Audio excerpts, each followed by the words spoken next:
Excellency Dr. Mahamudu Bawumia, the National Chairman of the party, the Chairman of the Council of Elders,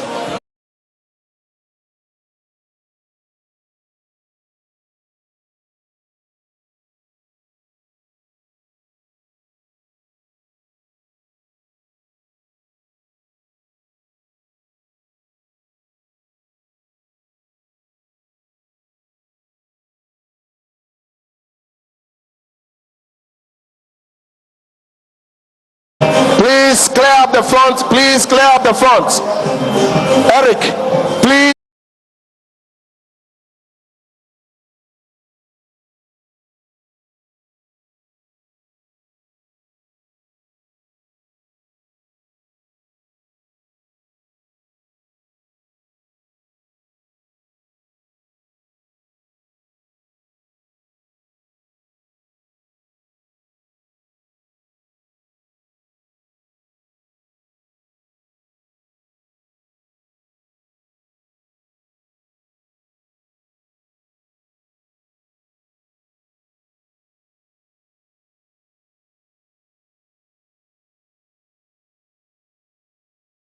And God bless the NPP. Thank you, thank you, thank you, thank you, thank you, thank you.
Yes, sir.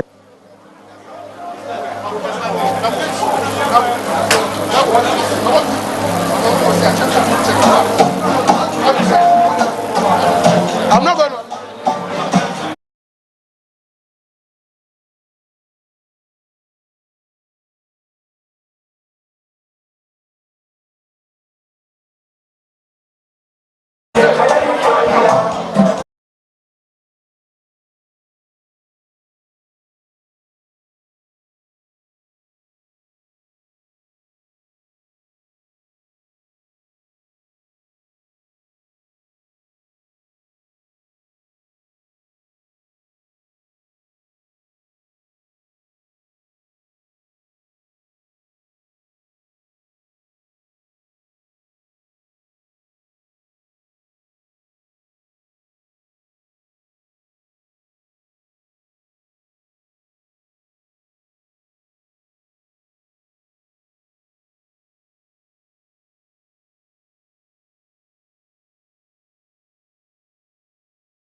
His Excellency Nana Addo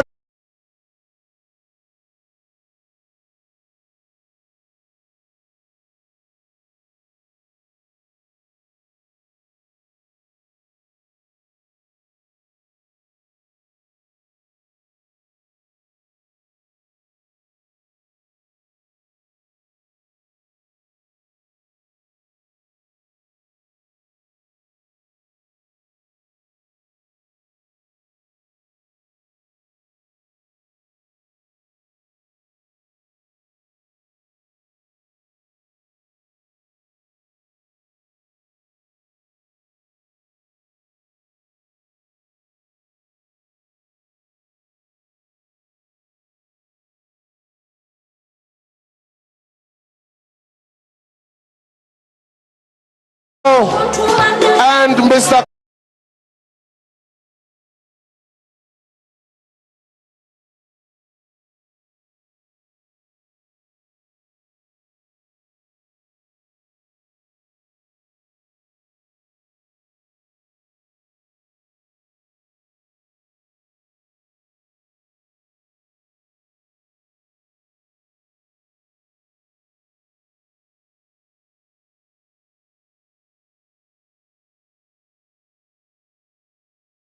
President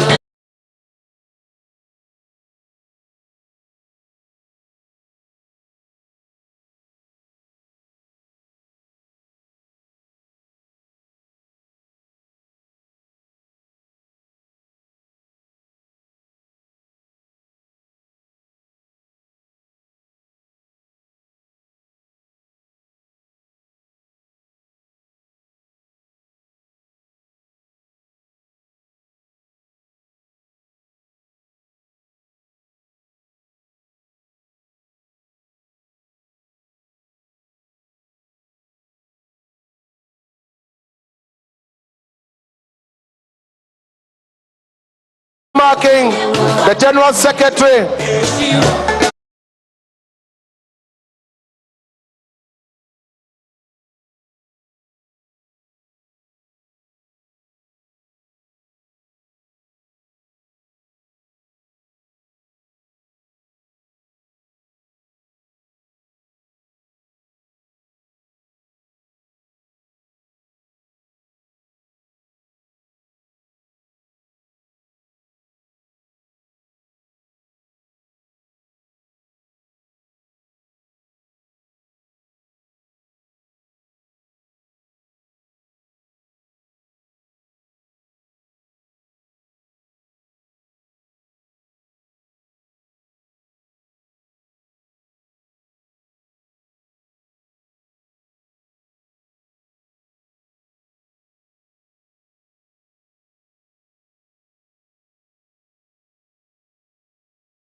would hand over Director Mr. Miracles Abuaje and the Deputy General Secretary of the party, Dr.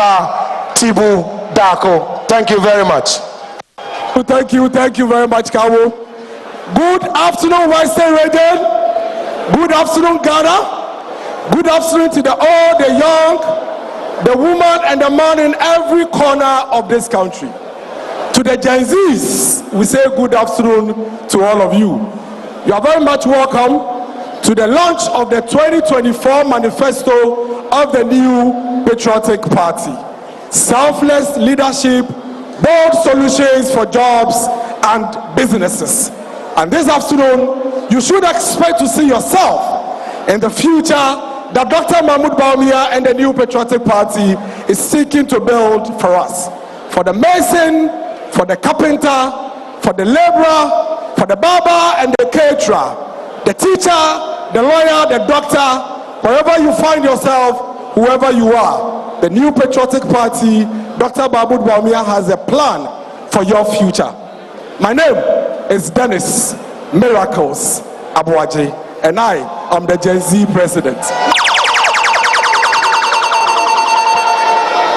Good afternoon.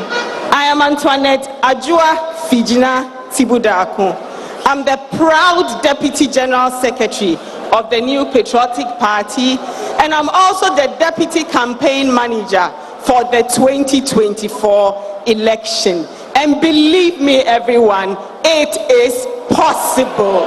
We are doing it together.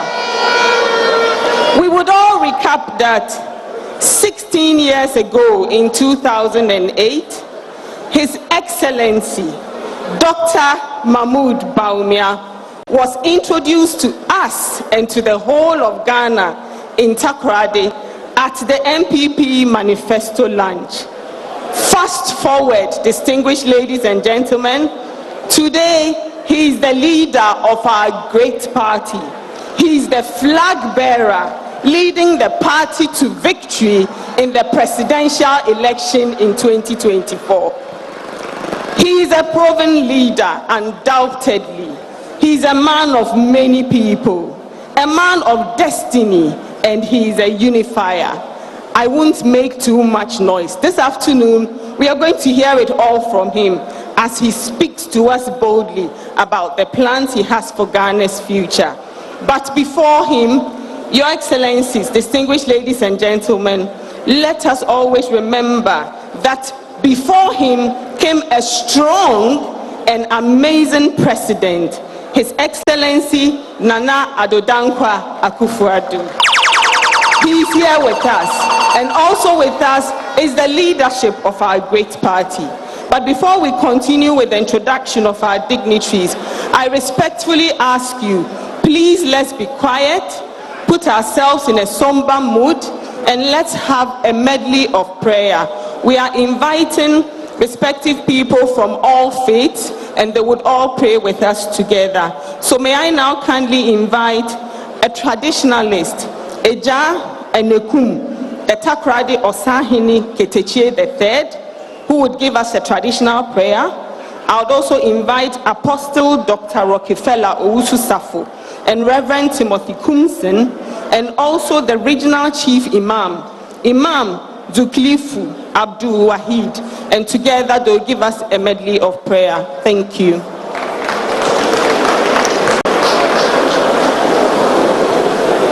So he'll go first. Yes, you wait for me.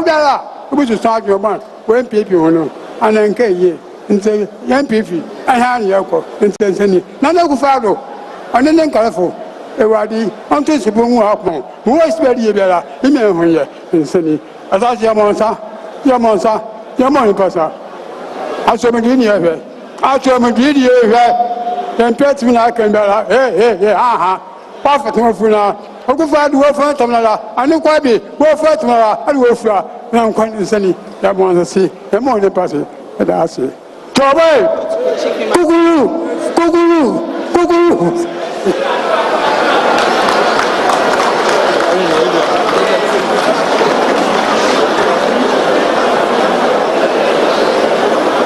صلوا على النبي الكريم.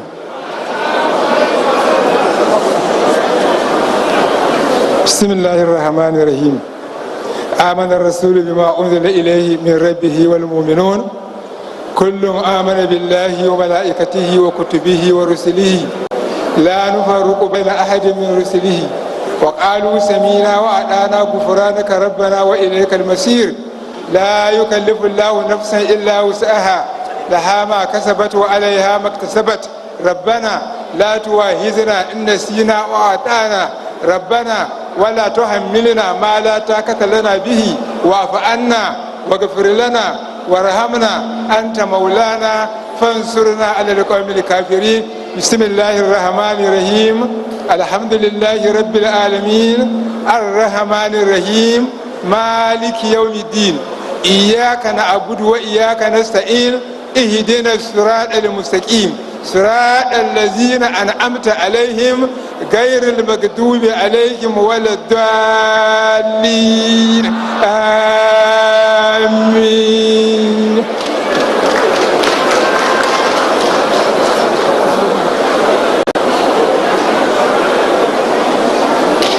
Please, we are praying.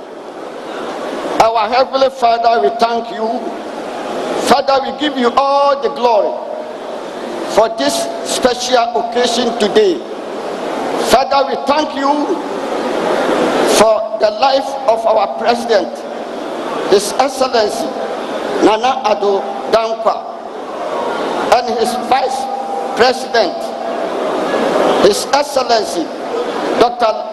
Alhaji Mahmoud Bawumia, now our party's flagbearer, who is going to be elected as coming president on the 7th December 2024.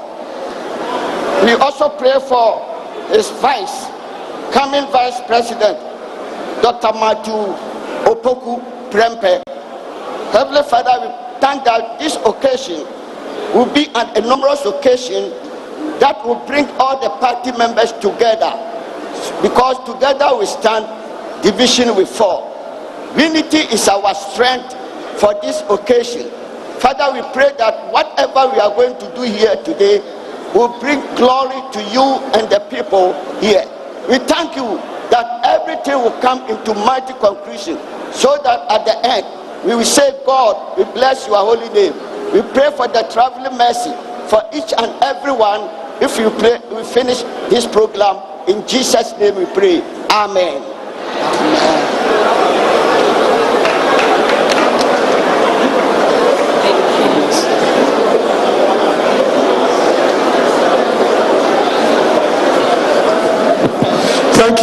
Thank you very much to our religious leaders.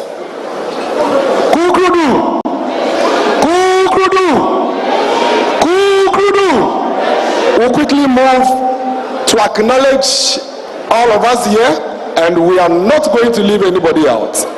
We have thousands of people out there, part of the program, as much as those of us here in the auditorium are enjoying it. And so let me acknowledge the presence of all polling station executives of the New Patriotic Party. Are you here? Let me hear you. Are you here? All the polling station executives. That's right. All constituency executives, are you here?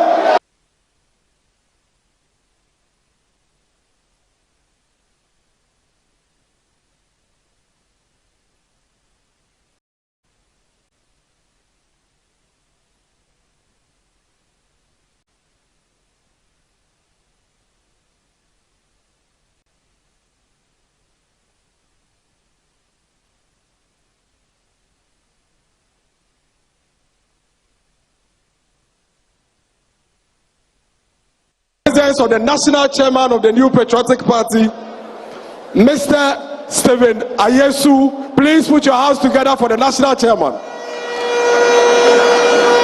And so we duly acknowledge the presence of all the national executive members, and we have the general secretary, Lawyer Justin Kodria, in our presence. Please put your hands together for Lawyer Justin Kodria.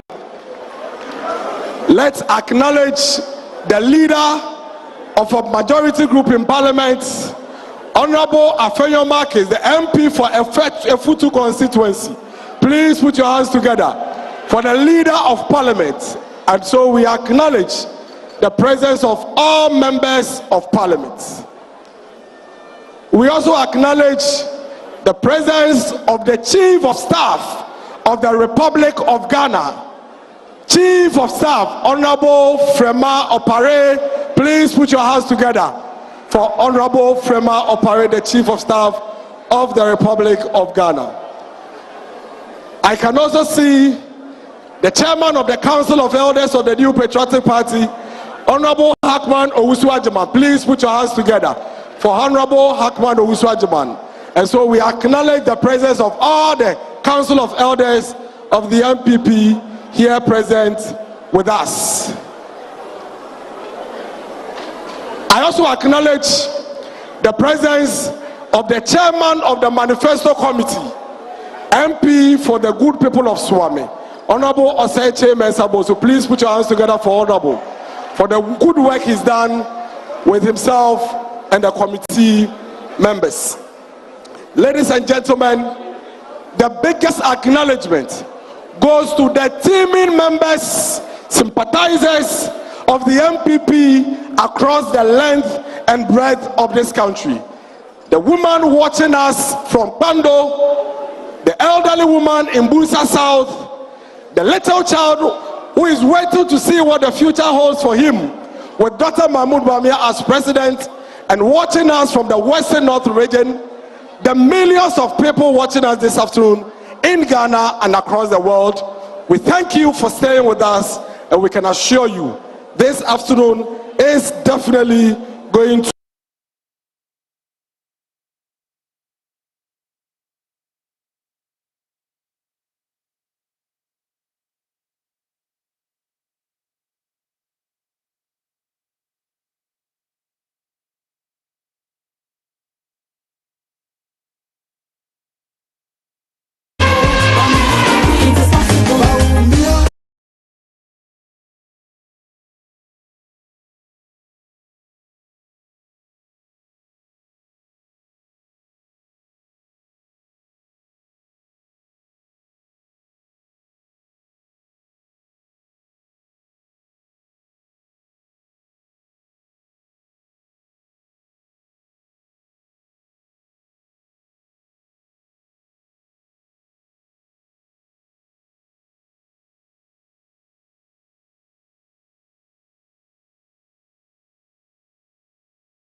It's possible.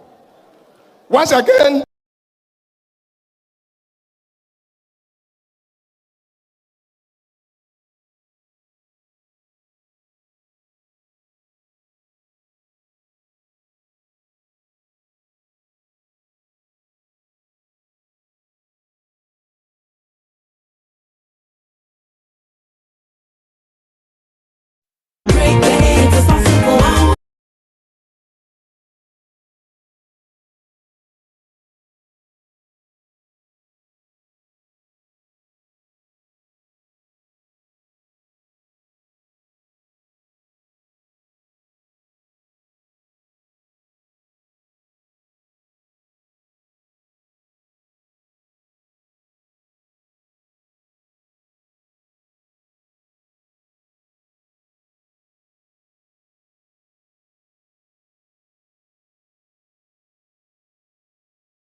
Gombele pasara munyani bijela. Oya pabumo, wata pankura. Ana village. Ebi le bala nosham. Yile de batakati yenye karenge yigila pie Canada. Yala ofere kai kasonya kan ronyale. Obo la bonongo. Ana village.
they believe that Dr. Bawumia is not consistent with his vision, they should stand up for a debate. It is only through a debate that they can expose Dr. Bawumia. If they run away from a debate, then they are the liars and the inconsistent leaders in the country.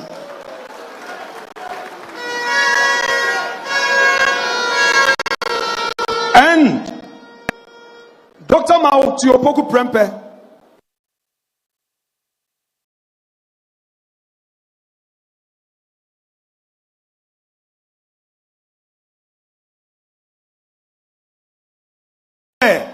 free just was not possible. Today, she says she's a literature professor. Dr. Matthew Opoku Prempeh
look at the cold facts.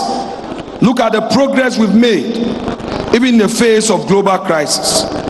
Look at the groundbreaking laws we have passed, and let us have the hope for the future. Now to my party members, all of us have had our own share of frustrations in the party. But the way to go is to accept that there is always a future for all of us. Fellow patriots, you may be a senior today and your junior may overtake you. You may go through painful experiences today, but there is always a tomorrow. As a senior member of this party once told me, in the fullness of time, all things align. Have faith in the future government of Bawumia Matthew Opoku Prempeh. His Excellency the President is only one person. It is possible through his leadership he may have done something to hurt you, but equally many of us have had opportunity to serve under his government, either within the first 4 years or even in the injury time. Even for those of us, the injury time appointees, we are celebrating. How much more those of you who had 4 years in government or 6 years in government? Don't give up. Let us work together and win more. To our parliamentarians, I say kudos to all of you. I thank you for your support. Through your steadfastness and resilience, although we have a very tight parliament, we have a majority of one. You've worked so hard, we have succeeded thus far, but we have some few months ahead of us. I want to encourage you to please make yourself available to support the cause of government. Let's finish hard. Let's finish hard. There's a prize awaiting us. And to all parliamentary candidates, let me plead with you. Enough.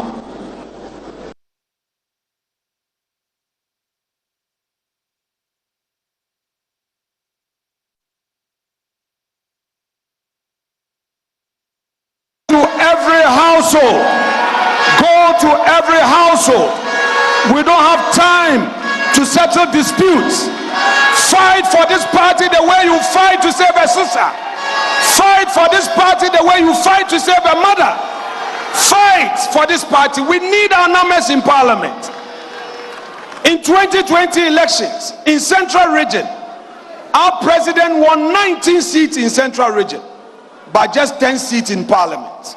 That is why we are having challenges. We don't want that again under Bawumia government. Let's get our numbers and win together. For we have done better in every aspect of the economy than any government in the Fourth Republic.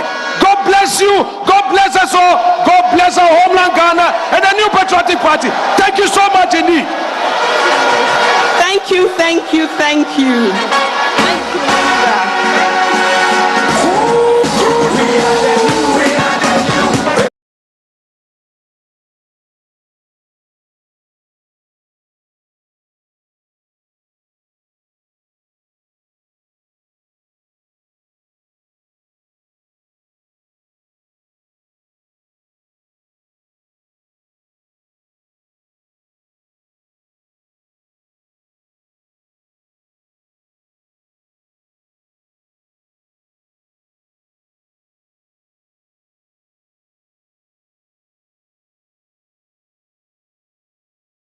The biggest political party in Africa.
Dr. Nana Abdudankwa Akufo-Addo,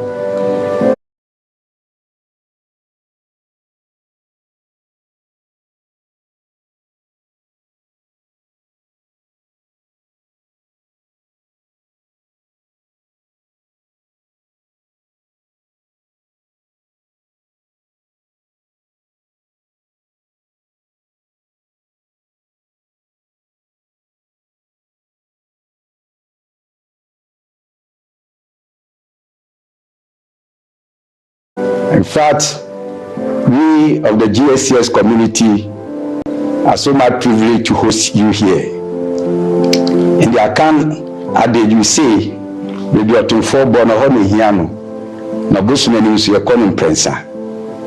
To it, where it is of most importance is where the Smith hit hard, and we visit the deity 3 times to show how important it is. This is the 3rd time the president is being hosted by GSTS, and we are most grateful for that because it shows how the president takes GSTS for. We are not privileged also to say that this building, the auditorium where the program is being hosted, was given to us by His Excellency Nana Abdudankwa Akufo-Addo.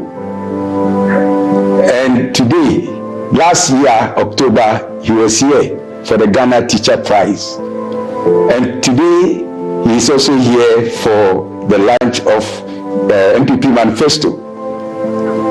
On behalf of my management, on behalf of the Board of Governors, the teaching and the student body, and the whole GSTS community, including the alumni, we want to express our sincere gratitude for being here.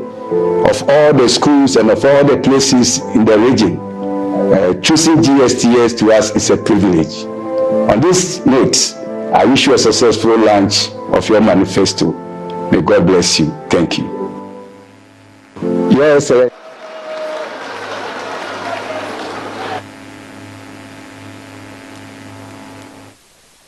The GSTS.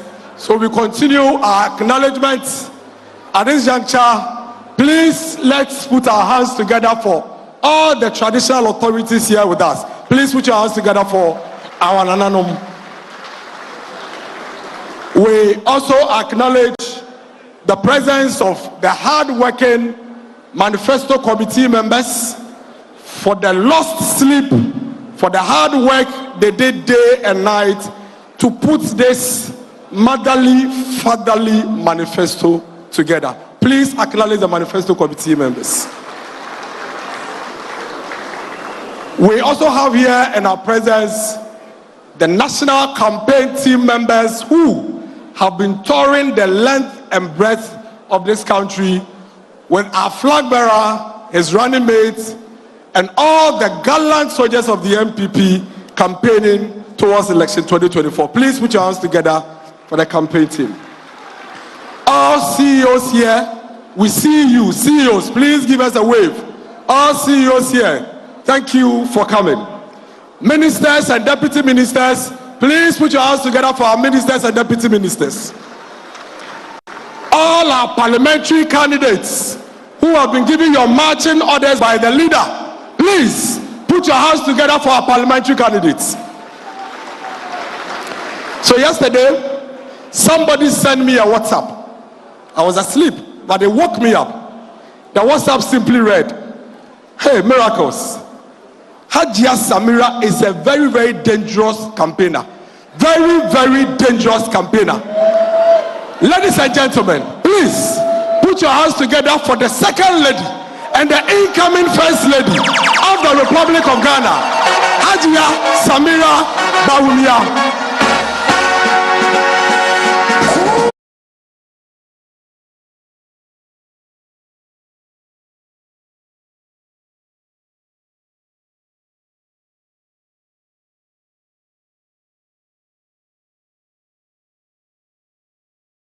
We see you and we see all the good work you are doing for this party. The man of the moment, the man who is shaking the length and breadth of the NDC in every corner. They are afraid of him. It's obvious that the NDC are afraid of this man. Please put your hands together for the running mates of the New Patriotic Party in the 2024 elections. Dr. Matthew Opoku Prempe.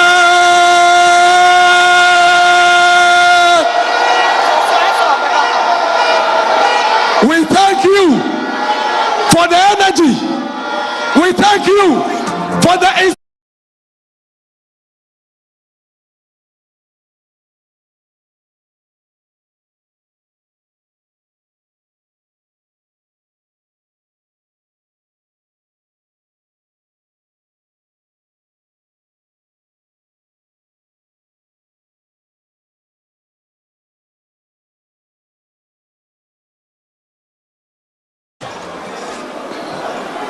Today, whenever he stands behind the microphone to speak, the NDC are wondering what's next. Yesterday, he made a very bold statement, which all of us have taken serious notice of.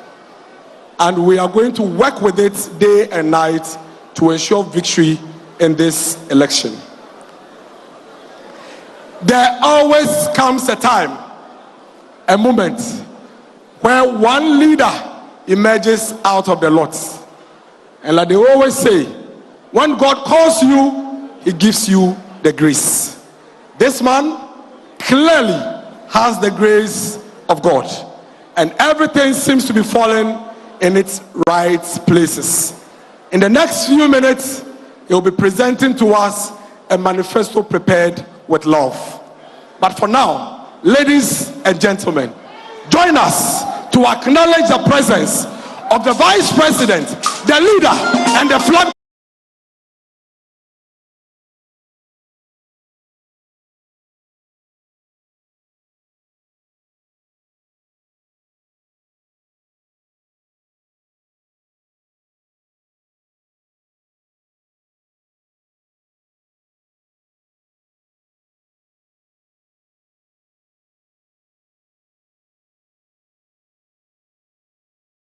You are giving to us in time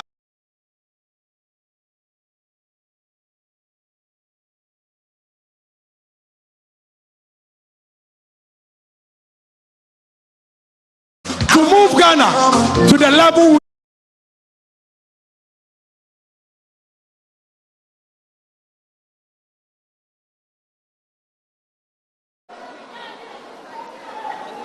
Kugrudu. Talk of boldness. Talk of innovation. Talk of creativity. Talk of a leader who cares about his people in times of difficulty in spite of the challenges. The man who will go down in history as one that has made life easy, made dreams possible for millions of Ghanaians across this country.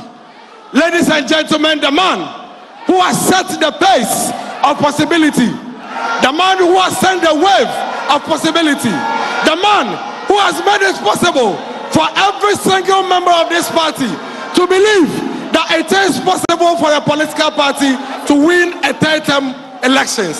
The man who has kept millions of young people seated behind their TV watching us this evening because he has given them the right to dream and to believe that everything is possible. The man who is known for bringing free SHS to Ghana. I introduce to you the President of the Republic of Ghana, Nana Akufo-Addo.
I'm the General Secretary of the New Patriotic Party.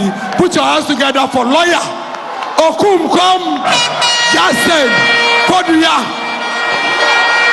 the Chief Executive of the New Patriotic Party. Please make it louder for the youngest General Secretary we have in Ghana today. You're welcome, General. Your Excellency, the President of our dear Republic, Nana Addo Dankwa Akufo-Addo, Your Excellency, the Vice President, leader of our party, and our presidential candidate for the 2024 elections, permit me to stand on existing protocols. Today is a very important day in the annals of our party calendar. After successfully making history and proving doubters wrong by electing a Northerner and a Muslim presidential candidate, we are again, as a political party, setting the pace by being the first to launch her manifesto for the 2024 election. I am not surprised at all, because even in exams, students who don't prepare always want the good one to start so they can copy them. So I will not be surprised that people will be copying our manifesto, because they are waiting for us, the good ones, to start. Your Excellencies, on my way to Takoradi yesterday, I made a stopover at Gomoa Central to do some party work. I met a young and beautiful lady called Afiba. She came to me when she was told that the General Secretary of the NPP was around. She gave me two messages. One to you, Mr. President, and the other one to our presidential candidate, Dr. Bawumia. To President Akufo-Addo, Afiba says thank you. If not for your free senior high school, she wouldn't have gotten the chance to have secondary education and to further proceed to study at the university. To our presidential candidate, Dr. Muhammadu Bawumia, Afiba says that she's completing university this year, and she wants to know how your manifesto, our manifesto, will create jobs for her and other youth who have benefited from free senior high school. Afiba, I know you are watching this manifesto, but trust me, Dr. Bawumia will answer your question. Ladies and gentlemen, I trust Dr. Bawumia, and I know that he will be a great president for us. A prominent man once told me that there are three kinds of leaders: an ordinary leader, an exceptional leader, and an incompetent leader. For an ordinary leader, is the one who accepts challenges but does not have solutions. For an incompetent leader, is the one who refuses to even admit challenges and takes delight in ridiculing the people with comments such as, "I'm not a magician to create jobs," such as, "You have so many phones, that's why you have unstable electricity," such as, "I've cancelled nursing and teacher training allowances, even if it will cost my presidency." However, an exceptional leader is one who accepts that there are challenges but continue to provide solutions to these challenges, such as introducing digitization, medical home delivery, gold for oil, and many more. Certainly, Dr. Bawumia is an exceptional leader. As for the incompetent leader, your guess is as good as mine. As a Ghanaian, I'm concerned about who leads this country in the next 4 years. And I know all well-meaning Ghanaians are equally concerned and will therefore choose a leader who will account to them after his 4 years stewardship, as opposed to one who, after just 4 years, will exit office. With Dr. Bawumia, Ghanaians will have the chance to evaluate his administration after 4 years and decide whether renew his mandate or not. Therefore, Ghanaians can hold him accountable to his manifesto. Thank you. God bless our homeland Ghana, and God bless NPP. Thank you very much.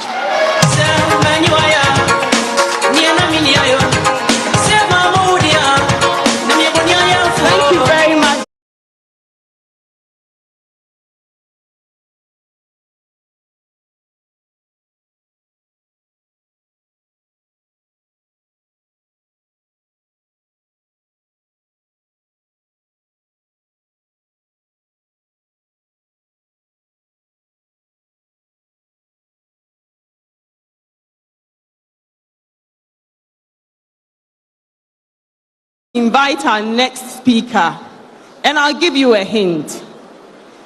This amazing, I wouldn't say old, I wouldn't say young, but he is the epitome of one word in our party: perseverance. And for me, I think he has taught us not just by word, but by example. Let us welcome the chairman of the New Patriotic Party, Chairman Stephen Ayesu Intin.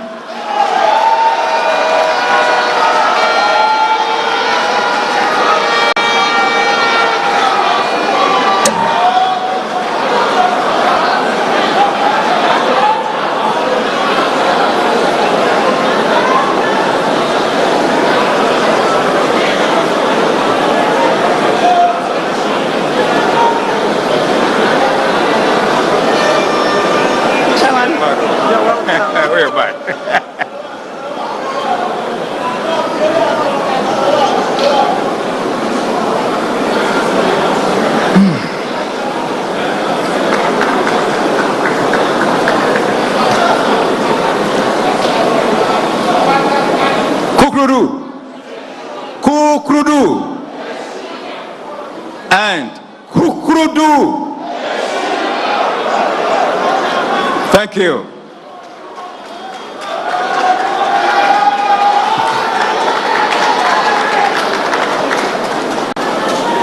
Your Excellency Nana Addo Dankwa Akufo-Addo, President and Commander-in-Chief of the Ghana Armed Forces. Permit me to stand on existing protocols to deliver my message. Granted.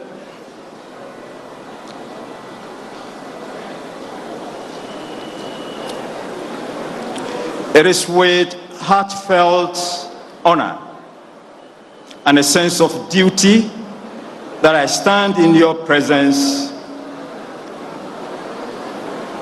to witness this august occasion as we unveil the NPP's Manifesto for Election 2024, which will guide us, our party, and our nation as we build upon the party's achievements so far and take bold decisions towards a brighter and more prosperous Ghana ahead of us. As we look back on the pivotal moment of the 2016 elections, it becomes clear that our nation was at a crucial crossroads at the time you took over, characterized by major economic and social challenges, which were further exacerbated by issues of mismanagement, incompetence, and corruption by the previous administration. During that critical moment, the duo was given its responsibility to lead our cherished country, and they have proven themselves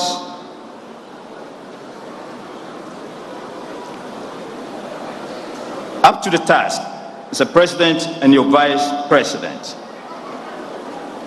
After the past 8 years, under the visionary leadership of the president, Ghana has risen from the brink of despair.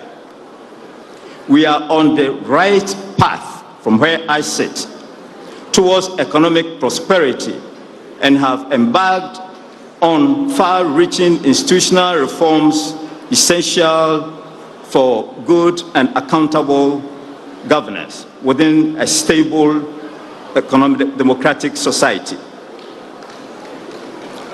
Our achievements are many, including the successful implementation of the free SHS, the STEM and TVET schools, mobile money interoperability, the transformative One District, One Factory initiative, significant development through the infrastructure for Poverty Reduction Programs, IPEP, the Agenda 111 hospital projects, among many others.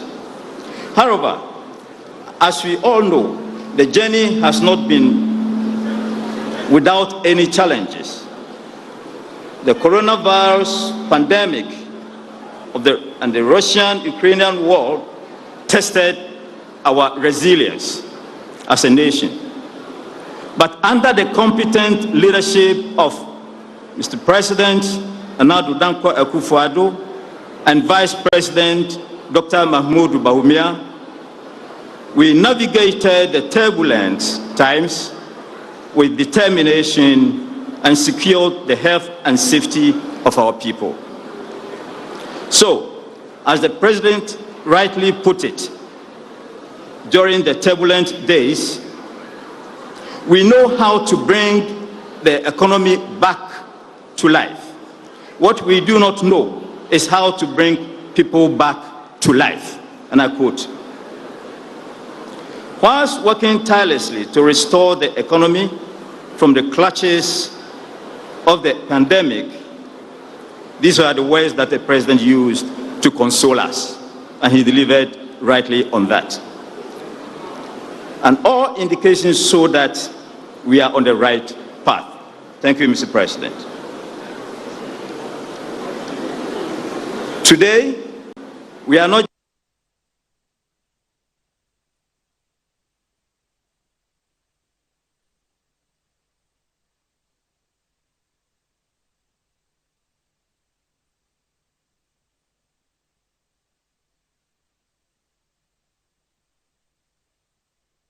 sharing a vision that reflects the hopes, dreams, and aspirations of millions of Ghanaians, both home and abroad, as well as those yet unborn. This manifesto is a social contract between us and the people of Ghana to promise that we will embark on bold decisions, so we work tirelessly to build a society that is fair, inclusive, and forward-looking. As we approach another crucial election in December this year, Ghana needs a stable, firm, and competent leader to lead us through the challenging days ahead and years ahead.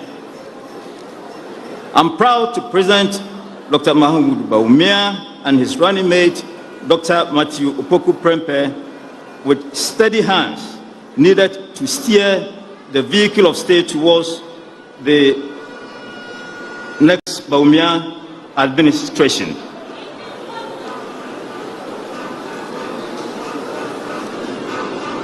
I humbly call on all Ghanaians, regardless of background, their backgrounds, to once again support the new patriotic party's flag bearer, Dr. Mahmoud Bawumia, and all our parliamentary candidates in the upcoming general elections. God bless Ghana, our homeland, and continue to make us great and strong. Let's close our ranks to ensure winning this election ahead of us. Thank you for the attention. Thank you very much.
As fate would have it, here I am. Having turned 18 and stepping into the world of decisions, convictions, and dreams. Registered to vote with a heart filled with gratitude.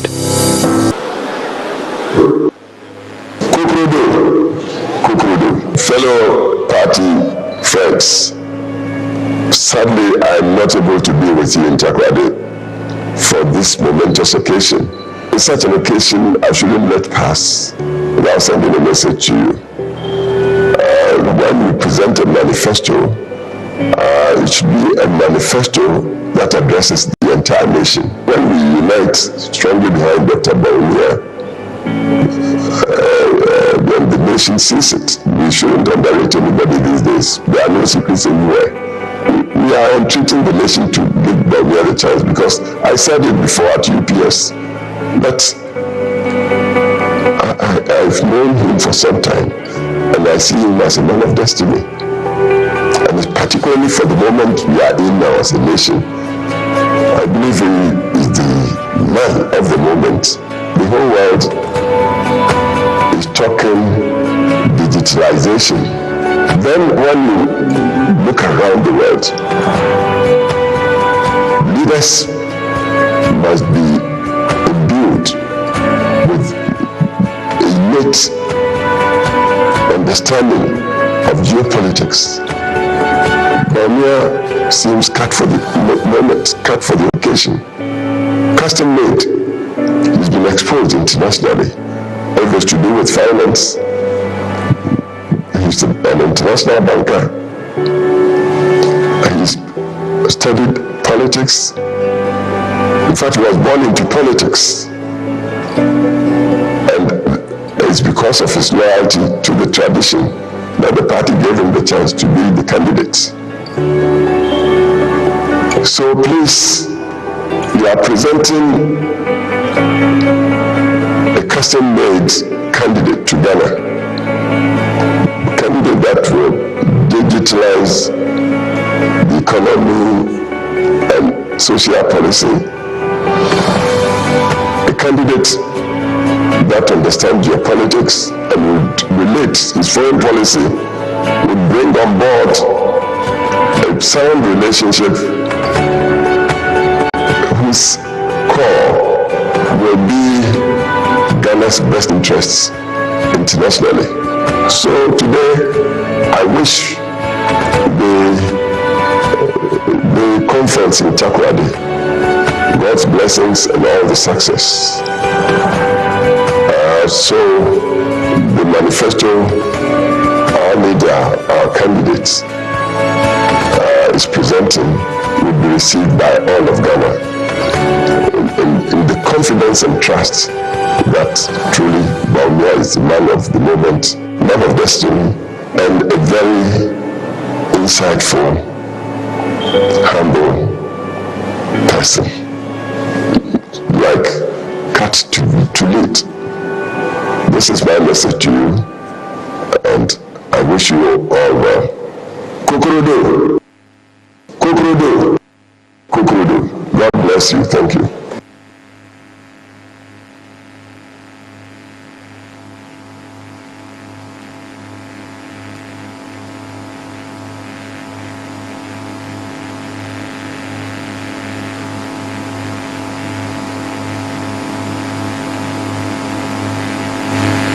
The first president to have won elections for the New Patriotic Party in the Fourth Republic. Please, let's give him a round of applause. Thank you very much. We would always remember him for free maternal health care, for introducing the national health insurance, and for many other social interventions, especially the livelihood empowerment against poverty program that has made more poor people inclusive in Ghana's development. Your Excellencies, distinguished ladies and gentlemen, the NPP inherited a Ghana in dire stress, needing intensive care in 2017. However, the party rallied together, just as we did during His Excellency, the former President John Ejekum Kufuor's era, and we turned things around. Between 2017 and 2019, there was evidence of growth, and the economy we held together grew by 7%. We created jobs, we introduced free SHS, and we did a lot of positive things for our people. The digitization drive especially was in full swing. We acknowledge the difficulties that we've had to go through in recent times. But once again, we have seen and recognized the resilience of Ghanaians, and by the grace of God, who makes all things possible, we will turn things around again. We have started, and we have a firm belief that the strong legacies we have built will be the foundation for this. Your Excellencies, distinguished ladies and gentlemen, and all party faithful here, please stay with us as we share with you excerpts of the strong legacies that will be building Ghana's future on. Thank you.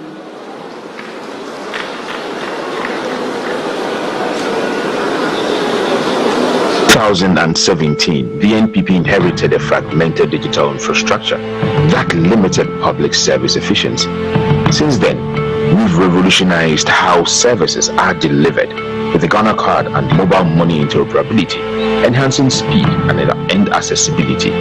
Our efforts have greatly improved government interactions, making life easier for every Ghanaian. However, our vision doesn't stop here. We aim to further expand and modernize Ghana's digital landscape. The journey towards a fully integrated digital society continues.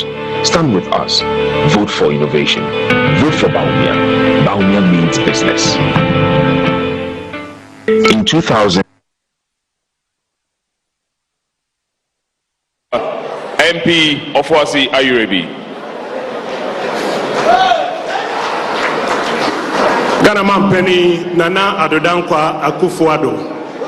Nyankopon ya Adoma 2025 Mampeni Dr. Mahmoud Baumia ne Dignitary Dr. Matthew Opoku Prempeh. MPP mpanimfo nyina michiamu nyina wa Awurade Yesu Kristo din mu. Medin di Kwadwo Opon Kroma mefi Ofuasi Ayurebi constituency. Na Modaroma menkomo no edu baabi a mepoto kakra. Ghana fo nipa dodo na yenya abanjuma yenye broni adwuma yeye dwadifo yeye ekuafo yeye nsano dwuma enu nti sa ban bi bana so pese oboa Ghana fo dodo a na o so oboa adwadifo ekuafo wonuma yeye nsano dwuma e wo so fa kwan hodo so a senia omadwuma ebia nkrata asem enka ho no obeboa ma omadwuma afa abefo kwantempon so. That is why the Akufo-Addo administration, with the strong support of Dr. Mahmoud Baumia, adopted digitization. The Ghanaian economy, as you know, is hugely informal. And any economist worth his salt knows that there's a need to formalize the Ghanaian economy, to formalize it through digitization. When President Akufo-Addo and Dr. Baumia first mentioned digitization, as usual, the naysayers did not believe them. They didn't understand the vision. They mocked and they joked and they called them names. But today, digitization is bearing fruit for many Ghanaians. Digitization, ladies and gentlemen, is not an end in itself. It is a means to an end. Digitization is designed to ensure that people can access government services faster and with more efficiency. It is designed to ensure that people's jobs and businesses can be enhanced. And that is why from 2017, a number of interventions were introduced. First, overhauling the Ghana National Card and National ID system. Second, introducing a robust mobile interoperability system. Third, ensuring that every address in Ghana had a digital ID system. Additionally, drones were introduced to ensure that essential medical supplies could move to various parts of the country. And it was also a delight of His Excellency the Vice President to ensure that several government services can be applied for online. What has been the outcome? Today, there has been a boost in e-commerce and deliveries, creating jobs for thousands of Ghanaians. Today, there has been an increase in access to credit because it is easier for credit agencies and lenders to identify people and to identify where they live. Today, there's higher efficiency in government services because you can sit at home and apply for various government services. You can renew your national health insurance card, you can apply for passports, you can participate in tax and pension services. Today, the Ghana card has reduced the number of ghost names on our payroll and in return, saved the Republic millions of Ghana cedis. And by linking the Ghana card to the eSIM registration, identity fraud and mobile money fraud has been reduced. Thousands of lives have also been saved because of the drugs, the blood, and the essential services that have been delivered by drone. Nana Addo Dankwa Akufo-Addo and Dr. Mahmoud Bawumia have laid a firm foundation for digitization. And now, Dr. Mahmoud Bawumia and Dr. Matthew Opoku Prempeh will build upon this digitization foundation moving forward. Ghana's economy requires the next level of formalization. And you can be sure, I said you can be sure that Dr. Mahmoud Bawumia and Dr. Matthew Opoku Prempeh will take us there. We require selfless leadership, bold solutions, and innovative ideas for the future. Digitization is just one of them. And Dr. Bawumia and Dr. Prempeh will deliver when you give them your vote to move Ghana to the next level. I thank you for your attention.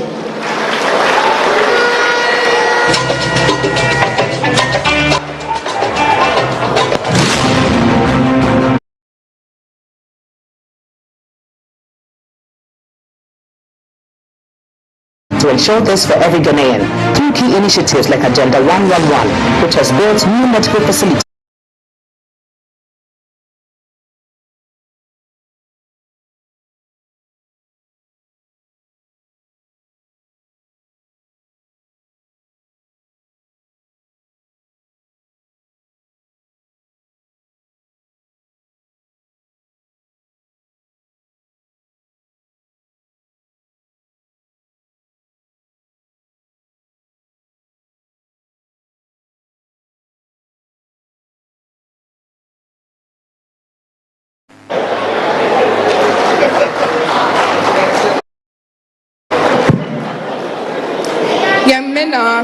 My name is Dr. Ikea Mwako and I hail from Joapa in the Upper West region. One of the most crucial pillars of our nation's progress is our healthcare system. Healthcare is not just a service, it is the very foundation upon which the well-being of our citizens is built. A healthy population is essential for a thriving nation, and over the past years we have made significant strides to ensure that every Ghanaian, regardless of their location, has access to quality health care. First, let's talk about infrastructure. We have embarked on an ambitious journey to expand our healthcare facilities, making healthcare more accessible to more Ghanaians now than ever before. In the past 8 years, we have completed over 47 hospitals, clinics, and healthcare projects. We have renovated and completed 428 CHIPS compounds and 230 health centers. The COVID-19 pandemic exposed the gaps we had in our local infrastructure system, and that led His Excellency Nana Addo Dankwa Akufo-Addo to embark on the most audacious health infrastructure investments ever done in this country. Through the Agenda 111 project, we are constructing 111 hospitals across the country, including districts, regional, as well as psychiatric facilities, which have been overlooked over the past. These investments are ensuring that no community is left behind. We are bringing healthcare right to the doorstep of the citizens. But infrastructure alone is not enough. We understand that timely medical interventions can mean the difference between life and death, especially in our remote areas. That's why we introduced the world's largest medical drone delivery system, Zipline, which is simply a game changer. Do we all remember when snake bites were killing our people in rural areas? Do we all remember when our mothers during childbirth were dying because essential blood products could not be delivered on time? These are the preventable deaths that the Zipline initiative is here to quell. With over 2,600 health facilities onboarded, we are delivering essential medical supplies, including blood products and vaccines, to the most remote areas of our nation. This innovation is saving lives daily and ensuring that healthcare is truly universal in Ghana. Our commitment to improving healthcare goes beyond physical infrastructure and innovative delivery systems. We have also expanded the National Health Insurance Scheme, the NHIA, increasing active membership from 10.8 million in 2018 to over 17 million in 2023. This expansion, coupled with the inclusion of critical treatments like dialysis, childhood cancers, and hydroxyurea for our sickle cell patients, means that more Ghanaians are receiving the care they need without the fear of financial ruin. Now, let's think about this. Imagine a country like Ghana with barely 50 semi-functioning ambulances serving 30 million citizens. A country with an ambulance ratio of 1:524,000. Well, that was our reality and not just an imagination. But guess what? The Akufo-Addo government changed that narrative. Today, we have added a whopping 307 ambulances to our emergency healthcare system. Today, every constituency has at least one ambulance. With the mindset of possibilities, we have changed the narrative in emergency healthcare and attained a ratio of 1:84,000. Now, that is progress. This initiative is a testament to our belief that healthcare should be swift, efficient, and accessible to all. Alongside this, we have digitized our healthcare records, making patient information easily transferable between facilities, which enhances the speed and accuracy of medical interventions. Our achievements in healthcare reflect our unwavering commitment to the welfare of every Ghanaian. From building state-of-the-art facilities to pioneering drone deliveries and expanding insurance coverage, we are transforming our healthcare system to meet the needs of our people. We are not just improving healthcare, we're ensuring that every Ghanaian can live a healthier, longer, and more prosperous life. Now, let us give the flag bearer of the NPP, Dr. Mohammed Bawumia, our rapt attention as he unveils the next chapter of bold solutions for the transformative growth of our nation's health sector. Thank you.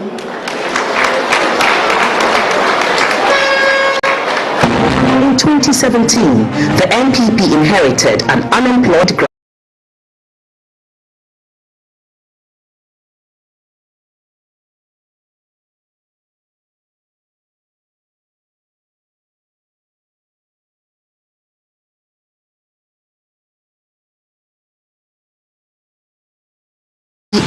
and YEA has created employment opportunities and fueled economic progress. In the past 8 years, we've seen a remarkable increase in job creation, revitalizing our economy.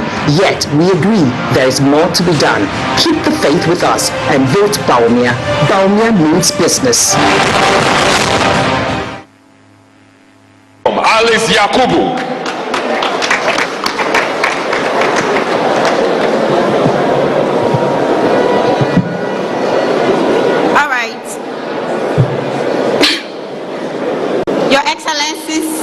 In the interest of our time, I stand on existing protocols. Good evening.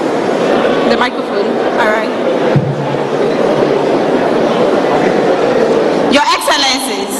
In the interest of time, I stand on existing protocols. Ajoko, good evening.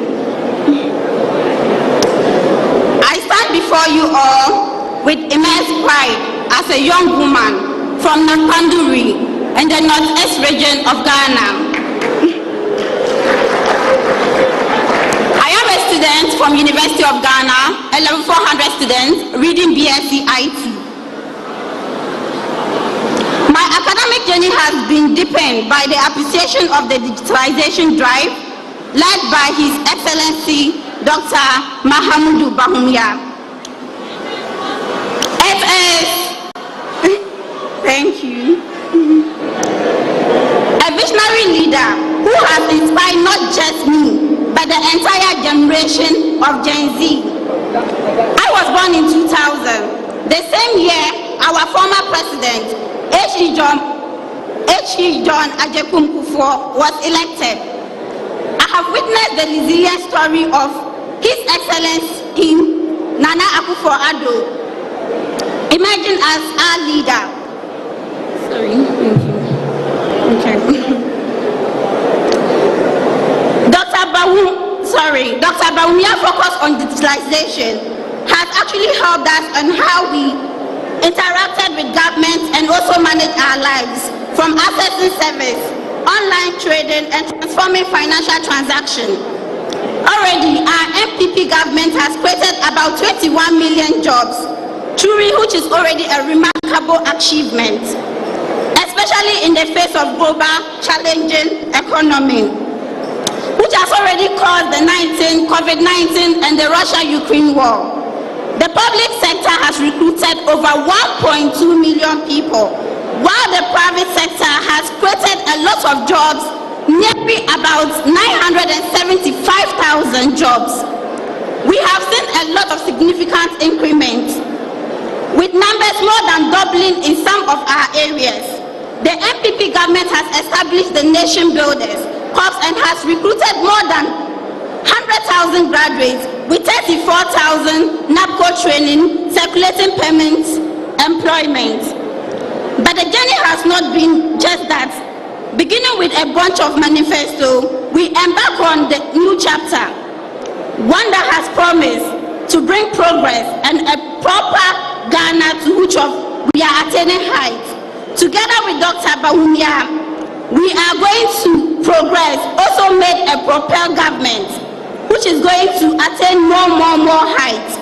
This is the moment where I am here, standing on behalf of every Gen Z, calling on every youth. I'm calling you, every youth. Youth, are we here? It is. We are in an era of digitalization. Let us utilize our digital world for our president and our current vice president. They are really doing well for us. Let us use all our social media. People would meet you and ask you how we see things in the future. Are we sure we are going to survive as young ones? Are we sure we are really going to do well? Having Dr. Bawumia, make sure that you announce and tell everyone around you that it is always possible. We the Gen Zs, let's keep preaching. It is time for all the youth to come out and rally for a better person who would give us all opportunities, access to jobs and everything. Thank you. In 2017, the NPP inherited in need of renewal. We've since focused on building modern, resilient infrastructure, expanding roads, railways and housing through strong partnerships with the private sector. As we enter the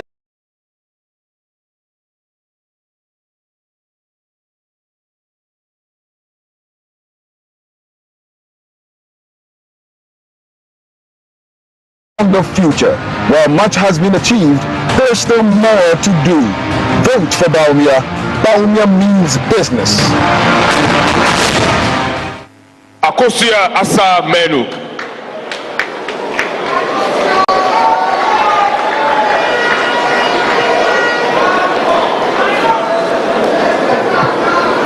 Your Excellencies, distinguished guests, ladies and gentlemen, The purpose of development is to improve the quality of the life of people.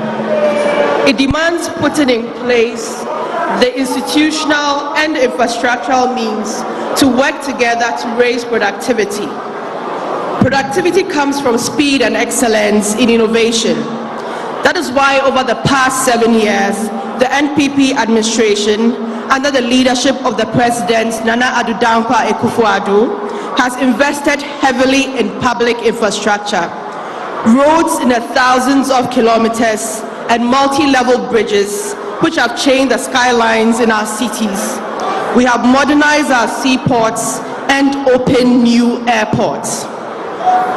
The NPP has increased the road network from 78,000 kilometers to nearly 100,000 kilometers, including 2,000 kilometers of asphalt overlay and rehabilitation and maintenance of 11,674 kilometers of roads. These network improvements have included the construction of not one, not two, not three, not four, not five, not 6, but 12 multi-tier interchanges in Accra, Tema, Kumasi, Tamale, and Takoradi, 6 of which have been completed with another 6 under construction. We have initiated and overseen the construction and rehabilitation of more railways than any other government since 1992.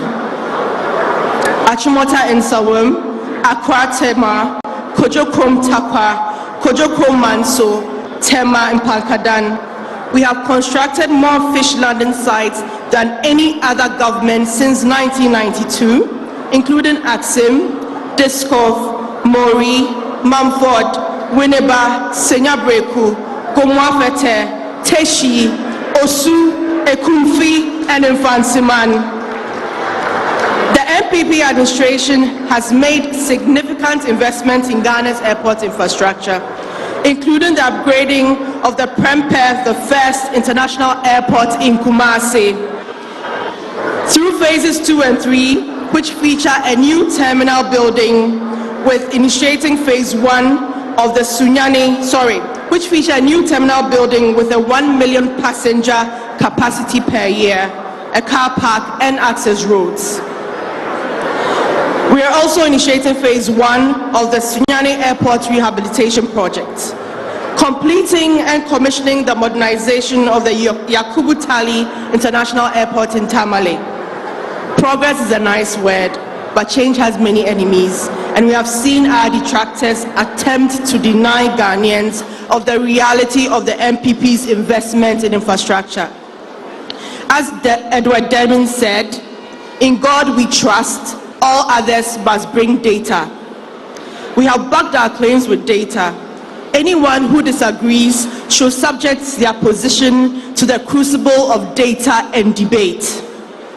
The overwhelming declaration from the investment is not just that the individual is better off today, but we are better off as a country in terms of minimizing our public deficit, our public infrastructure deficit.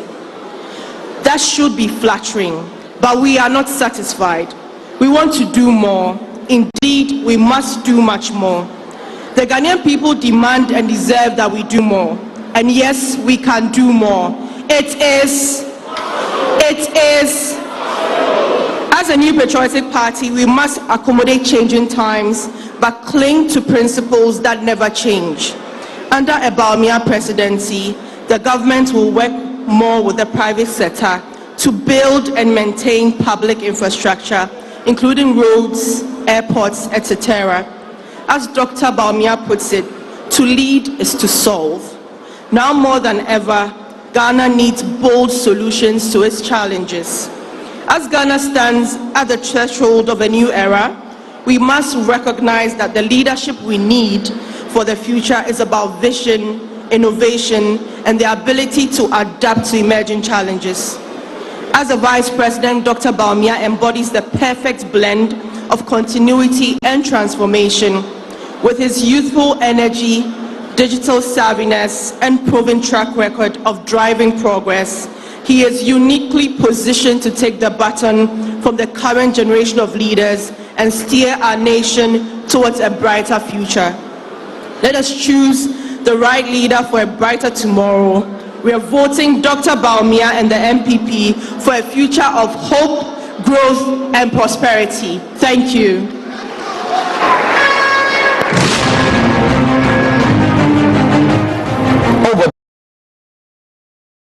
Has significantly improved support for our most vulnerable citizens.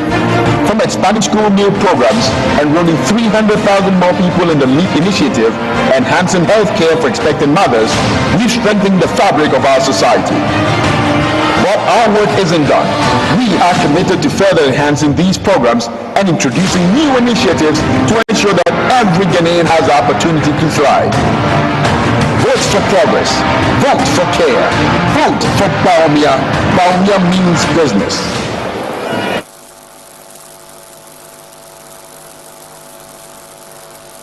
Oboshisai Kofi.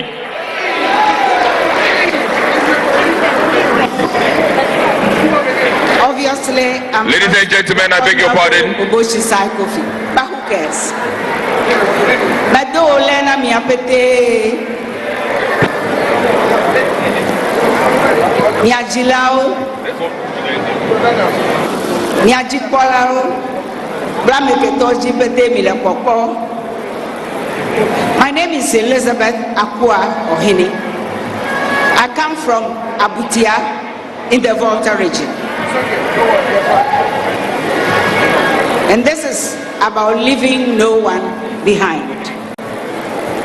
The new Patriotic Party has a proud record of identifying the vulnerable sections of society and putting up safety nets to ensure no one falls through the cracks. For example, we restored the teacher and nurse training courses that had been cancelled and made it possible for future educators and healthcare workers to pursue their dreams without financial hindrance. Our elders say that everyone goes through the experience of being young. What is not guaranteed is whether or not everyone will grow old like I have, nor what your old age will be like. We recognize that under the best of circumstances, some people will fall through the cracks, and therefore there must be safety nets. The NPP under President J. Kufuor introduced the Livelihood Empowerment Against Poverty policy. This government under Nana Akufo-Addo has extended that LEAP program, increasing expenditure from 49 million Ghana cedis in 2016 to 423 million Ghana cedis by 2023. This significant increase has provided vital support to the poorest and most vulnerable in our society. Women are the backbone of Ghanaian society. They represent the foundation of both home and the nation. But we also acknowledge the stumbling blocks that history and tradition have placed in the path of women as they move through the structures of modern life. It is no surprise, therefore, that it is during our tenure that the Affirmative Action Bill has finally been passed into law. The health of the people is critical if we are to make progress, and having introduced the National Health Insurance Scheme under President Kufuor, this government has expanded it to now cover childhood cancers, sickle cell treatment, and kidney dialysis. Our investment in healthcare infrastructure is without parallel and has brought quality healthcare closer to the people.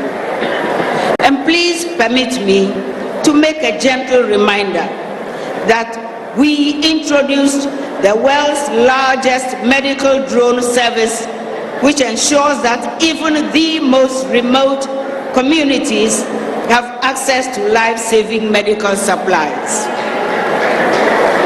We know that education is the key to ensuring equal opportunities, and we have therefore led the way in bringing transformative changes to the sector.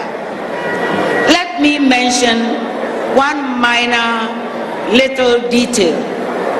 We have provided over 900,000 tablets to secondary school students, ensuring that every child, regardless of their background, has access to digital learning tools. But our work is far from done. We must continue to identify the cracks and introduce and enhance social intervention programs that address the evolving needs of our society. We are committed to expanding such initiatives to ensure that every Ghanaian has access to the basic necessities of life in housing, education, healthcare, and more. The NPP government has a strong and unwavering commitment to inclusivity, equity, and justice.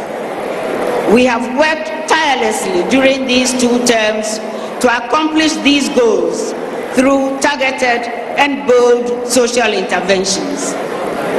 By enhancing existing programs, by restoring those that have been lost, and introducing new initiatives, we are building a society where every citizen, regardless of their circumstances, can live with dignity and hope. We ask for your support to continue to forge a path towards a more just and compassionate Ghana, where the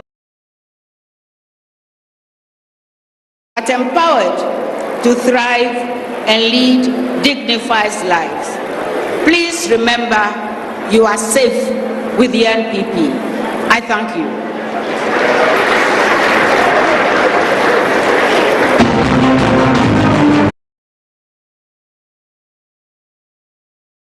Our future, but the NPP inherited a Ghana where a lot of young Ghanaians were dropping out of school at the JSS level.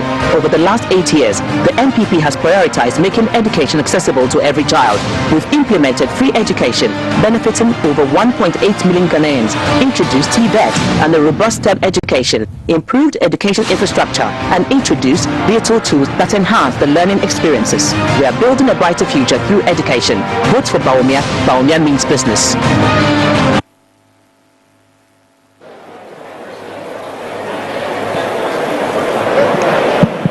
Ladies and gentlemen, let's welcome Dennis Labi Ampofo.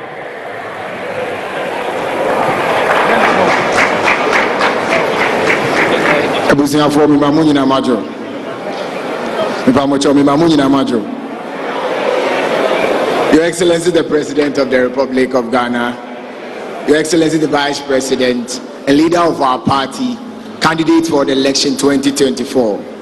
My name is Dennis Apia Labi Ampofo. I am former president of the National Union of Ghana Students. Today we stand at a pivotal moment, driven by our unwavering commitment to expanding access to education in Ghana.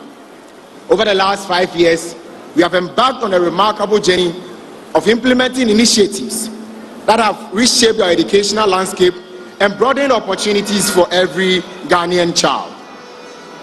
Our government flagship program, Free Senior High School and Free TVET, are a testament to our dedication to education. Since 2017, we have increased enrollment by about 83%, thereby welcoming over 1.4 million young Ghanaians into our secondary schools this year. Enrollment surge reflects not only investment in infrastructure and resources, but the fact that we believe every young Ghanaian deserves access to quality education, regardless of their background. The emphasis here is of their background.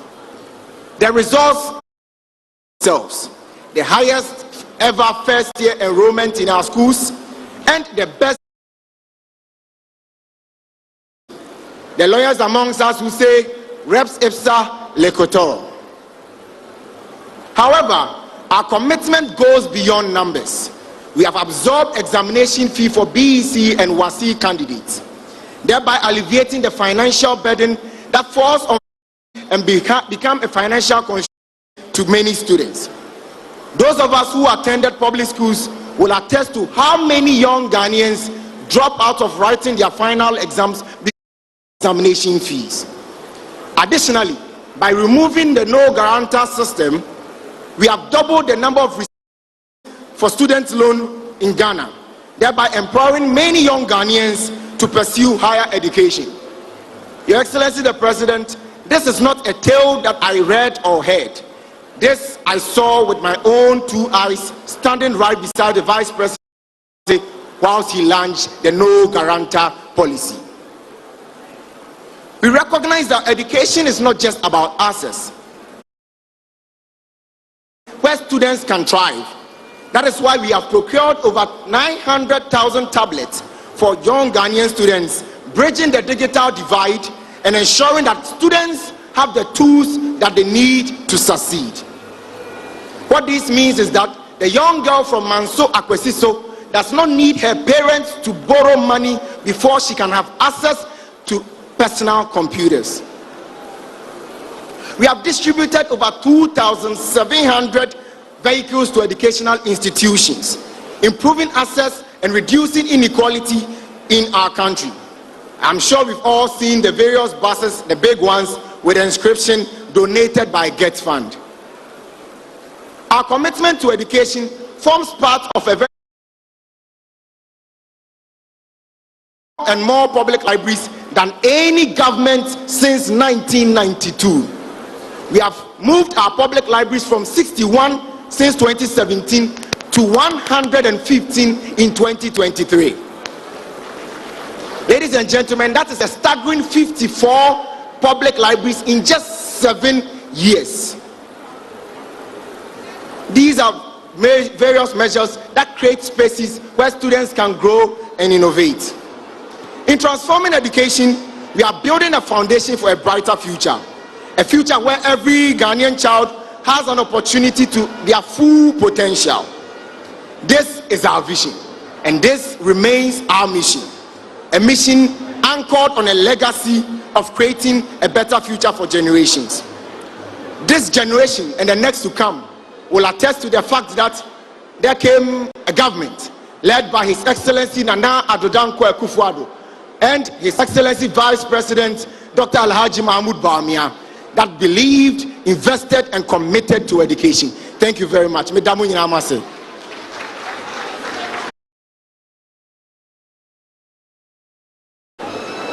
NPP has elevated Ghana's cultural heritage, making it a key economic driver. Initiatives like Year of Return and Beyond the Return 4 million visitors. We have enhanced our global profile and revitalized the local tourism economy with December in GH. We've also upgraded tourism centers and promoted local talent in arts and sports, strengthening community and national pride. Let's continue this momentum. Vote NPP. Vote Bawumia.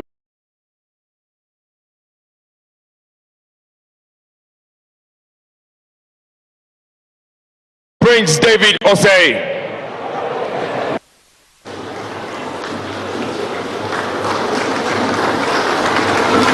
Thank you. His Excellency, the President of Ghana, Nana Addo Akufo-Addo, His Excellency, the Vice President and incoming President in 2025, Dr. Mahmoud Bawumia, his beautiful wife, the Second Lady, and the soon-to-be First Lady, Mrs. Bawumia, Samira Bawumia, our affable Vice President in the making, in the coming, Matthew Opoku Prempeh, Chief of Staff, members of the Diplomatic Corps, members of state, the chairman of the NPP party. I will indulge you to make me stand on all existing protocols.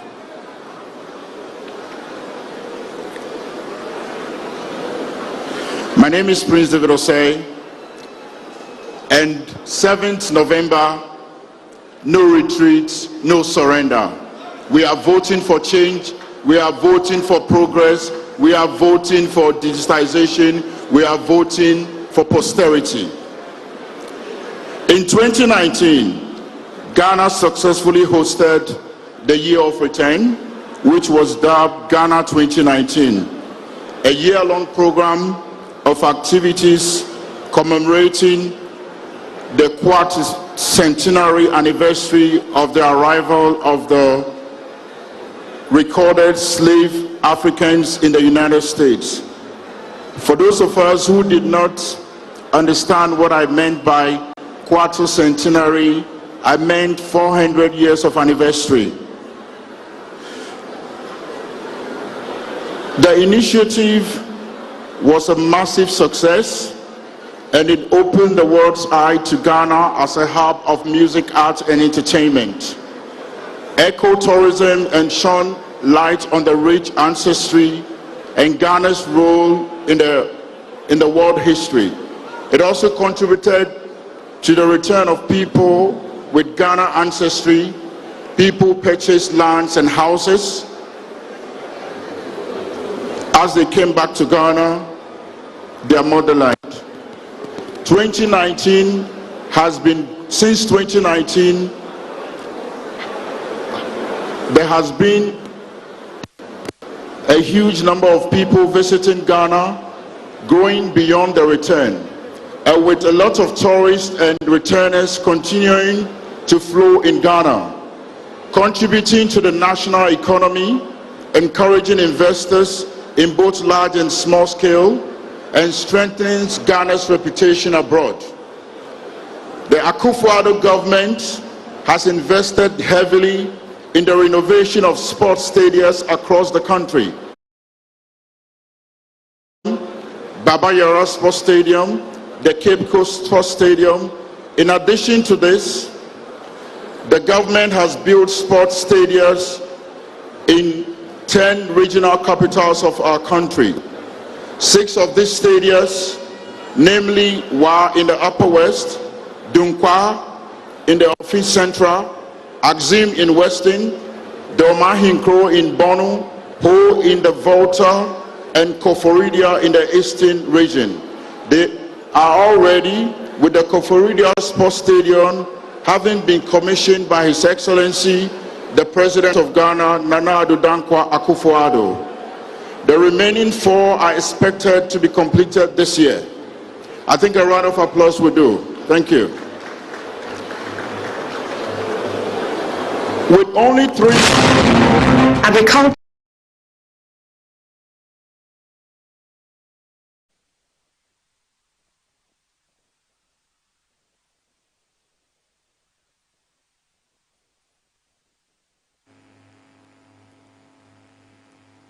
communities across the country. The government recognizes the value of sports in Ghana society and the role it plays in the lives of Ghanaian youth. As an instrument for a healthy lifestyle and a teacher of sound values such as cooperation, fair play, endurance, and moral courage. During the NPP administration, Ghana has been firmly established as a center for the arts, music, culture, and tourism. The NPP has the bold solutions to project Ghana positively and make most of its potential. A vote for NPP is a vote for posterity. I know times are hard, it's global. UK is just recovering from recession. America is tough, Canada is tough. Our neighboring countries, Nigeria, is equally tough. So to you watching me out there, the alternative is not a solution.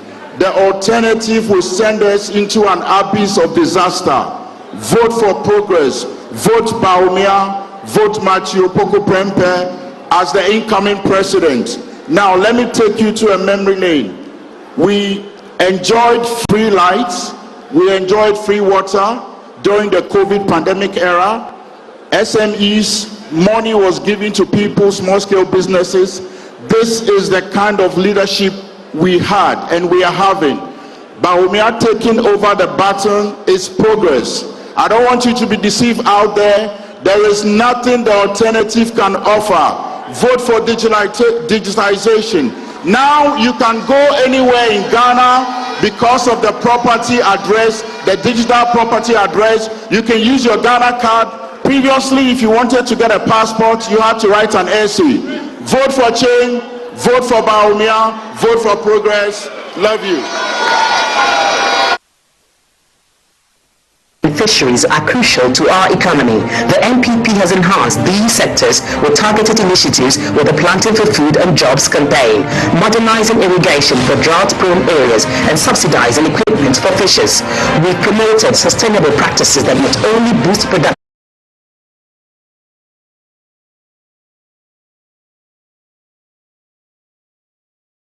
introducing advanced technologies and increasing market access to empower our farmers and fishers even further. Our journey continues to fully harness the potential of our natural resources. Vote for Bawumia. Bawumia means business. Aguila. Jamaa sanunku daini. Yazanyore. Good evening, Ghana. My name is Tabitha Periene Ayela, and I'll be reading on agriculture and fisheries. Agriculture remains the backbone of our country's economy, nurturing a system that supports the population with diverse, nutritious foods and resilient crops. It is one of the keys in the industrialization of the economy, as well as an avenue for jobs and wealth creation. The NPP have a proven track record with regard to agriculture. Initiatives such as Planting for Food and Jobs, Rearing for Food and Jobs, Agriculture for Food and Jobs, One Village, One Dam, One District, One Warehouse, Planting for Export and Rural Development, digitization of the cocoa sector, pharmacists' pension schemes, the construction of fishing landing sites and harbors, which has added to the overall increase in agricultural growth rate at 2.7% in 2016 to 4.5% in 2023, and instilled vibrancy in the sector.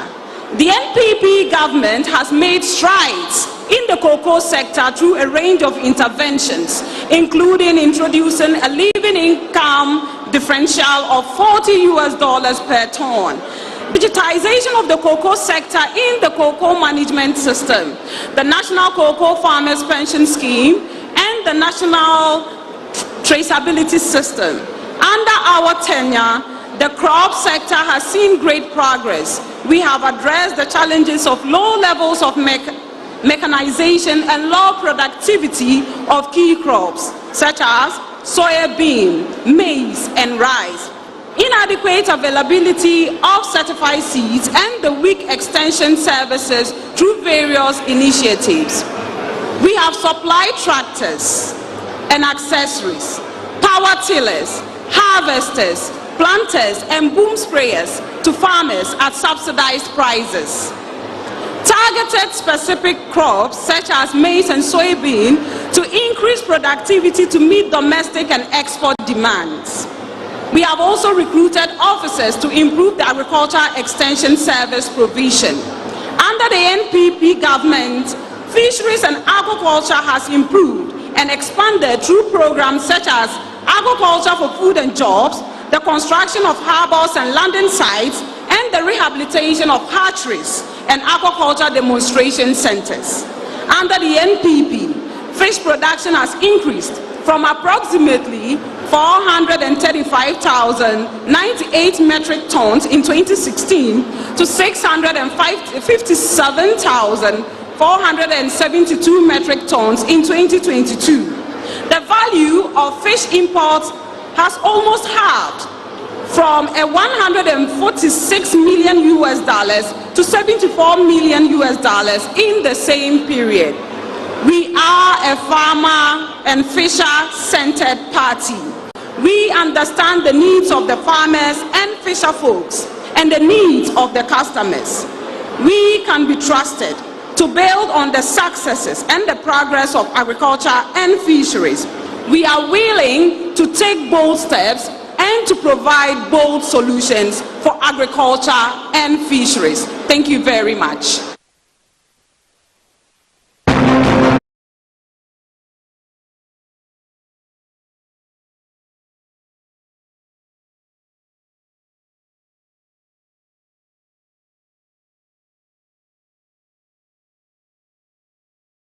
Like the 1D1F, One District, One Factory, digitalization of public services, and enhancement in transport systems have driven this growth. Despite the shifting global economic landscape and internal pressures, our commitment is unwavering. We are determined to further strengthen our economy, making it more robust and inclusive for every Ghanaian. The journey to a prosperous future continues with your support. Vote for Bawumia. Bawumia means business. Ladies and gentlemen, with a resounding round of applause, let's make welcome the Honorable Ejapa Mesa.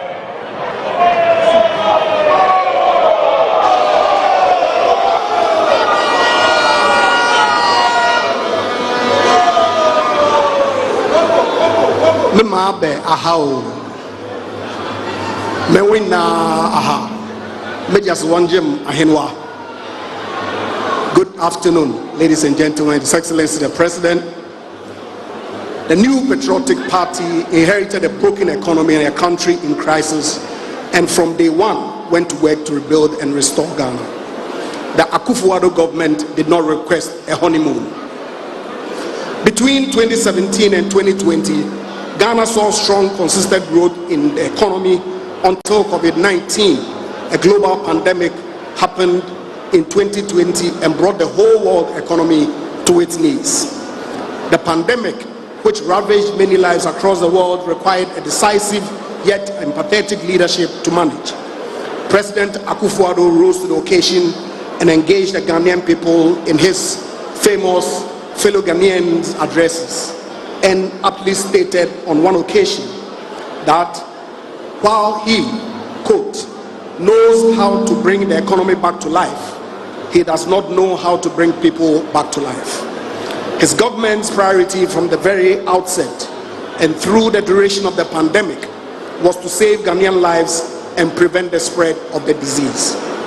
The president received global acknowledgement and praise for his handling of the COVID-19 pandemic. As soon as it was safe to do so, he once again turned his attention to rebuilding the economy, to restore and repair the damage caused by the global financial crisis and the supply chain disruptions that were the direct consequence of the pandemic. The economic restoration efforts were significantly impacted by the Russian invasion of Ukraine. Despite the pandemic and despite the massive impact the war in Ukraine had on the world economy in general and Africa in particular, the NPP administration has managed to rebuild the Ghanaian economy and bring about sustainable change to the nation. This has been achieved through bold, decisive, and some very difficult but necessary decisions.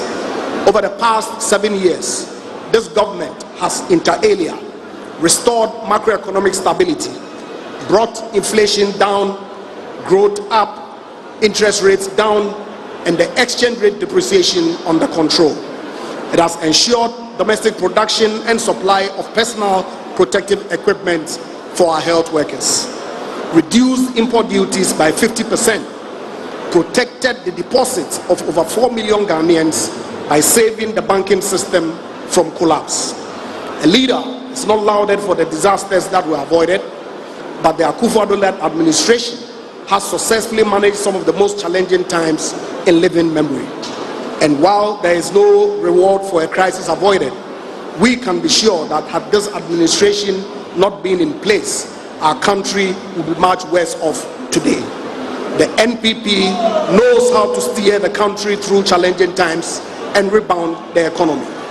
Ghana's economy is safe in our hands. A vote for Bawumia is a vote for bold solutions for Ghana's economy and the only way to ensure prosperity and growth for our dear country, Ghana. Thank you very much for your kind attention. NPP has embarked on several community-based programs to protect our environment. The NPP initiated a large-scale tree planting campaign dubbed Green Ghana to combat deforestation and restore green spaces across the country. Schools, communities, and individuals participated in planting trees to combat deforestation and promote green spaces. Over 70 million trees have been planted under this initiative. Safety in our communities is a priority. We've strengthened security measures to protect our borders and citizens. The security forces have been retooled with equipment, and the police have benefited from investment in housing. We are committed to a safe, prosperous future for generations to come. Vote for Bawumia. Bawumia means business. Let's make welcome the Honorable Samuel Abujidapo.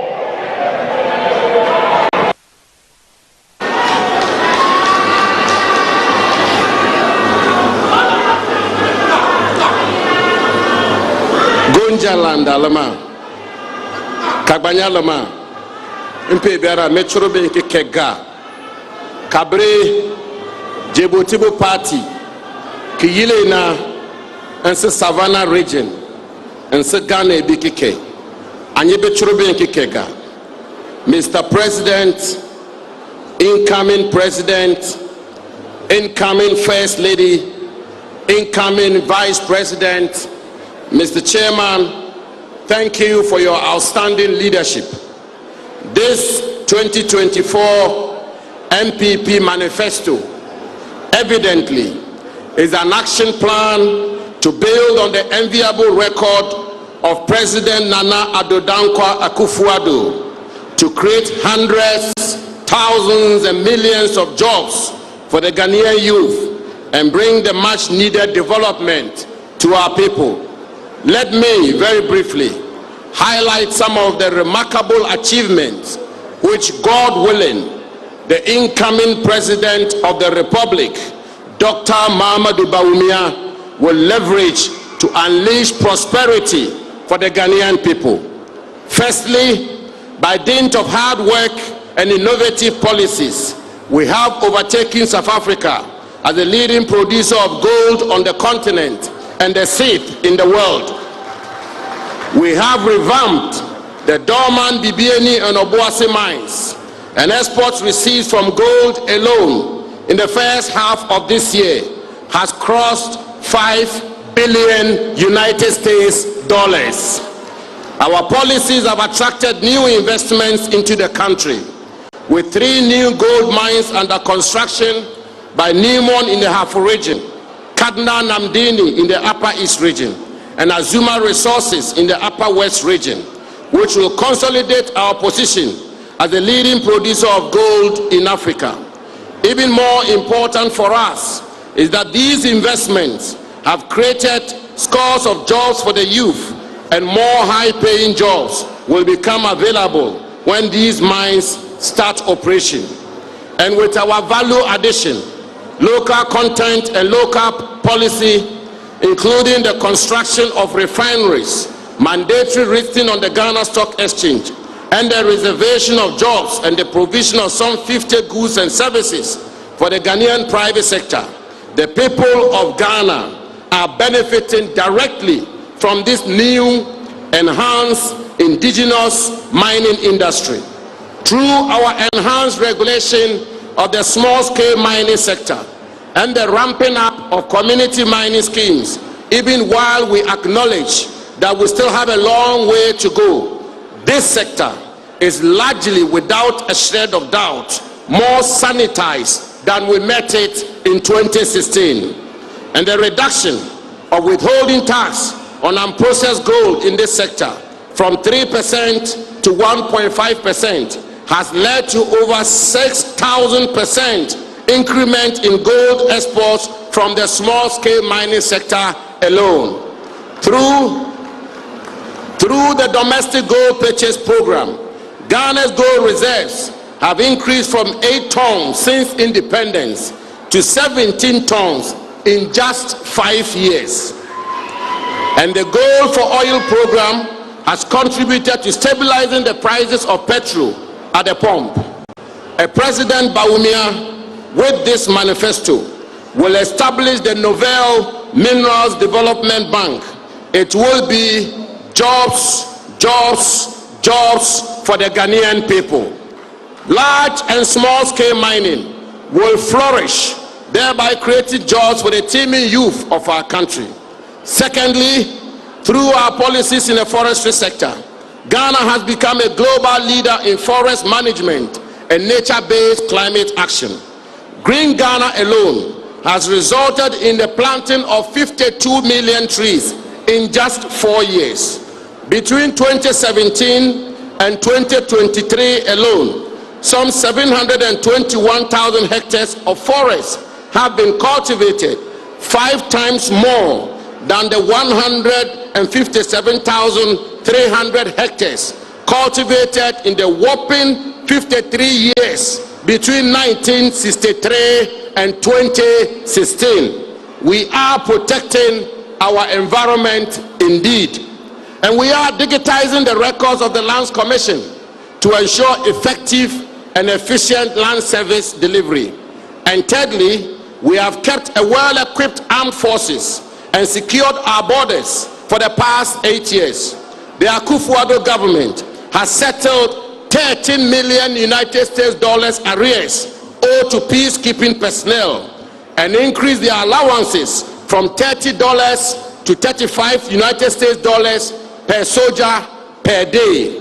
Phase 1 and 2 of the Barras Regenerative Project, the transformation agenda of the military housing project for the Ghana Armed Forces, the 583 housing units constructed to support the accommodation needs of security services personnel of our country, the 933 vehicles, the 4,202 motorbikes, and the 3 helicopters provided to the Ghana Police Service, aside increasing the number of personnel by almost 40%, are just a few of the interventions made to secure our safety and security through our gallant men and women in uniform. In these 2024 elections, we, the youth, have a clear choice to make, like never before in past elections. A choice between 8 years of tangible and impactful achievement against 8 years of broken promises, doomsday, and an era of unemployment association of Ghana. A choice between this well thought through 2024 NPP Manifesto, fashioned to expand opportunities for Ghana's private sector and create jobs for the young people of our country, and one which has been tried, tested, and failed woefully. Total failure it was. And above all, a choice between a smart, hard-working, youthful, and problem-solving leader of enormous personal integrity who will work for you day and night, and those who have been tried, failed, and are desperately attempting to recycle themselves. Never again. Let us therefore, young men and women, from Laura to Sekendi, from Hohoi to Asante-Mampong, from Saboba to Kintampo, and of course, from my beloved constituency of Damango, rally behind Dr. Mahamadou Bawumia and Dr. Matthew Opoku Prempeh and the new Patriotic Party, a game changer for the youth of Ghana. And so, my friends, fellow young Ghanaians, in all humility and modesty, I say to you today that this 2024 NPP Manifesto will be strictly and sacredly implemented to the fullest by our outstanding and visionary leader, and by the grace of Almighty God, the next president of our republic, the man with bold solutions for the future, His Excellency Dr. Mahamadou Bawumia. A vote for DMB, a vote for DMB, and NAPO is a vote for the youth. A vote for DMB and Dr. Matthew Opoku Prempeh is a vote for jobs, a vote for DMB, and a vote for NAPO is a vote for bold solutions for the future. Fellow patriots, I am the 10th speaker and the final speaker, and therefore, on this auspicious note, let me introduce to you the spectacular legacy of the outstanding president of our country, the president of the movement, the president who has built Ghana to this point, the president of compassion, the president, the fatherly president, and the president of our country, His Excellency Nana Addo Dankwa Akufo-Addo. And it is my honor, it is my honor to introduce to you the legacy documentary titled, and I quote, "A Strong Legacy to Build On," end quote. Enjoy it. We are moving forward. We are firing forward. We are moving from north to east to west to south, and the new patriotic party is marching on to victory to make Bawumia the next president of this republic of ours. Thank you.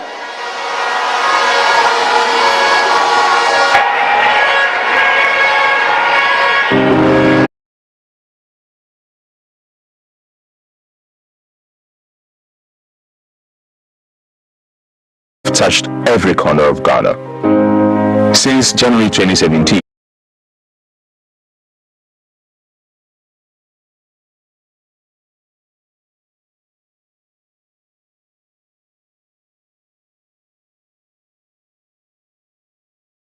people development and prosperity. Join us as we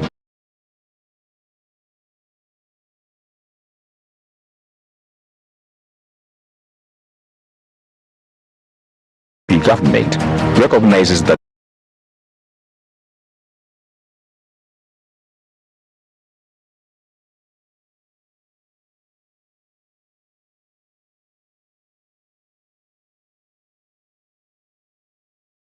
has the opportunity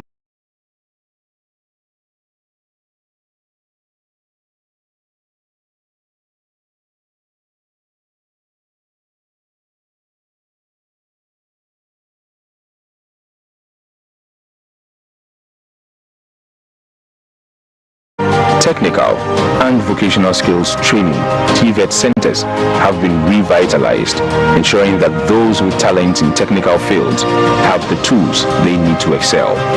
Over 2,400 students are currently enrolled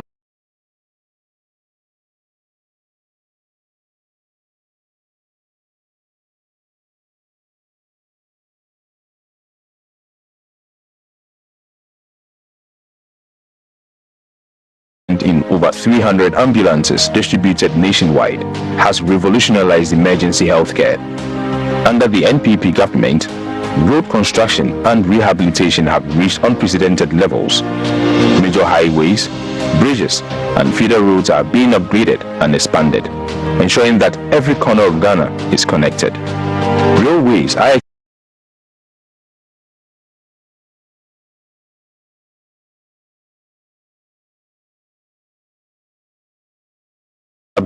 positioning Ghana as a key hub in West Africa. The Planting for Food and Jobs initiative has been at the forefront of this agricultural revolution. The groundbreaking program has provided farmers across the nation with access to high-quality seeds, fertilizers,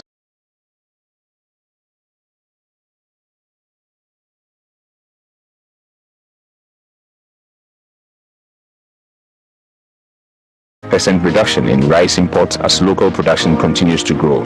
The government has invested heavily in expanding and retooling our security agencies, ensuring that they are well equipped to protect our nation from both internal and external threats. Through innovative policies and bold solutions, the government is ensuring that our natural resources are protected. The transition to renewable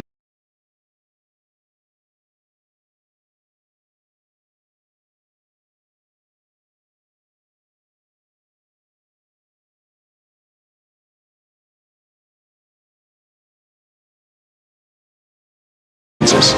At the heart of these efforts, in the Livelihood Empowerment Against Poverty LEAP program, a flagship social protection initiative that has been a beacon of support for many low-income families. Since its expansion under the NPP government, LEAP has reached over 330,000 households. The school feeding program is another critical intervention that has transformed the lives of children across Ghana by providing nutritious meals to over 3 million students in more than 9,000 schools. Affordable housing is another area where the NPP government has made significant strides, providing affordable, quality housing for low and middle income families. As we look into Ghana's next chapter, the NPP government remains dedicated to expanding and enhancing these programs. Together, we are building a Ghana that is not just prosperous, but fair, inclusive, and caring.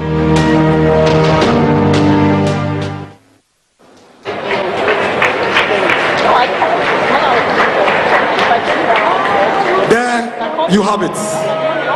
A manifesto developed with love, which is gearing to build on the legacy of a government that has passionately led the development of this country. Ladies and gentlemen, it's been a long listening period, but it tells you there are a lot more to talk about as a government. At this juncture, we should all take note that the manifesto that is about to be unveiled is one that has been done based on wide consultations, talking to the Ghanaian people from across this country, from the north to the south, to the west and the east. The women along the shores and the coast of this country, our farmers in the cocoa farming area, our brothers and sisters in the mining area, our uncles and fathers in the business area inside of Osiokai, our lawyers and doctors have all been engaged. And this is a manifesto that is going to lead us into the next phase of Ghana's development. Let's listen to the chairman of the manifesto committee.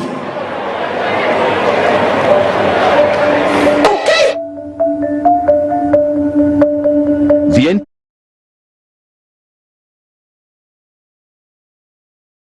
stirred by Dr. Bawumia's commitment to uphold the core values of the party. At the helm was the Manifesto Committee, whose chairman ensured that every discussion was infused with a blend of the party's ideology and the unique persona of the presidential candidate. Across the length and breadth of the country, different groups were engaged, their inputs providing a careful balance that lays bare the foundation of a document that reflects a shared vision, but also resonates with the aspirations of the people. Dr. Bawumia himself sat in for his vision to be put to strict test and scrutiny. The chairman is thankful to all the various committees. This manifesto reflects the needs and aspirations of Ghanaians and is fueled by the vision and dynamism of Dr. Bawumia. The manifesto is the social contract of the party, but in particular the presidential candidate of the party with the generality of the citizenry. The person who is leading the party, and of course you know that the party has its own ideology, private sector enterprise-led or free market enterprise party. He, Dr. Mahmoud Bawumia, is an established economist. He represents a microcosm of the Ghanaian society. He belongs to the academia as well. For 16 years, he has been into politics. And together with his boss, they've traversed the length and breadth of this country. There's no place that he hasn't visited. And in that enterprise, he's met a cross-section of Ghanaians. So even though his own ideas are being shaped by his upbringing, his training, professional training, and his politics, he knows that he's not the repository of wisdom and knowledge. So when he became the flagbearer, he set out to engage a cross-section of Ghanaian society. He had put together a team to help him craft his manifesto. But walking around, engaging the citizens, he was with us. Wherever he went, he presented his own vision, and then asked the people that he had met, professionals, market women, artisans, farmers, policemen, lawyers, engineers, and so on. He met all of them.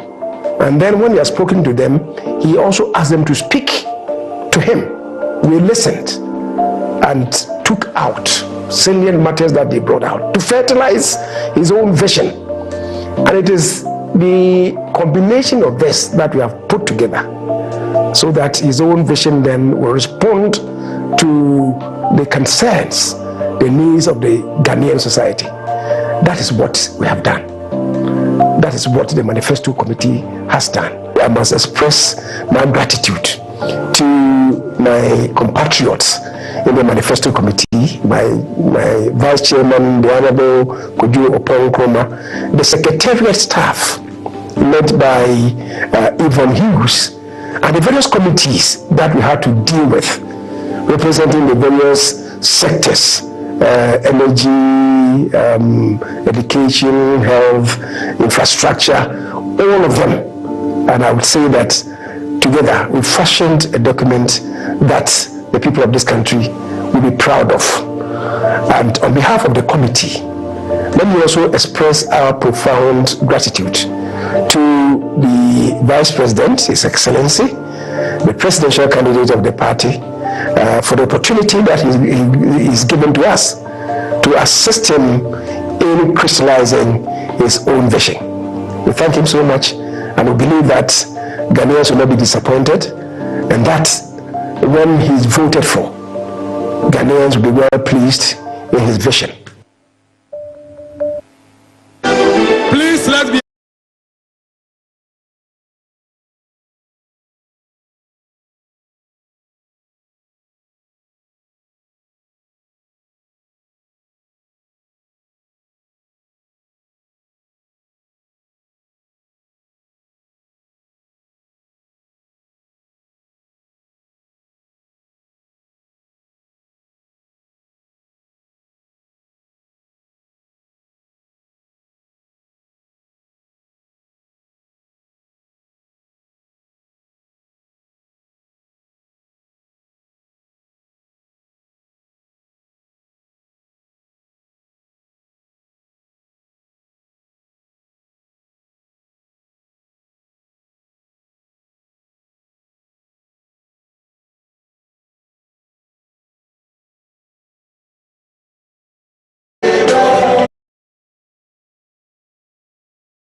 of information and a lot of data, but we are getting right there to that point.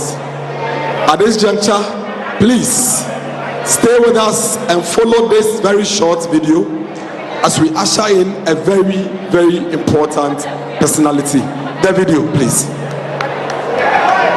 In the heart of Ghana, where history and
the running mates of the New Patriotic Party. Let's put our hands together for the incoming Vice President of the Republic of Ghana, Dr. Matthew Opoku Prempeh, aka Napo, the People's Man, the Member of Parliament for the good people of Messiah South. Please put your hands together. Let it be resounding.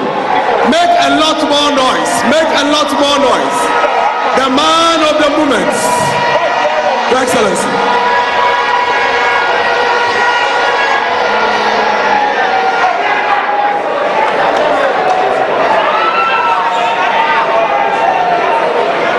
His Excellency, the President Nana Addo Dankwa Akufo-Addo. His Excellency, the Vice President, Alhaji Dr. Mahmoud Bawumia. The Second Lady of the Republic, Hajia Samira Bawumia. The National Chairman of the New Patriotic Party, and all patriots gathered here this evening. I hope I can stand on existing protocols. I'm here briefly to link what we have done and give you a foretaste of what is to come. A link between the last of the titans, His Excellency Nana Addo Dankwa Akufo-Addo, and the future generation led by Dr. Bawumia. I hope this heroic task I'll be able to do.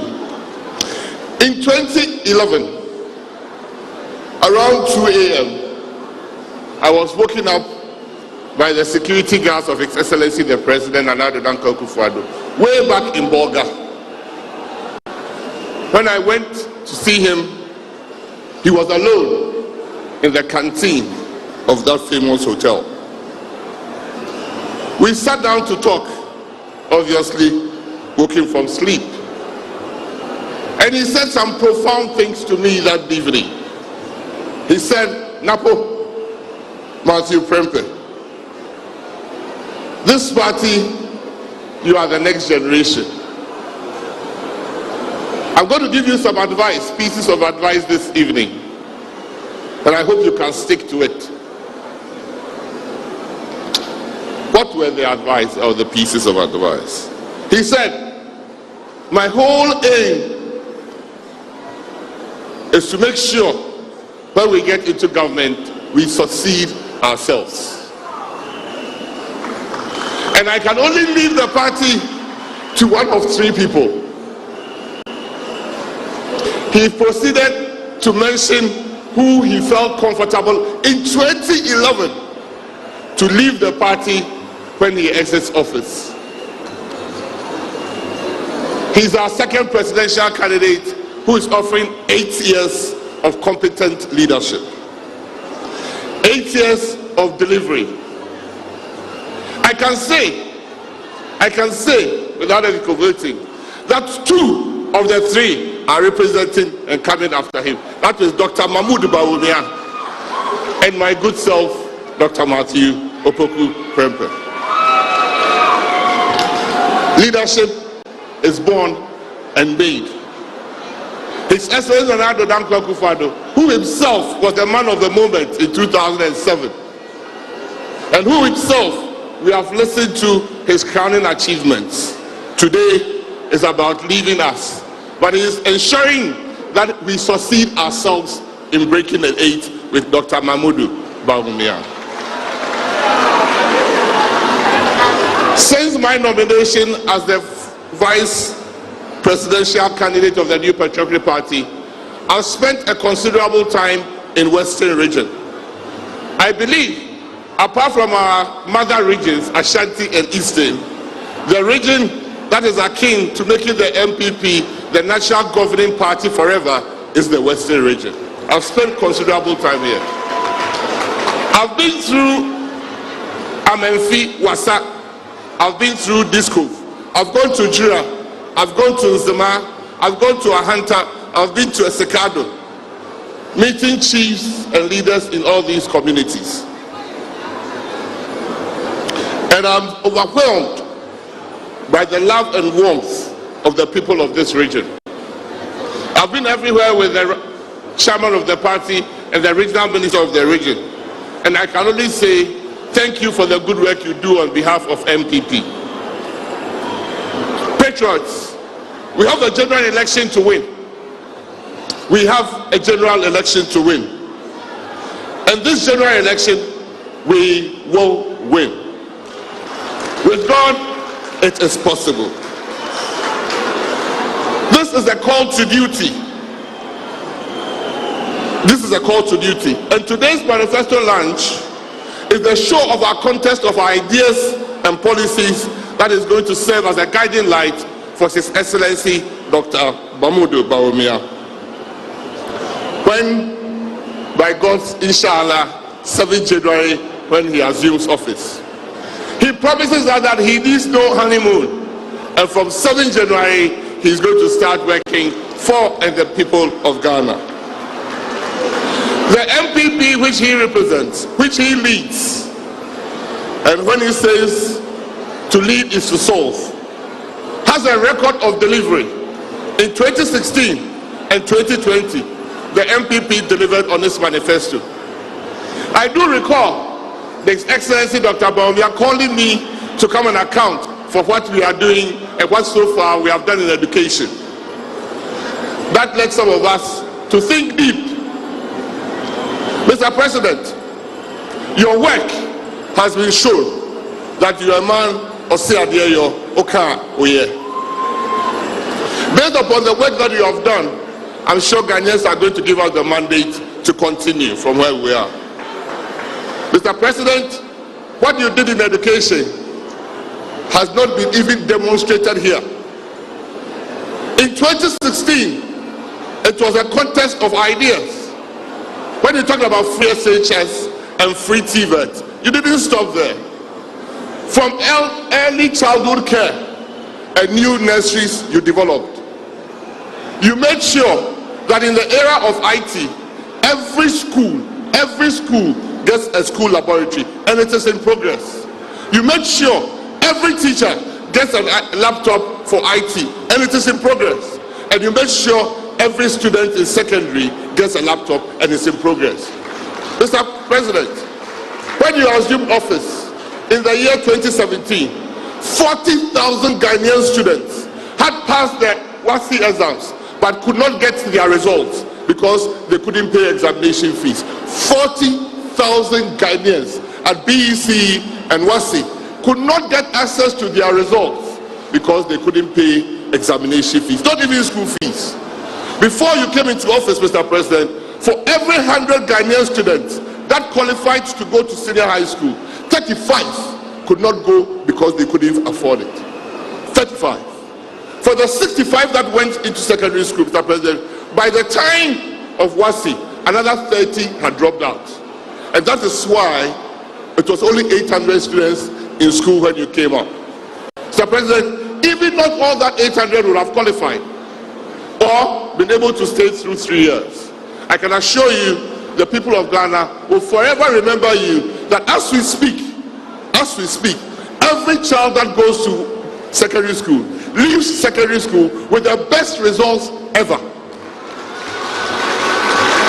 The most profound thing, Mr. President, the most profound thing that you did in education, when the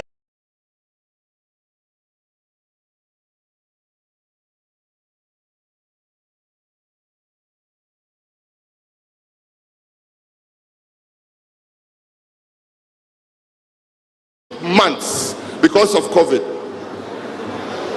And when they came back to school and they set for their WASI, the best results ever Ghana has had. 68% of all A18s, aggregate A1, 8 subjects happened for that group. 68%, the whole of West Africa. Ghana got 68% of A1s, 8 subjects. Not only that, we for the first time passed all 4 core subjects. That had never happened, Mr. President. Not only that, the best 3 students that ever happened came from your country, Ghana. That is leadership. That is delivery. That is leadership. Mr. President, we moved from education to energy under your watch. And we said, no longer will Ghana have doom so? In fact, by 2017, when you got into office, it had been 5 years of doom. It was not doom so, it was 5 years of doom. In fact, a former president said he will watch how we solve the doom problem. Not only have we kept the light on, Mr. President, even under trying times, the light has been on. Mr. President, I can say that the average electricity prices now is cheaper dollar by dollar from between 2017 and now. You have not only exhibited competence, you have exhibited leadership par excellence, Mr. President. I do know that right beside you was Dr. Mahmoud Bawumia. If you set the vision, he set the mission. If you ensure delivery, he made sure your government ticked. No wonder you pulled all stops to let him succeed, and surely God will bless your effort, Mr. President.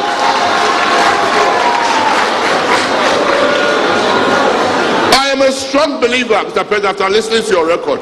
Personally, I'm a strong believer in Dr. Mahmoud Bawumia. I've worked closely with him than many more would ever know. I believe in his ability and his knowledge, and surely he's the man of the moment. I, Masyopo Kupempe, I am committed to serving him loyally, to ensuring his vision is translated to a mission and an action purpose for myself. I know his vision is for a brighter, better, business-friendly country called Ghana. And I pledge to even work harder to support this vision. There is so much we can do, patriots, together if we pull all our hearts and minds together towards that common goal, that common shared purpose of victory 2024 December. So, President, nothing would make you happier. No legacy would ever pass the fact that on 7th January, your sword will be handed over to your Vice President, Dr. Mahmoud Bawumia.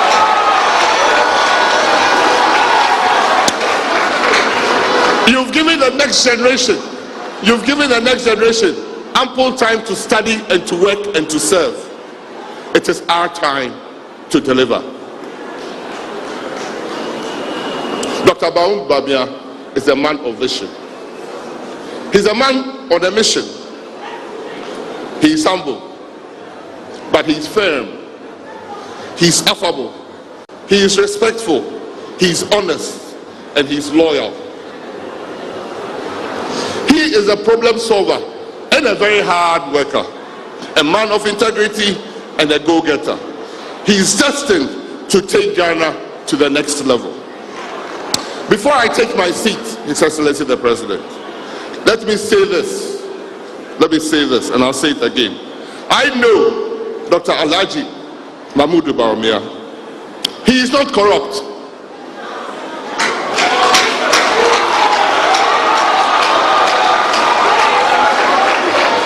I will not be corrupted. In his public life, Mr. President, he has never been accused of corruption. And in his public life, he has never been investigated for corruption.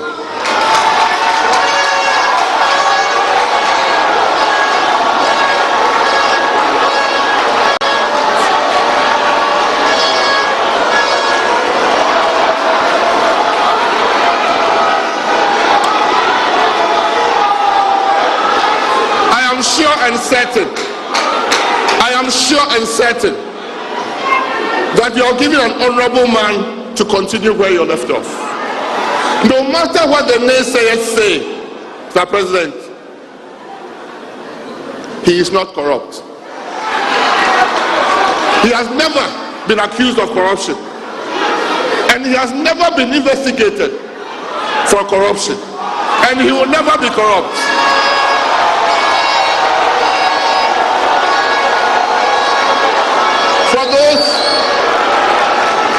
For those who have skeletons in their cupboard,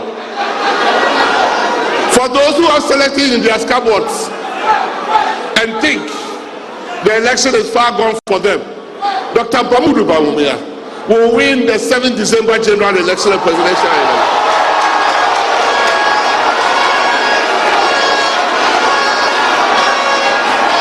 We Kukudites will fight from room to room, house to house, village to village, community to community, that never again will we have doom so. Never again will there be petrol queues. Never again will money be the determinant of how much education level you can achieve. And surely the day of accountability is coming straight to some of them who have skeletons in their cupboard. I will promise that we will work and deliver a better Ghana for your legacy purposes. Thank you.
the heartbeat of the nation. Ghana stands at the threshold of the next chapter, and at its helm stands Dr. Mahmoud Bawumia, a leader of vision who embodies the fusion of heritage and progress.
During the toughest times, his commitment to a digitally advanced, prosperous nation inspires perseverance, a beacon for all. The people's leader. Beyond economics and innovation, Dr. Bawumia feels Ghana's pulse. He listens, truly listens to the people. Their needs, struggles, and dreams drive him. He is not distant. He is deeply connected, advocating tirelessly for their well-being. As the sun sets on Ghana, Dr. Mahmoud Bawumia stands.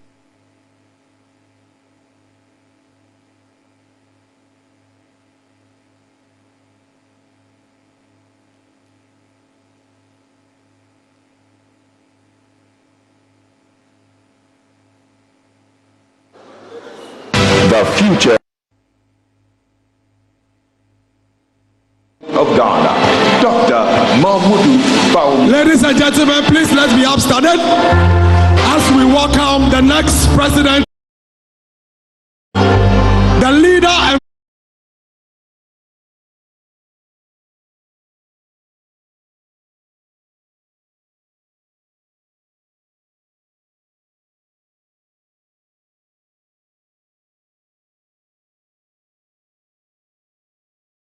Mahmoud Bawumia.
I know he's watching from home.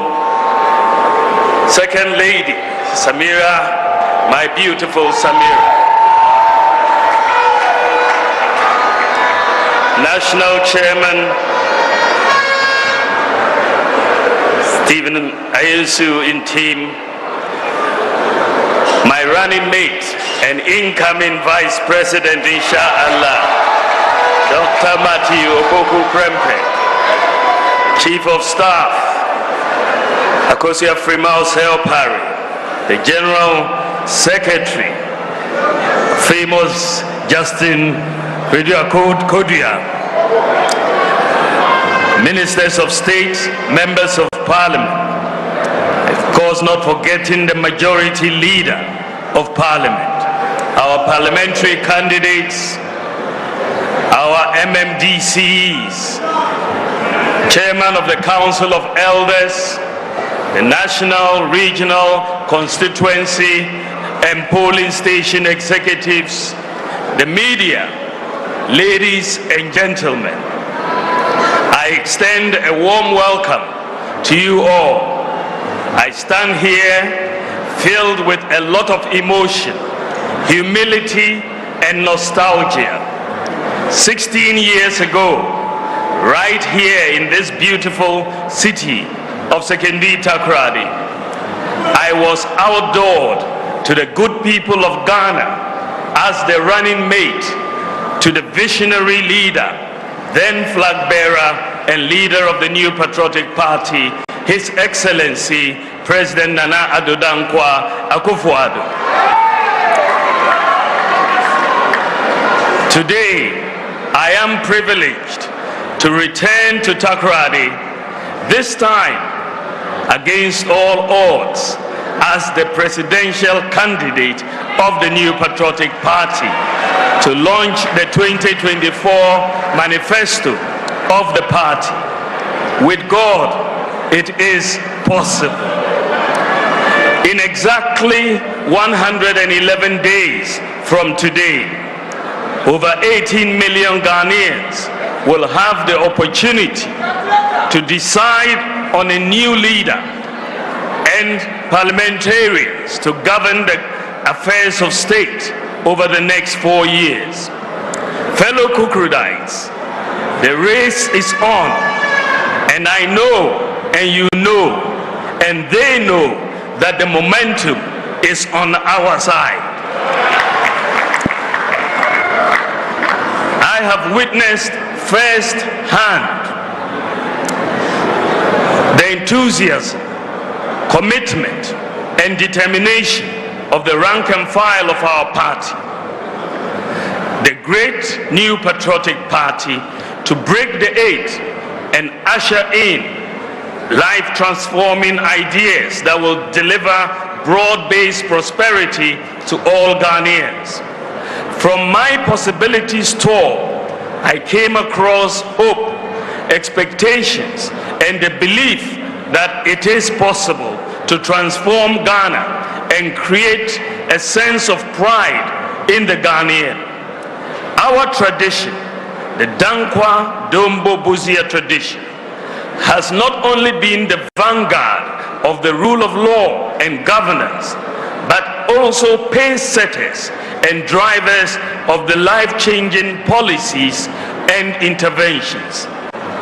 Let me first thank Honorable Oseche Mensah Bonsu, the chair of the Manifesto Committee, the co-chairs, and all members of the Manifesto team for putting together this wonderful document.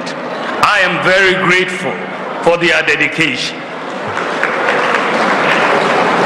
Let me also thank the earlier presenters for highlighting the major achievements of our government under the leadership of President Nana Akufo-Addo. We have taken time to highlight these achievements because track record is a significant predictor of credibility and the potential to do more.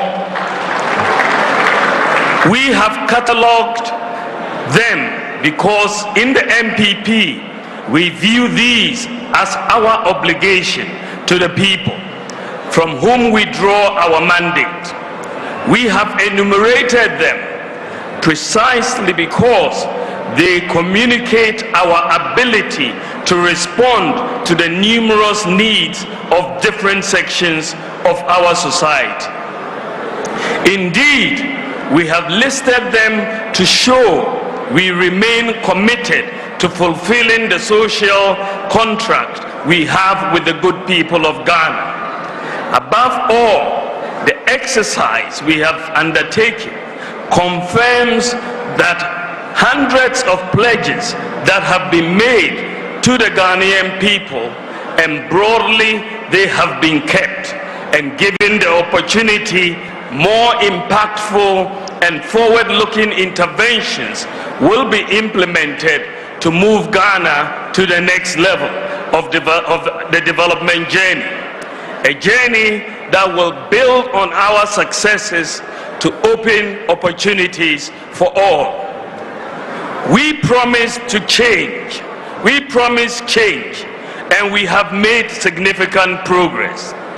Mr. President, history will be kind to you, and you shall be remembered for your unprecedented achievements and the millions of lives you have touched.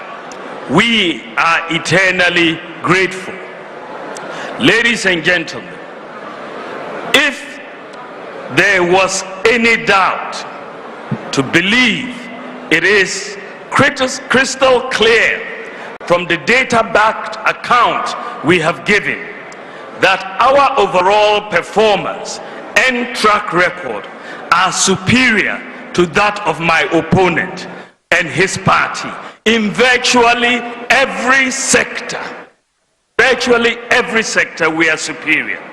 But I believe, as a former president and a proud student of history, he knows that.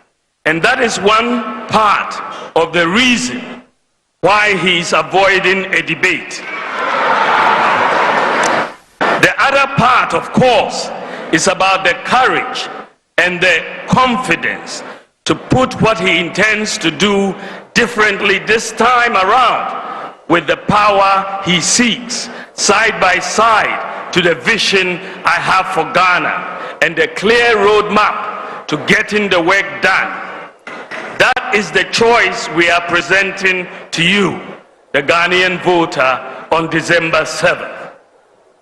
Ladies and gentlemen, notwithstanding our superior performance, there remains the fact that between 2020 and 2022, we experienced severe challenges triggered by the pandemic, which brought the world and our country to a thundering halt. The world experienced the greatest economic depression since the 1930s, with most countries recording negative GDP growth. Supply chain disruptions and the rising price of oil resulted in major increases in the prices of fuel, freight, and food across the globe.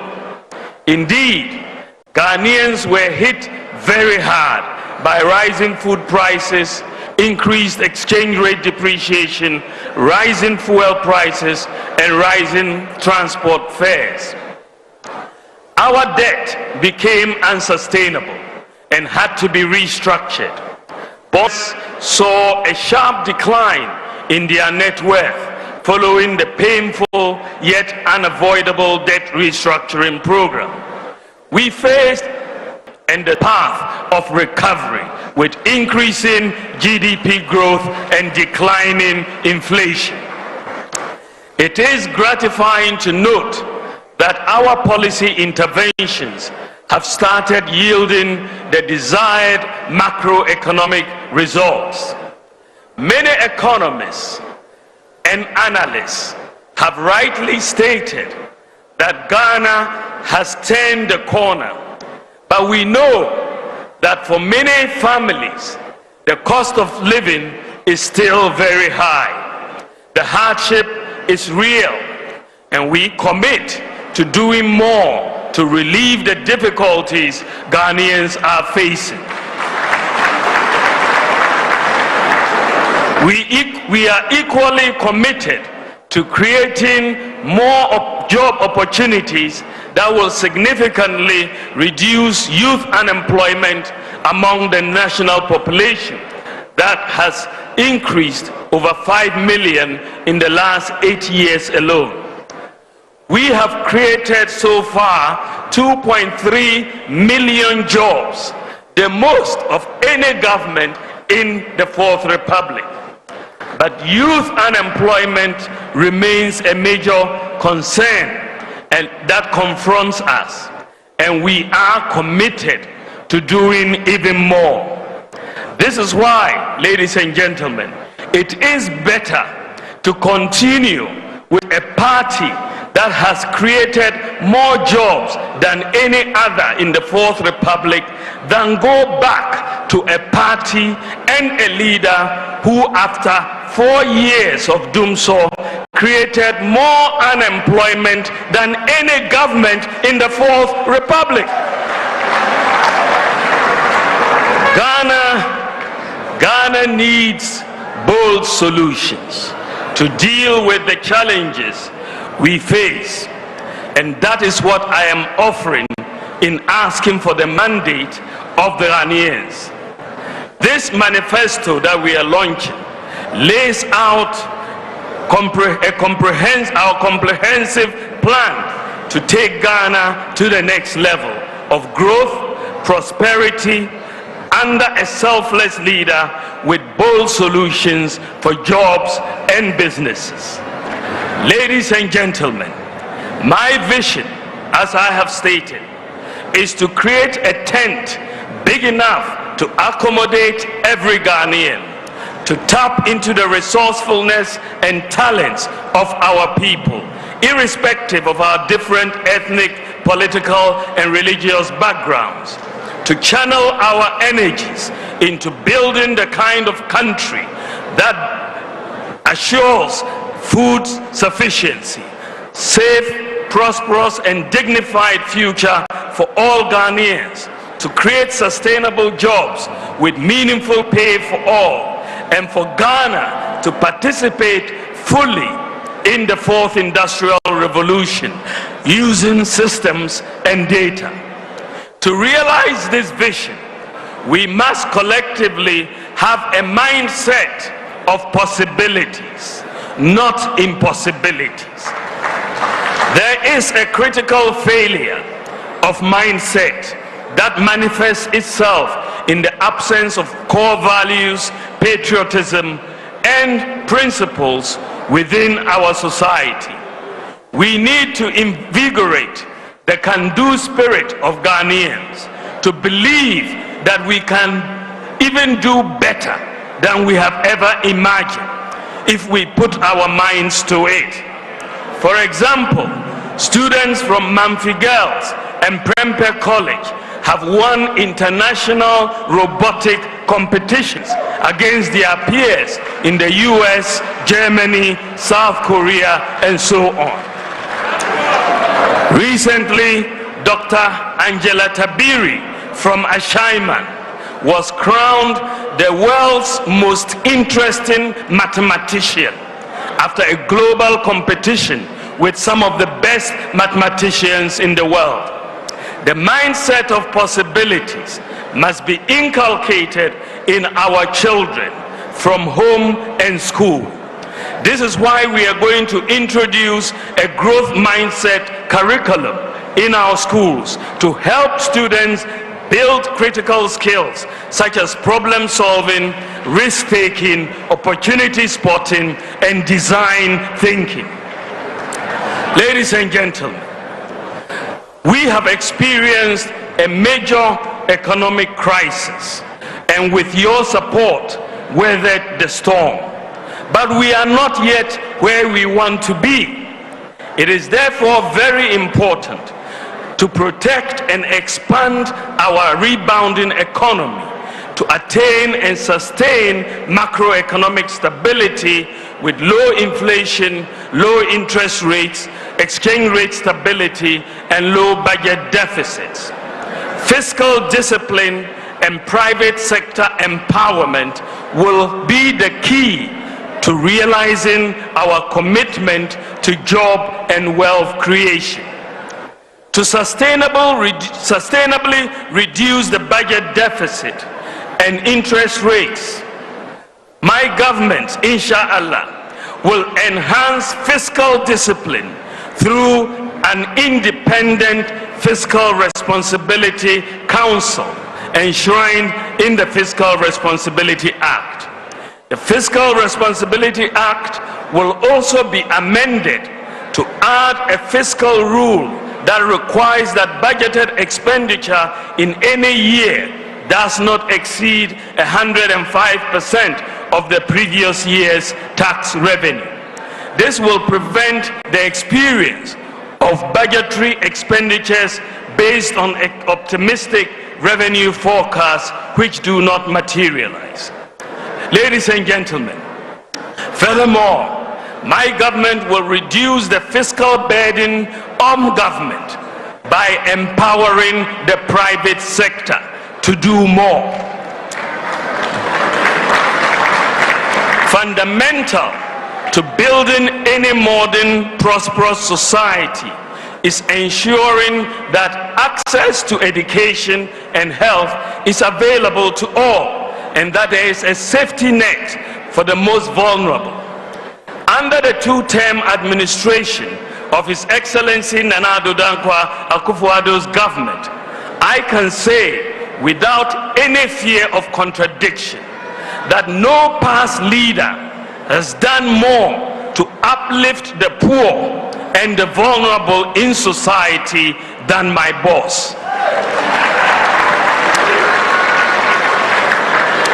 We put in place new ones and expanded existing social policies and programs for the masses across Ghana, like the free senior high school, free TVET, Agenda 111, one constituency, one ambulance, expanding school feeding, national health insurance care for childhood cancer, sickle cell patients, and kidney dialysis, and so on.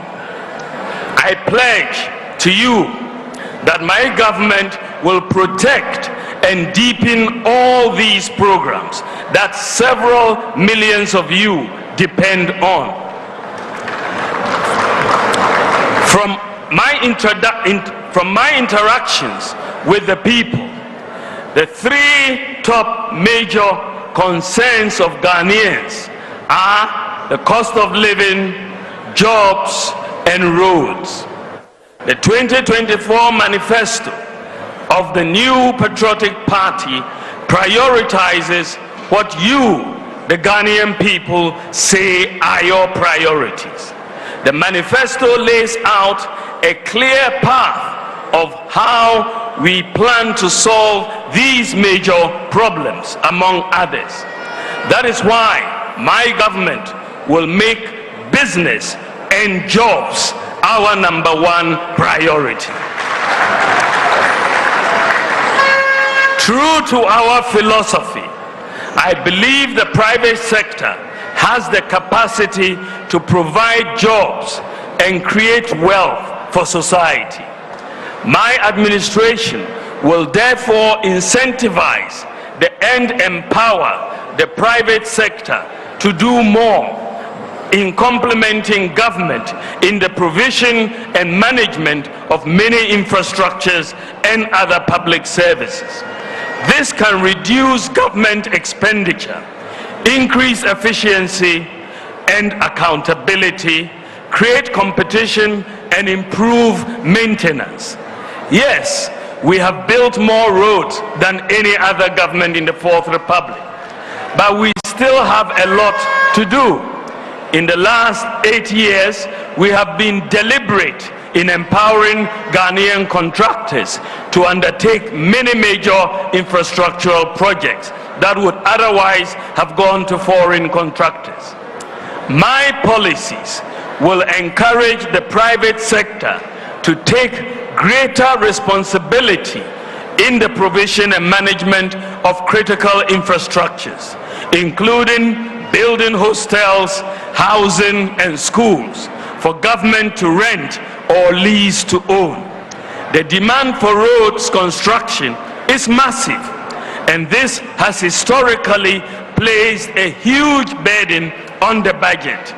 I will make it more attractive for the private sector to also finance construction, management, and maintenance of roads through PPP concessions. Also, I want to change our procurement culture drastically to tackle waste and corruption.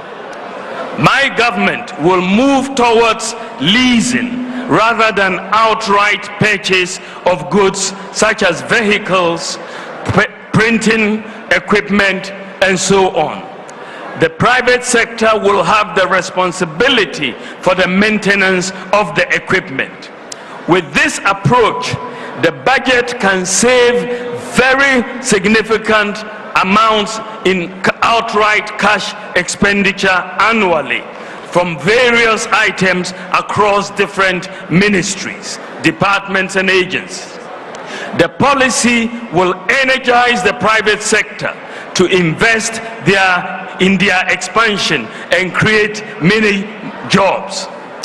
Enhancing the role of the private sector, along with fiscal and administrative decentralization, improving our systems and the way your institutions function, will lead to greater efficiency, cutting waste, and ensuring value for money in procurement. The move towards the private sector provision of many public services would create the fiscal space of at least 3% of GDP annually. That is 30 billion Ghana cedis annually. This represents a major paradigm shift. Additionally, an efficient system of governance will require even fewer ministers. Therefore, I will have no more than 50 ministers. Ladies and gentlemen, I come to our tax system.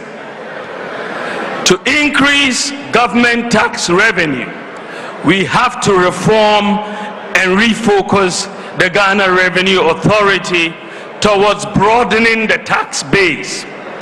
Estimates suggest revenues amounting to 13% of GDP, or some 150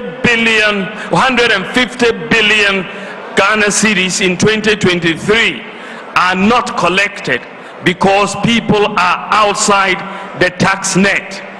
Many individuals, businesses find our tax system cumbersome and confusing. We want a tax system that is easy to understand, easy to comply with, and easy to enforce, softer on the taxpayer, and that is not subject to so much discretion. The next NPP government will introduce a very simple, citizen-friendly and business-friendly flat tax system.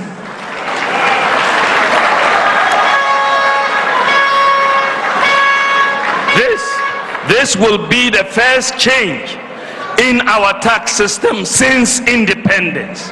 No government has thought about changing the tax system, but it is the NPP party that is saying it is time for a change in the tax system.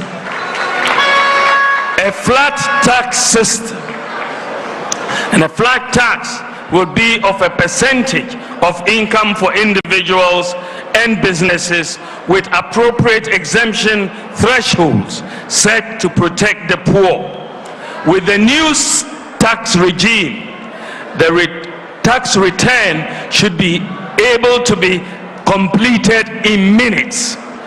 We will also simplify our complicated corporate tax system and VAT regime.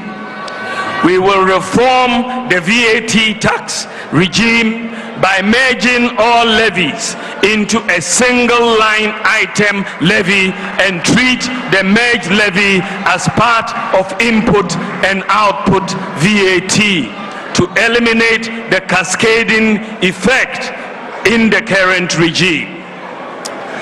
To start the new tax system on a clean slate, my government will provide a tax amnesty, that is a complete exemption from the payment of taxes and the waiving of associated interest and penalties up to a certain year to individuals and businesses for failures to file taxes in previous years, so that everyone will start afresh on a clean slate.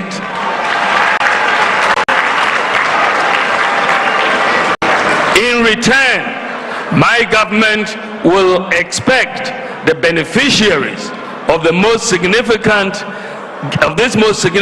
gesture and such savings to be directly used in creating jobs. Our ultimate goal, ladies and gentlemen, is to move Ghana to a lower tax regime with broader coverage to stimulate greater economic activity and generate more revenue to the state. For this to succeed, tax digitalization will be implemented across all aspects of the tax administration. Everyone will be required to file tax, a very simple tax return, electronically through their mobile phone or a computer. There will be no manual or paper filing of taxes anymore. Faceless assessments will provide transparency and accountability. There will be no need under this new tax regime. There will be no need for GRA to send officers to sit in shops, to close shops. E-invoicing as being implemented by GRA will also be extended. I now come to support for business. Ladies and gentlemen, my government will be for business, because true to our philosophy, I believe the business of government is to empower business to deliver for society. We will therefore support the growth of businesses by the following policies. We will incentivize Ghanaian startups in selected strategic sectors with investment tax credits for the first 3 years of their operations. A flat rate system of duties for all importers will be implemented, bringing predictability and stability on prices of imported goods. We will harmonize port charges to align the charges with the charges in competing regional ports, particularly Togo. Duties in our ports will not be higher than the duties in Lomé, Togo.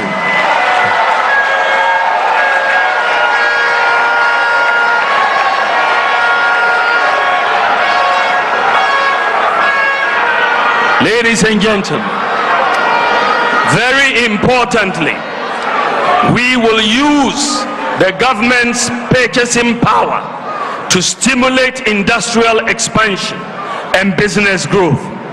This will help create jobs by rolling out a Buy Ghana First policy, under which all goods and services procured by the public sector will first be filled by goods and services produced locally.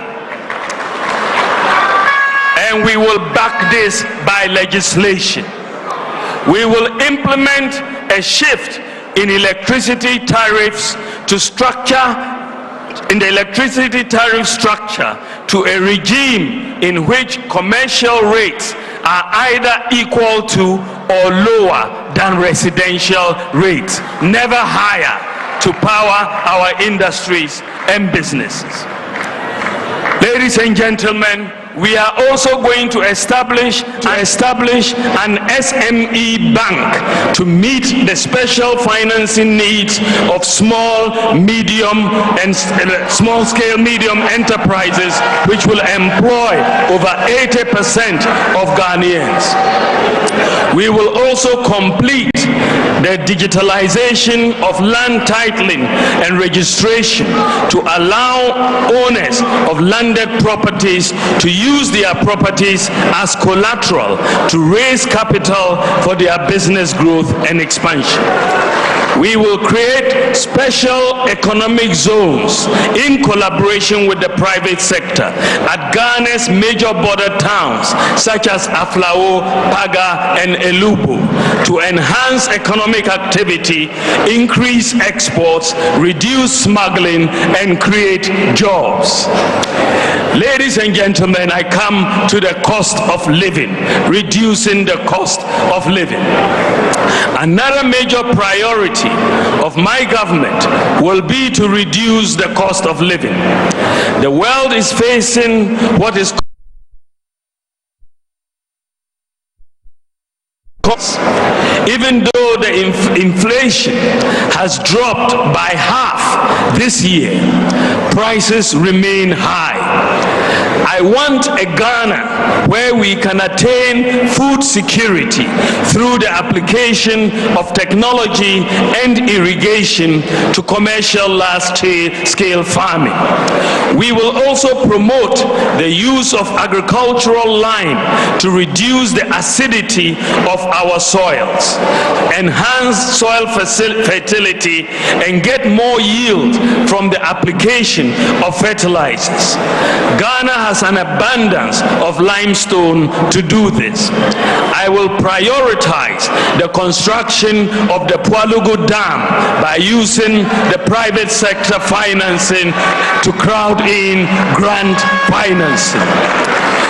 Ladies and gentlemen, we will also ensure food security by stabilizing the prices of foods produced locally through financing and guarantees from the Development Bank Ghana and the Ghana Incentive-Based Risk-Sharing System for Agricultural Lending, also known as GSTS. This will mainly involve upscaling the production of staple foods, investing in the preservation of staple foods, meat, poultry, and fish products, and establishing agricultural enclaves which will have irrigation, processing, and storage facilities in each region for crops or grains in which the regions have a comparative advantage. We will reduce the cost of transportation by promoting and supporting electric vehicles for public transportation.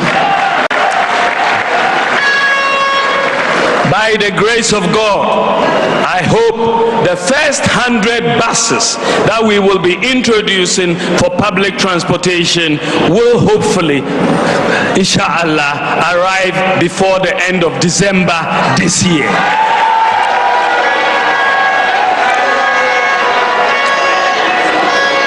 We are also going to expand the Gold for Oil program to continue stabilizing the price of fuel.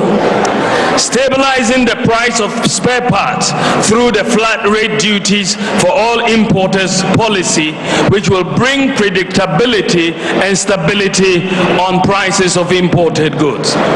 Ladies and gentlemen, we are also going to make your driver's license valid for 10 years and extend the renewal period to 5 years. Under a housing for all policy, I will also have a major focus on the provision of public housing in the same manner that Singapore did. We will partner with the private sector to build large housing estates without the government having to borrow or spend. Also, the National Rental Assistance Scheme, which has worked so well with thousands of beneficiaries, will be enhanced to deal with the problem of the demands of rent advance of 2 years or more. We will also ensure a variety of accommodation types to meet different pockets and needs as follows. In social housing, will be including homeless shelters, overnight stay for the vulnerable, and expanded rental assistance schemes for low-income workers. In the area of affordable housing, will be including district housing projects through incentives to the private sector real estate industry, as well as expanding the services of the revived State Housing Company and the Tema Development Corporation and the National Home Ownership Fund, and improving housing finance through an expansion of the mortgage lending market, as well as rent-to-own schemes. Ladies and gentlemen, we will use a variety of ways to deliver access to the various types of accommodation. For example, social housing. We will provide public lands within our main city to private developers, and in order to benefit, make it mandatory for them to set aside between 20 and 30% for low-income social housing units with subsidized rents. Significantly, ladies and gentlemen, improving the availability and affordability of power. We will do this by bringing on board 2,000 megawatts of solar power and incentivizing users by buying access to power they generate from their solar systems and paying with free electricity from the national grid when they need power through net metering. We will continue to make accessing services easier. For example, once you have a Ghana card, all public organizations will not be required to collect your basic data. They will have all that data. They don't need you to fill any forms because all of it is on your Ghana card. Ladies and gentlemen, I want to build a Ghana where we leverage technology, data, and systems for inclusive economic growth. I want to build a Ghana into a world-class digital economy. I want to build a Ghana where we apply digital technology, STEM, robotics, and artificial intelligence for the transformation of agriculture, healthcare, education, manufacturing, fintech, and public services delivery. As part of this process,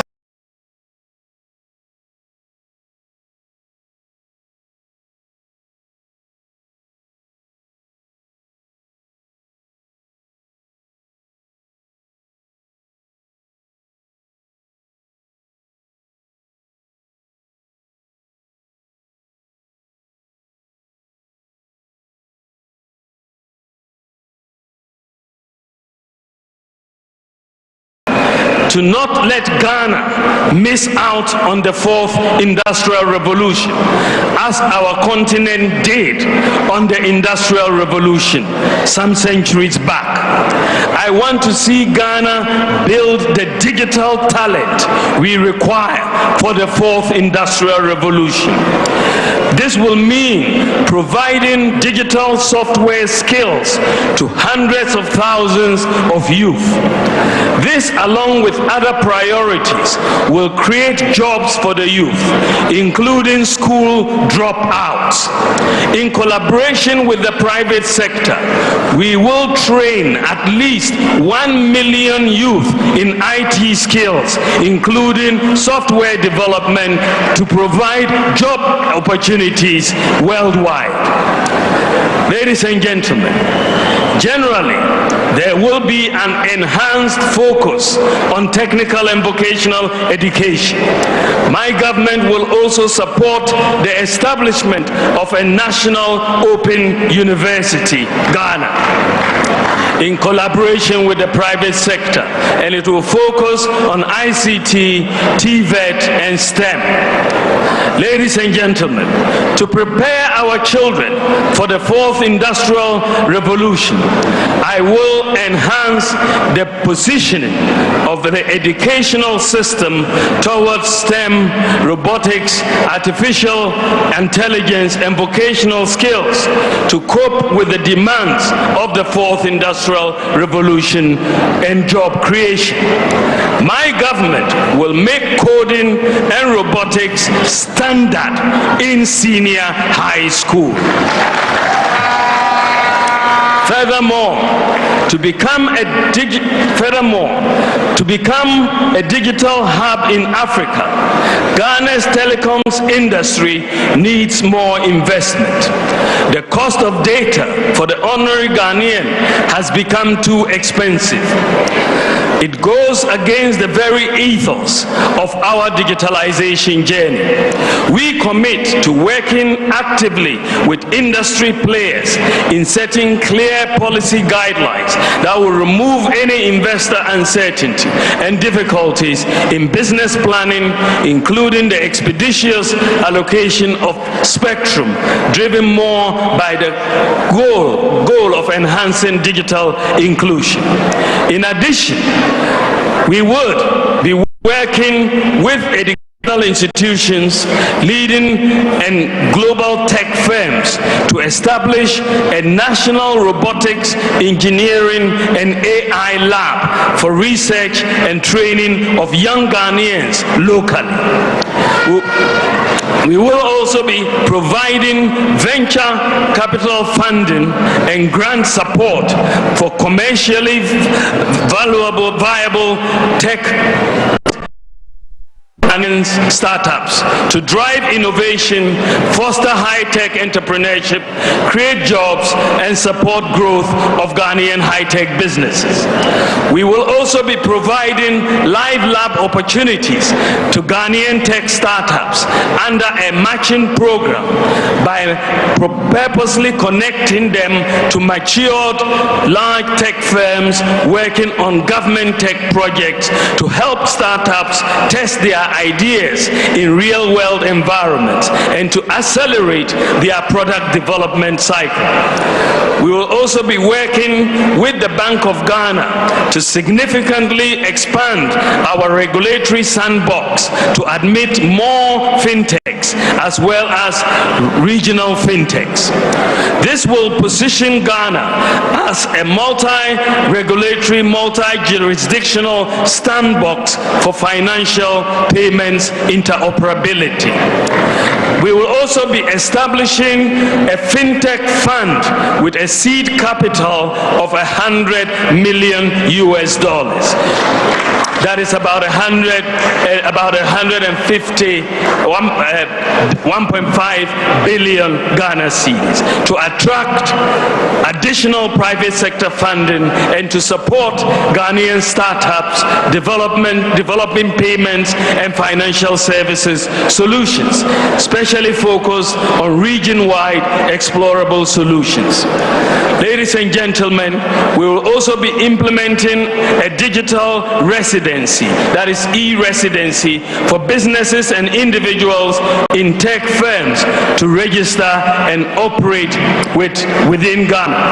We are also going to be implementing a 5-year digital nomad visa and work permit to attract global tech talents to domicile and work from Ghana, appointing also, ladies and gentlemen, a digital ambassador whose role will be to develop new external markets for Ghanaian digital talents and products and facilitate the export of our digital services.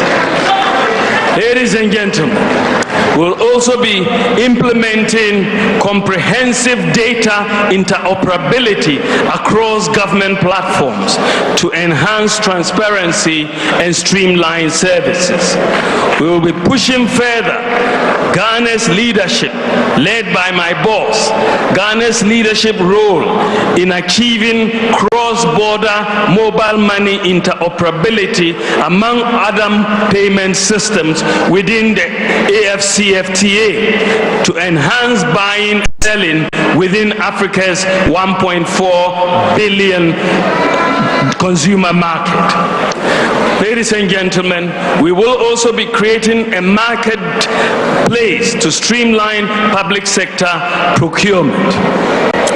As a result of the increase in fiscal space from the tax and expenditure measures we are going to undertake, we will be in a position to enhance the digital economy by abolishing the e-levy as well as taxes on mobile phones. We are also going to ensure in this digital economy that we are building that the Ghana card will not be required, that for any person who holds a Ghana card, you will not be required to fill a form to get a passport. You will just be required to pay your fee because all the information is on the Ghana card.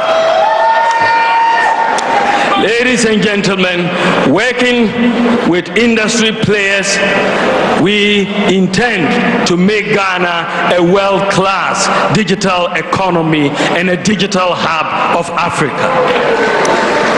I now come to our natural resources.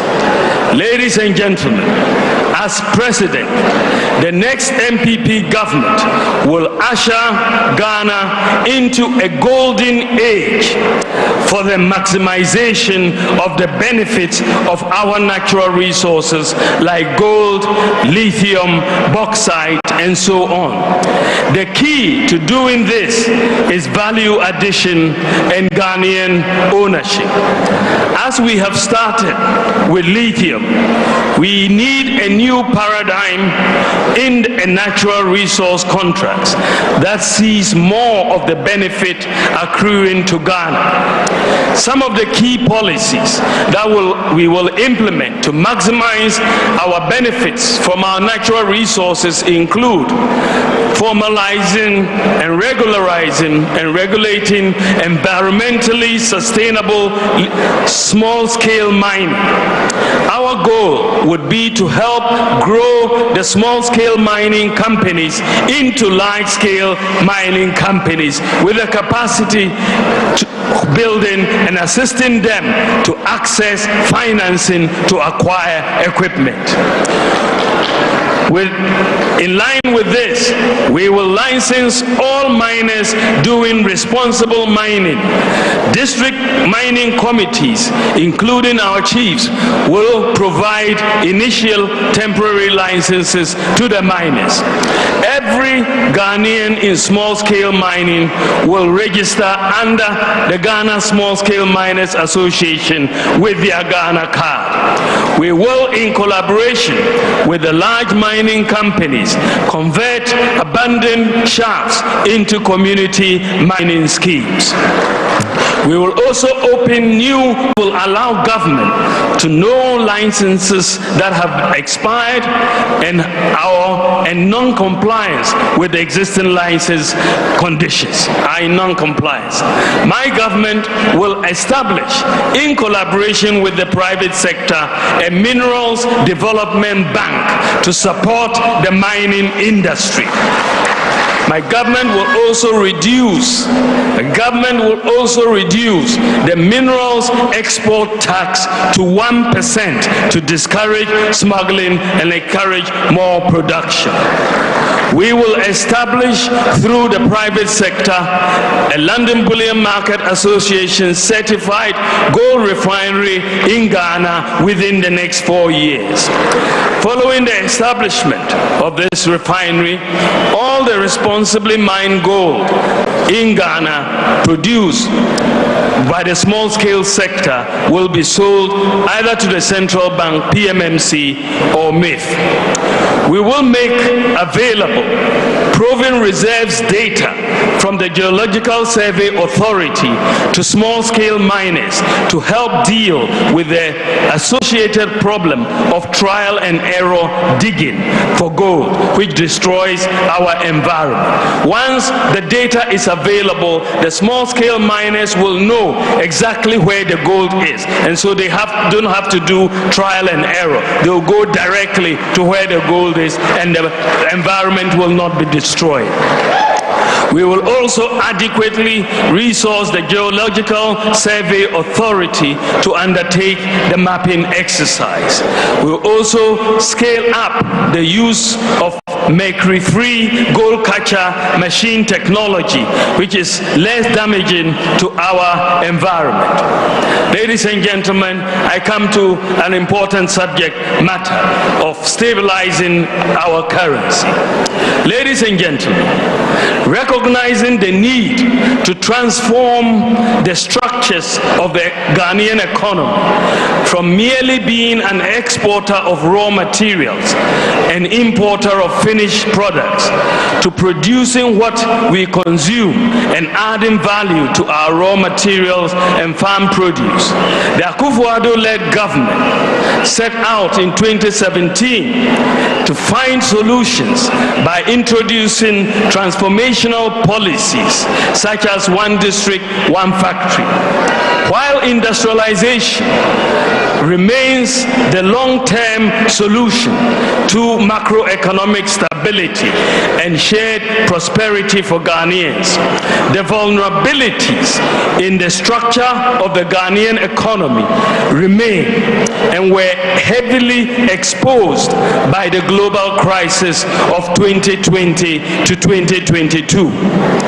The crisis hit us really hard, but you may wonder why, unlike previous times when the city faced severe pressure, this time around we have never experienced queues at our fuel stations or doomsor as we did in 2015. Let me tell you a short story about that. I approached my boss when we had this crisis, as I saw our foreign exchange reserves continually dwindling. I approached my boss and suggested a novel way as a solution to the shortage of foreign exchange. I proposed that we leverage on gold to produce directly in exchange for the essential goods we import. He gave me the go-ahead to pilot the one critical import, petroleum products, the shortage of which would have completely derailed our economy. And that is what resulted in gold for oil. I am happy to say that the two policies that have helped rescue the economy from catastrophe in the recent crisis were the Bank of Ghana's domestic gold purchase program, which I proposed, and the gold for oil program. The pilot, these two policies, the pilot has worked for a number of companies and has worked for the countries.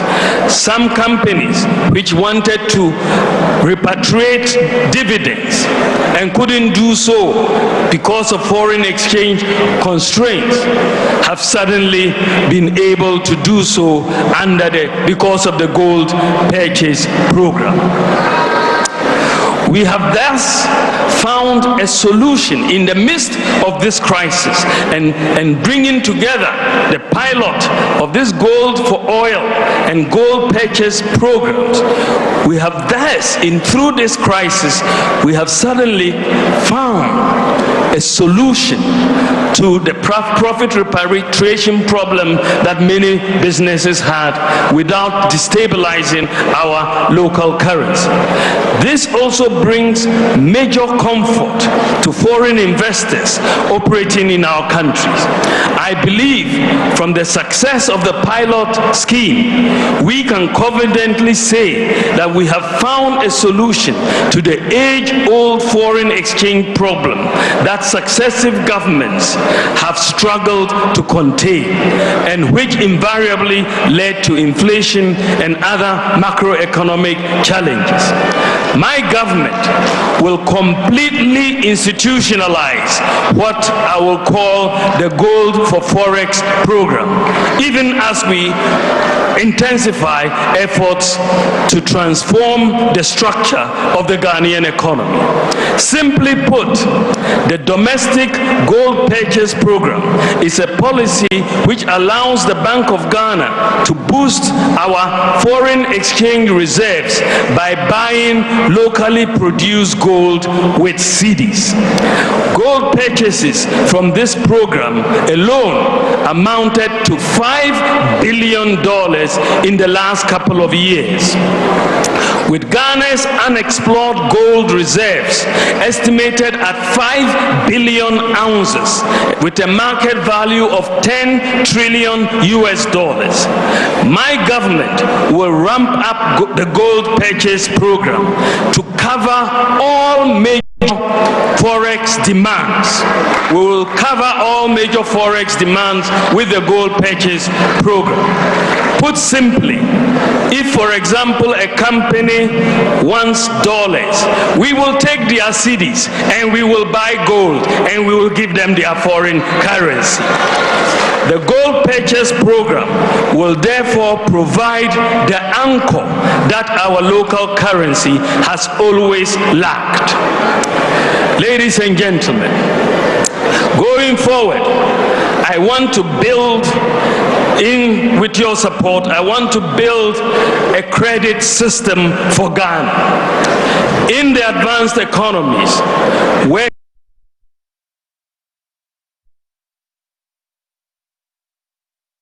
such as televisions, cars, mobile phones, and houses.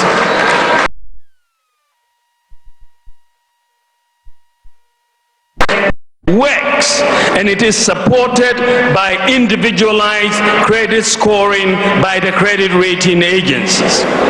In the advanced countries, people are able to obtain mobile phones for free under a contract arrangement with their telephone companies. But people with the impossibility mindsets don't understand that these things are possible.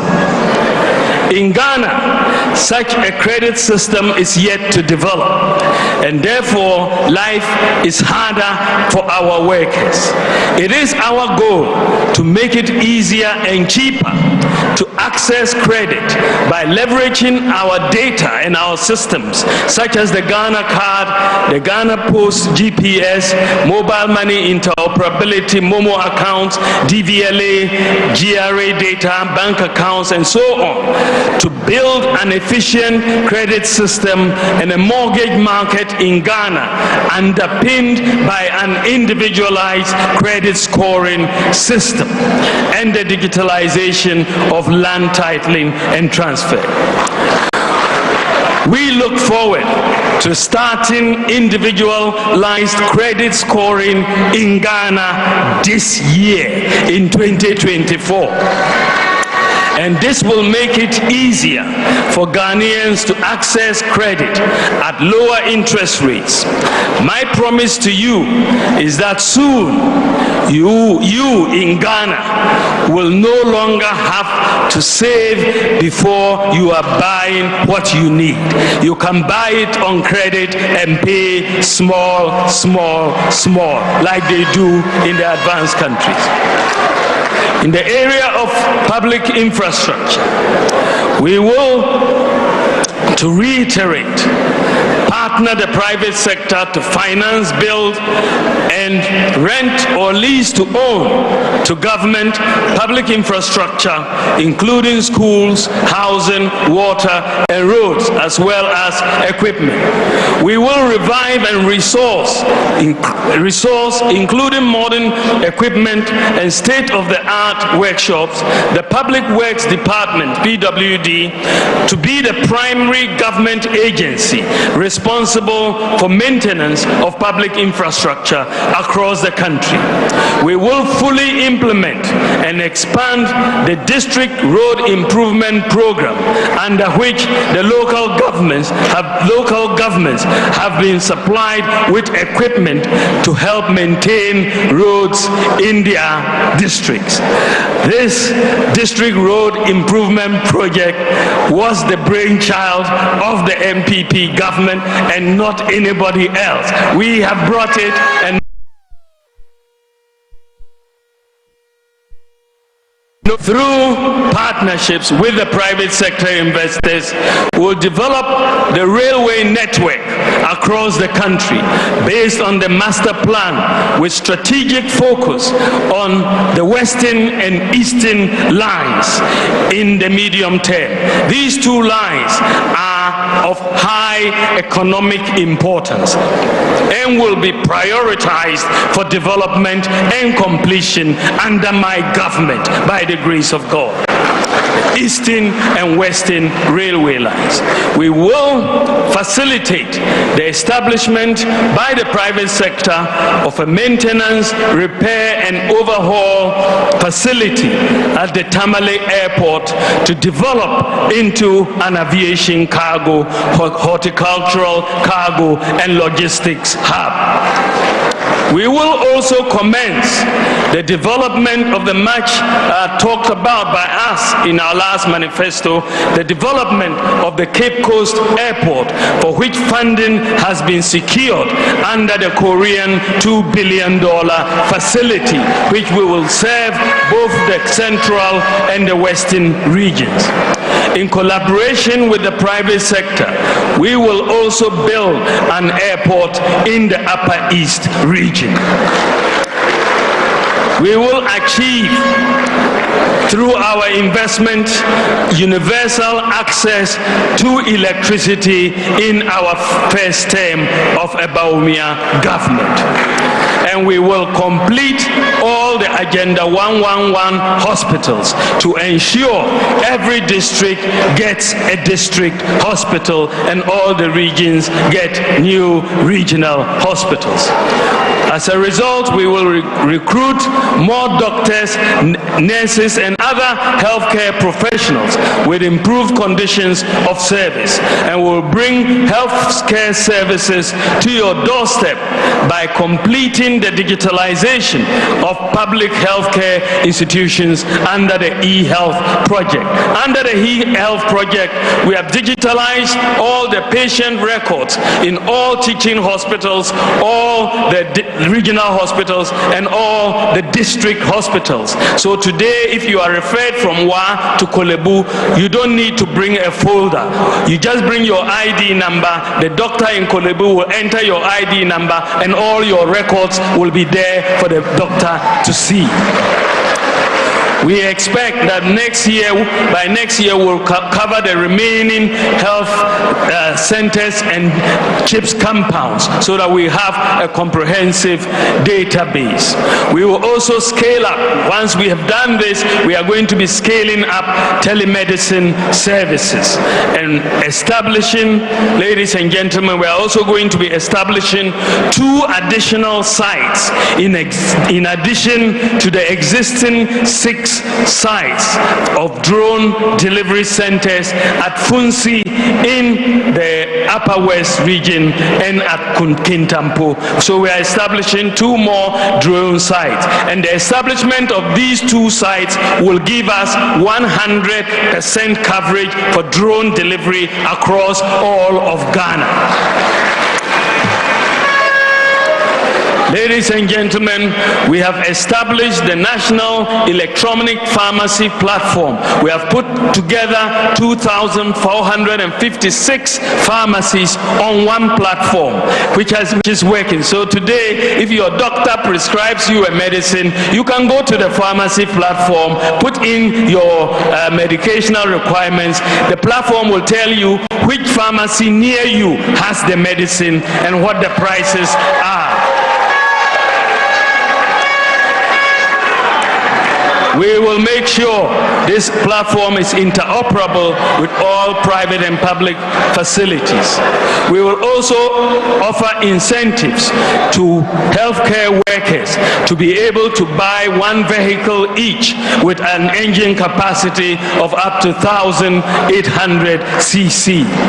And we will also ensure compliance with the existing deprived area incentive package for health workers. Ladies and gentlemen, in the area of affirmative action for women and girls, we will implement in full the Affirmative Action Act we recently passed. We will establish a Women's Trade Empowerment Fund, WOTEF, to support women-owned businesses. We will ensure gender parity in the award of government scholarships. And we will further improve the maternal health care program. We will pursue a Women in Diplomacy program for Ghanaian women to take more leadership roles in international organizations. And we will ensure that existing sexual harassment laws are strictly enforced. We'll also be enabling mothers to seamlessly enter the workforce by prioritizing, in partnership with the private sector, the establishment of daycare centers near workplaces, including marketplaces. We will enforce existing regulations on maternity leave governance as well. In the area of education, ladies and gentlemen, my government will increase the stock of student accommodation in our universities and other public tertiary institutions to address the housing deficit on our campuses and make them affordable. We will introduce a free tertiary scholarship for persons with disability to remove the financial barriers to pursuing their educational goals. On scholarships, we will integrate the scholarship databases across all the public sector institutions managing such schemes to ensure full visibility and transparency. We will expand eligibility for the student loan scheme to include all post-secondary students, including certificate and diploma programs. We will prioritize and direct a significant proportion of national scholarship schemes towards training and skills development in STEM as well as other needed skills in Ghana. We will implement in full the centralized application processing service, CAPS, for tertiary institutions. Under this, you will apply once and pay once. As I already said, we will establish a national open university.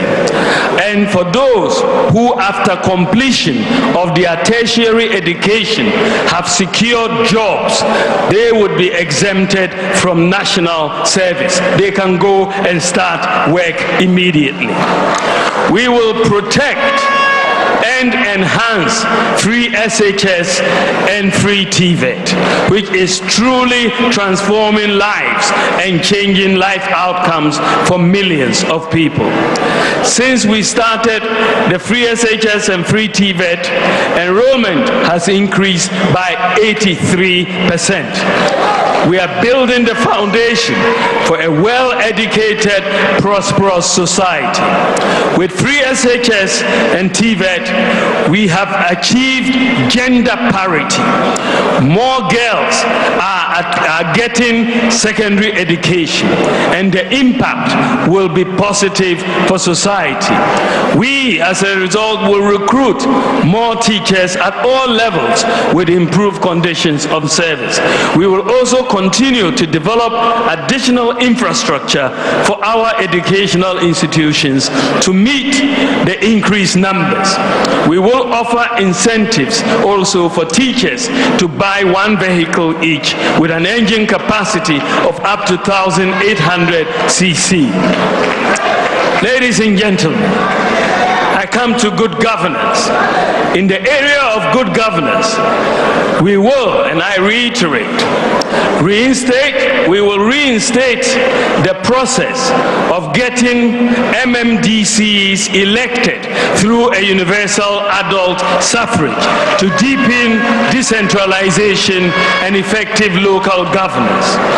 We will delink the creation of districts from constituencies to bring an end to the automatic increase in the size of parliament. We will institute an electoral area share of the common fund for assembly members to facilitate development at the electoral area levels. And we will engage Parliament and other stakeholders, including political parties, to review the 1992 Constitution to achieve effective national development. We will provide value-based leadership predicated on values such as selflessness, excellence, ethics, justice, integrity, transparency, diligence, and accountability. In pursuit of values-based leadership and responsible citizenship, will formalize the relationship between the state, chiefs, faith-based organizations, and civil society organizations, and redefine and elevate their place and role in the national governance structure. We will formally designate faith-based organizations as development partners who are entitled to similar incentives. We will review Section 63 of the Chieftaincy Act to empower chiefs to strengthen local governance. And we will pay living allowances to paramount chiefs, divisional chiefs, and queen mothers. To encourage the registration of all lands and to avoid land disputes, all stool lands will be registered without an initial fee payment. Payment will only be made of the registration fee when the land is sold, and then we will get our fee. But initially, all chiefs can go ahead and register stool lands without paying a fee. Ladies and gentlemen, my government will also protect Ghanaian cultural and family values. Dealing with corruption is my next area of focus. Ladies and gentlemen, all governments have struggled with the canker of corruption in our society. People have been killed for corruption, and people have been jailed for corruption, but yet it persists. My view is that corruption operates in darkness, and we need to deal with it through openness and transparency and through digitalization. Our approach so far has been to deal with corruption after it occurs. My approach to deal with is to deal with corruption before it occurs. Digitalization is the vehicle. The Ghana card has enabled us basically to eliminate ghost workers from the Controller and Accountant General payroll, also from the SNIT payroll and the National Service payroll. Using the Ghana card and the elimination of ghost workers in SNIT and the National Service scheme, we have saved 800 million Ghana cedis in just these two institutions. One of the most potent weapons against corruption is transparency. Many corrupt activities are cash-based. Apart from the obvious benefits of moving in the direction of a cashless society, the literature does indicate that more electronic payments are used in transactions as opposed to cash. The more that is done, the more there is traceability, and therefore the less corruption. I would like to bring Ghana close to a cashless economy in the shortest possible time. So far, the Bank of Ghana has made a lot of progress in this direction by putting in place a lot of payment systems and infrastructure. These include mobile money interoperability, merchant interoperability, the universal QR code payment system, the GH-Link debit card, e-switch Ghana Pay. We have put in place the necessary infrastructure to go cashless as a country. Recently, the Bank of Ghana has completed a pilot of the digital version of the Ghana CD in Sefwiwi also. This is known as a central bank digital currency, or the e-CD. The e-CD is designed to work online and offline and will be launched by the Bank of Ghana in due course. The e-CD will be the ultimate weapon in our fight against corruption because it will provide transparency, reduce the risk of fraud, robbery, tax avoidance, and money laundering, since it will be easy to track the movement of money and identify suspicious activity. The ECD will quicken the pace of Ghana's move towards a cashless or a near cashless society. We will also, ladies and gentlemen, implement blockchain technology and smart contracts for secure data exchange and transparent government services.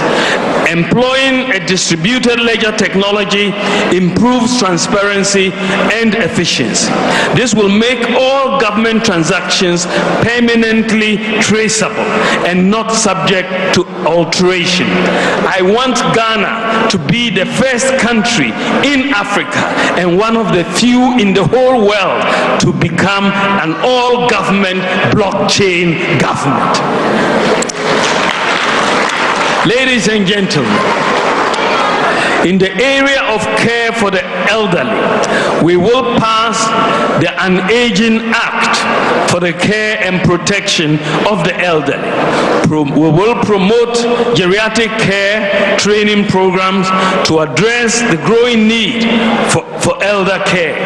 We'll implement policies on the establishment of home care, nursing homes, and rehabilitation services, including assisted living and old age community living. We will create elder-specific social assistance schemes to cover those not currently covered by existing programs such as LEAP. In the area of the environment, ladies and gentlemen, we will enhance the protection of our forests and biodiversity hotspots. We will restore our forests through a reforestation program by targeting 30,000 hectares of degraded areas for reforestation and plantation development annually, establishing 1,000 hectares of bamboo and rattan plantations annually for watershed protection and plantation development. We are also going to be providing tree seedlings and plantation suckers in a minimum of 1,000 communities to enhance national reforestation and plantation development programs. We will protect and preserve our water resources by vigorously protecting both surface and underground sources by ensuring that the provisions of the water use regulations are adhered to.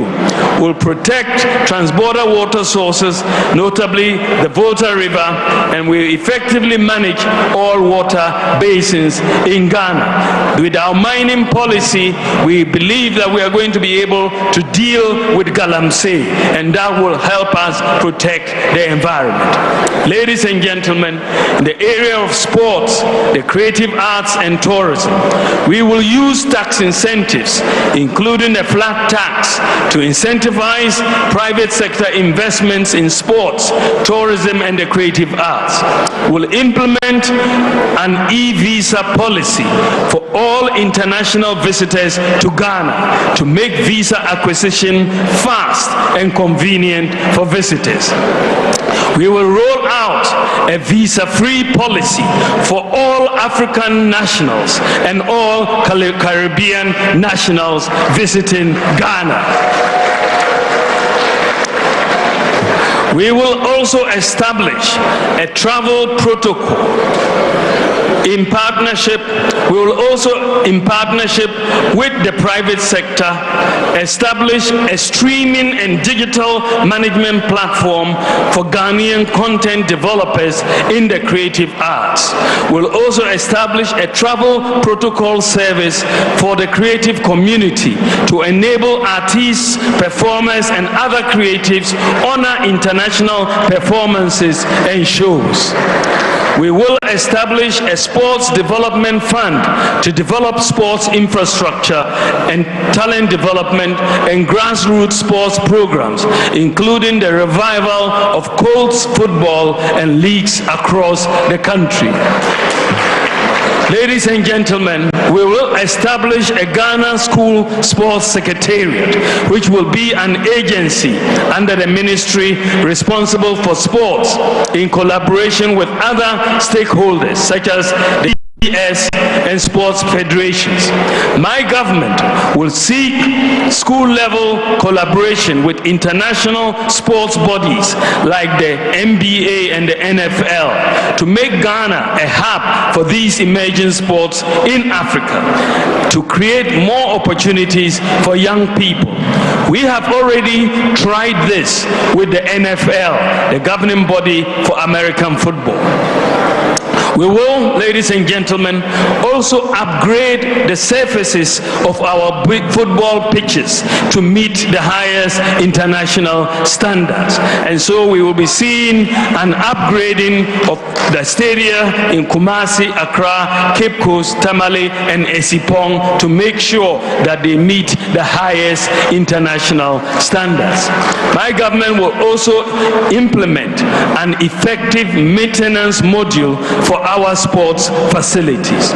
We will continue the construction of astroturfs for every constituency to boost the development of our talents, including juvenile football.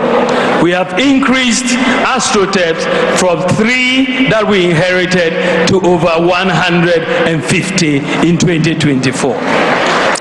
We are going to start an Operation Olympics Glory program by dedicating resources towards the preparation of our athletes and their readiness for the 2028 Olympics in Los Angeles, USA, including where necessary, targeting specific sports for medals.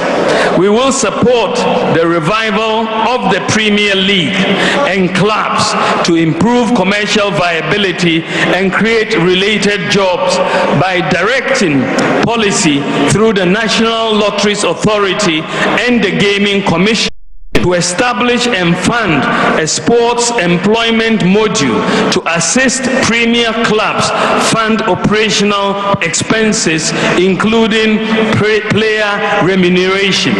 And also we will provide a bus to each Premier League club. And we will build 6 5,000-seater capacity stadia for the new regions, the 6 new regions, and we will build a standard stadium for Sunyani because of their love of football and the many clubs in Sunyani. We will promote school sports by establishing a Ghana School Sports Secretariat to create more opportunities for young people in sports and collaborate with international bodies, as I said, to make Ghana a hub for emerging sports. Ladies and gentlemen, in the area of protecting our borders, we will not compromise on our efforts to ensure Ghanaians feel safe and are free to go about their daily lives. We will therefore continue to keep our borders protected, our communities and neighborhoods also safe. We will complete the 15 forward operating bases at our border frontiers of Ghana. This will allow the military to swiftly respond to any external hostilities and threats posed by terrorists in the sub-region.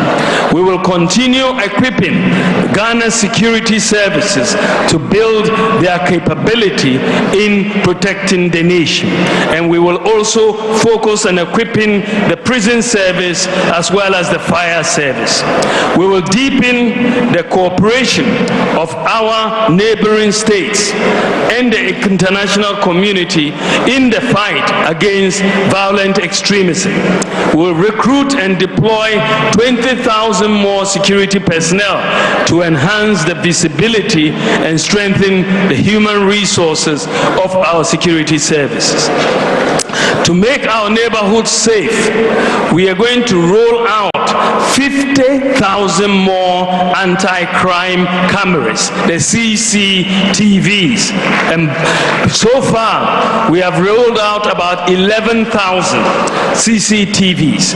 But many districts and regions, many district capitals and regional capitals are not fully covered. So we ask national security to undertake an exercise to tell us what is needed so that we can see what is happening in every public street, in every regional capital and every district capital, every day and every night. They came back and told us they needed 50,000 cameras, CCTVs, for us to be able to accomplish that directive. And my government will provide the 50,000 CCTV cameras so that we have complete visibility in all our regional capitals and all our district capitals to basically make sure that if you commit a crime, we are going to catch you.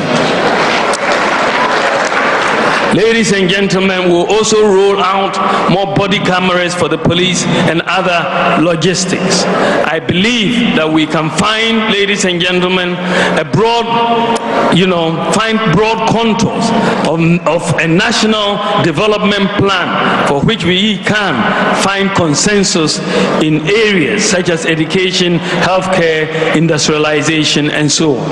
I will support such a consensus national development plan.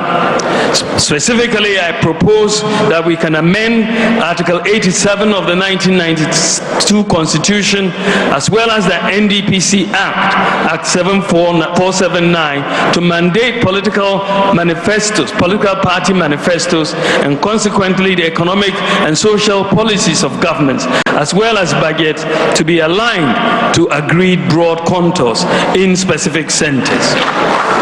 The current constitution was designed for political stability, and it has achieved that. We need to amend it with the help of Parliament to align it more to national development. In that context, we are committed to the process to amend the 1992 Constitution through public consultation, with key emphasis on the election of MMDCs to deepen democratic decentralization, ex gratia, and so on. Ladies and gentlemen, I want to build a nation that cares for and invests in the vulnerable, like persons with disabilities, the aged, the street kids, the lepers, cerebral palsy patients, and so on. In cooperation with faith-based institutions and the private sector, my government will also focus on special needs. To start with, we will recruit 1,000 special needs teachers and retrain teachers on how to work with special needs students. We will also train more speech and language therapists and occupational and behavioral therapists. We will also set a quota for the recruitment of persons with disabilities in all government recruitment, and also provide incentives for the private sector to recruit persons with disabilities. Now to the youth of our country, kindly lend me your ears. I have been to you, and I have listened to your concerns and soaked your aspirations. I want to assure you that I am for you. Our nation is at a crossroads. We are preparing to elect a new president in December 2024, and I believe I will serve you better as your next leader. I am a problem-solving leader. In the last 7 years, I have, with the blessings of President Nana Akufo-Addo, led and championed initiatives to address some of the fundamental problems in the public service delivery area.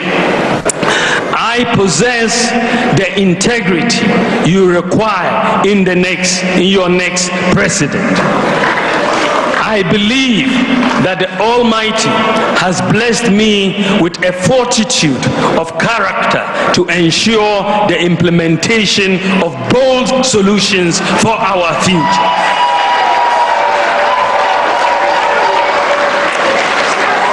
My track record of public service and in international development is public knowledge.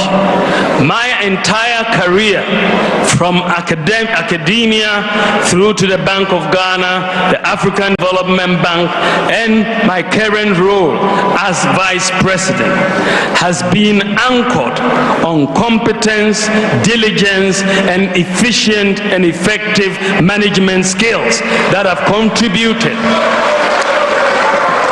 contributed to my ability to see projects through to completion. I am determined to make your future my business if you give me the mandate to serve you. My proven ability to manage and deliver results professionally and transparently sets me apart from the rest in the race. As an experienced professional with unblemished national and international credentials, I am ready to bring that expertise to bear on national governance with the sole motivation to transform. The NPP delegates resoundingly gave me the mandate to lead the party based on my performance and the delivery of major signature projects and programs and vision. Given these and my verifiable personal integrity, I humbly ask you, ladies and gentlemen, that you hand the steer to me.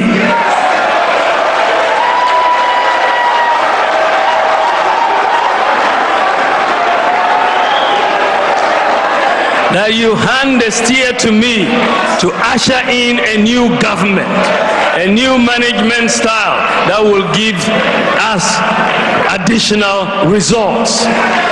A paradigm shift in how we manage our resource and let the benefits of nationhood reach out to every member of society. With all humility, I declare that I am a visionary leader who can generate new ideas to confront problems. I have the exciting ideas for the 21st century nation. We have done well in creating jobs in the last 7 years. 2.3 million jobs, the most of any government in the Fourth Republic. However, unemployment is still a major issue amongst us. I make a firm commitment to sustain and expand the rebounding economy to address the problem of unemployment. To the Gen Zs,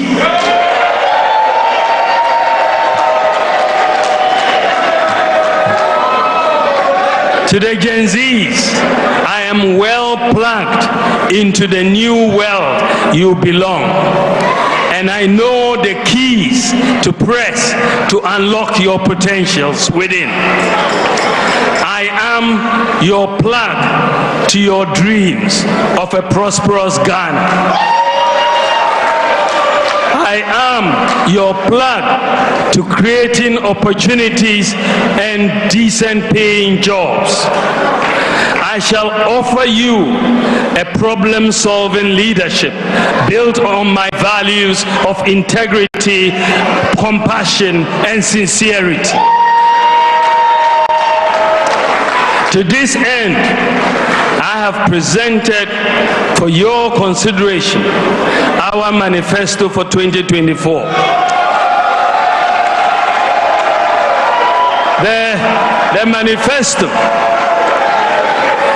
The manifesto is giving. It is giving hope. It is giving ideas. It is giving jobs. It offers the opportunity to create a new generation of entrepreneurs through my business support initiatives. It strives to make Ghana a fully digitalized nation in which you are able to access public services with ease. It incentivizes the private sector to expand and deliver good jobs. Ladies and gentlemen, I believe that as Vice President, the policies I have championed or initiated have impacted or will impact the lives of virtually every Ghanaian. I have, with the full blessings and support of my boss, promised and delivered on many groundbreaking policies that are happening for the first time in our history. These include championing the Ghana Card, Agenda 111, e-pharmacy, Ghana.gov, one constituency, one ambulance, Zongo Development Fund, paperless ports, motor insurance, database, renewal of NHIS on your mobile phone, the Ghana Card number as your TIN number, SNID number, NHIS number, zip line, delivery for drones, gold for oil, gold purchase program, and so on, and so on, and so on.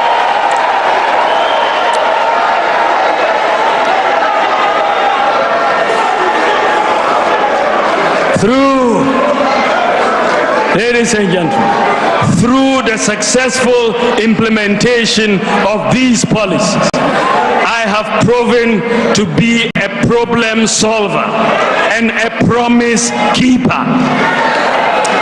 Ladies and gentlemen, in conclusion, the choice Ghanaians face in 2024 fundamentally is a choice between a brighter future and a bleak past. As I noted in my presentation at UPSA in February, we have to ask ourselves a number of questions in making that choice. If you want someone you can trust to come up with innovative and impactful ideas to transform Ghana, then it is Dr. Bawumia.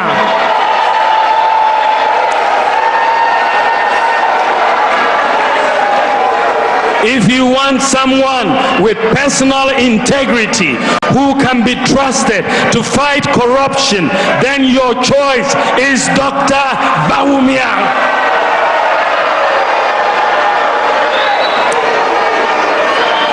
And if the person you have in mind is someone you can trust to work tirelessly and selflessly for Ghana, then it is Dr. Bawumia. If you want a leader with a proven record who you can trust to create jobs for the youth, then it is Dr. Bawumia. If you are looking for the man who has the vision and the commitment to prepare Ghana for the fourth industrial revolution, the digital revolution, then it is Dr. Bawumia.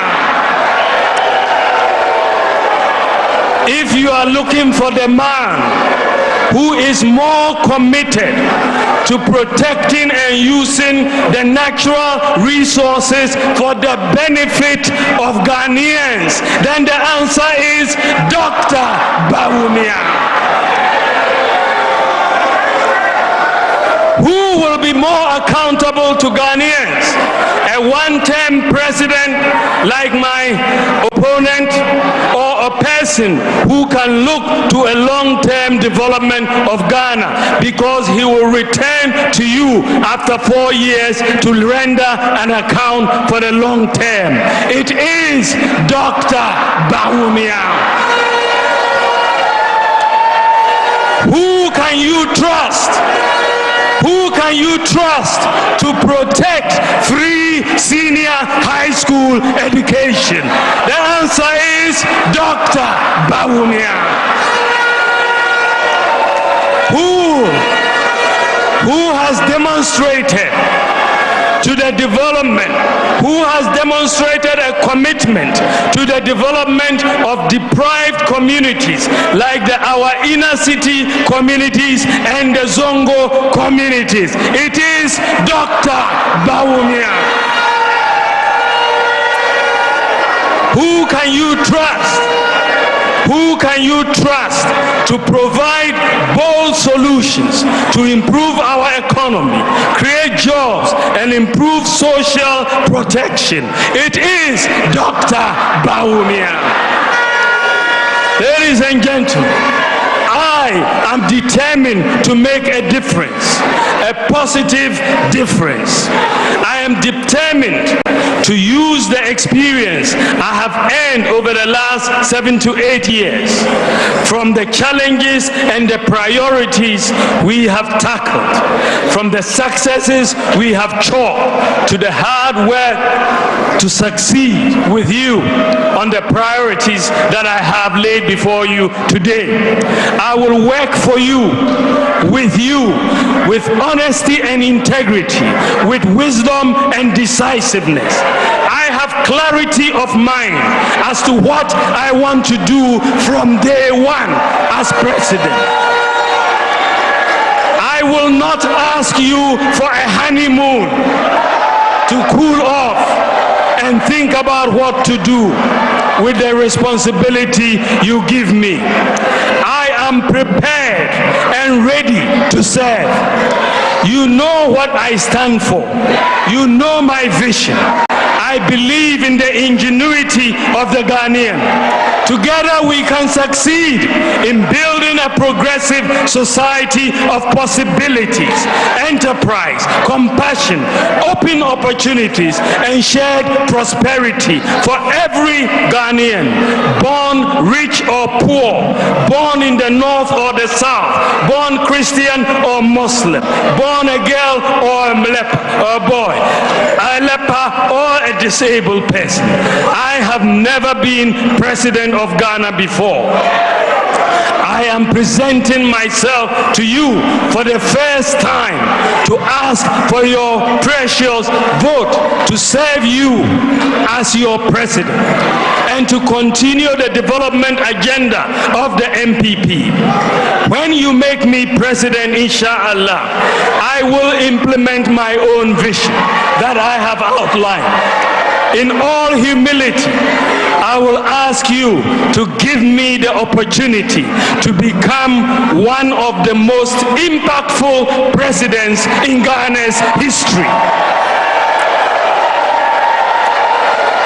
In conclusion, dear Ghanaians, what I have presented today are just highlights of our manifesto. There are many more details and policies that are found in the full version. I implore you and entreat you all to read the full manifesto.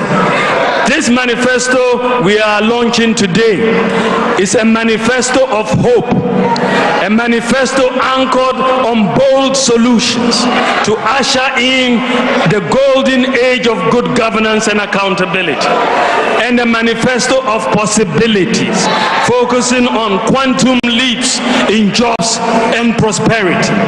Our positive mindset is built on a strong track record of innovations and achievements. Unlike our friends who regard every life-changing policy proposal as impossible, We in the NPP see possibilities. We innovate, deliver and prosper. I mean to deliver for you and your family, for your future, for your business. Indeed, Bawumia means business. I thank you for your support, your prayers, and with God's guidance, we can win together. It is possible. Thank you for your attention. God bless you, and God bless our homeland as we launch our manifesto. We launch our manifesto.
Bawumia vote, no?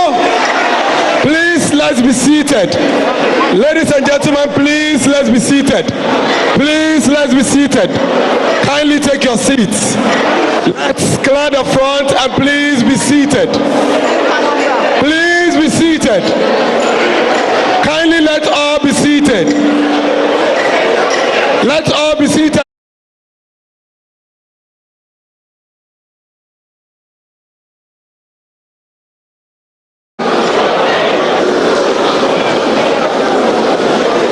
Please be seated.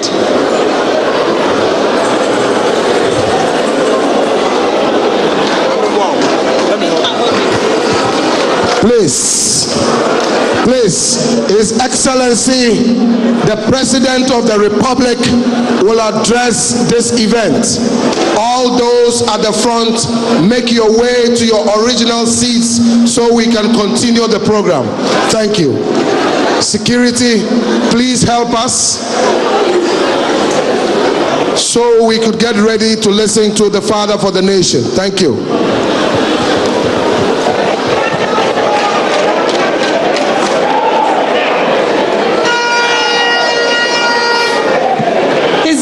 Excellency, his legacy extends beyond politics. His legal prowess, advocacy for human rights, and contribution to Ghana's democratic journey defines a fine, remarkable career marked by resilience, dedication, and commitment to the well-being of every citizen of Ghana. Welcome, Your Excellency President Nana Addo Dankwa Akufo-Addo.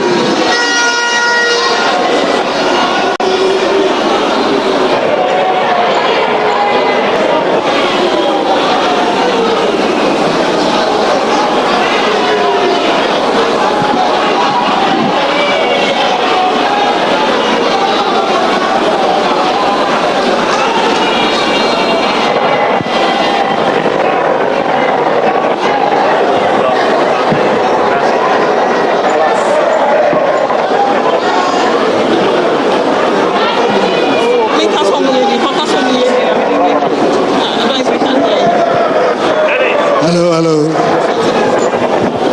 Is it working properly? Are you sure? It's working. Indeed, Bawumia means business.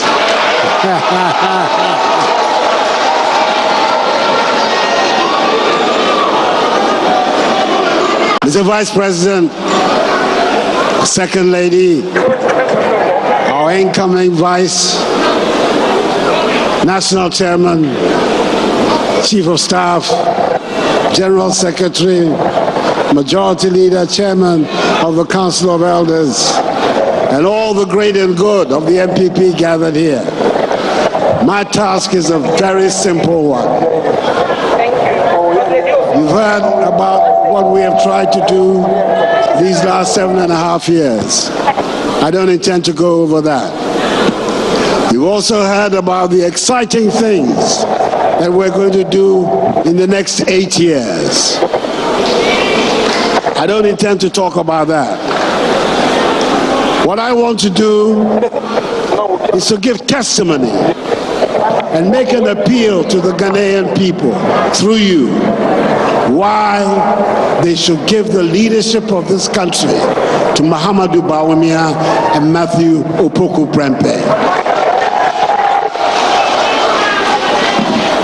Because at the end of the day, plans, policies, programs, if there's no character, if there's no strength, if there's no determination of will in the part of the people involved, they just remain plans and programs.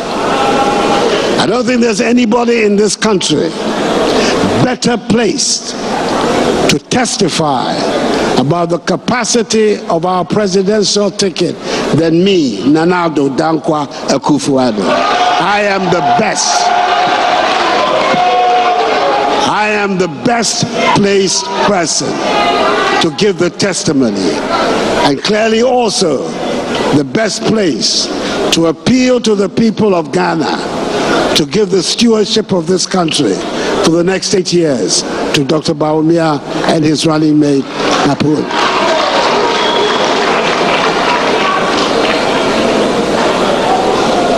It was 16 years ago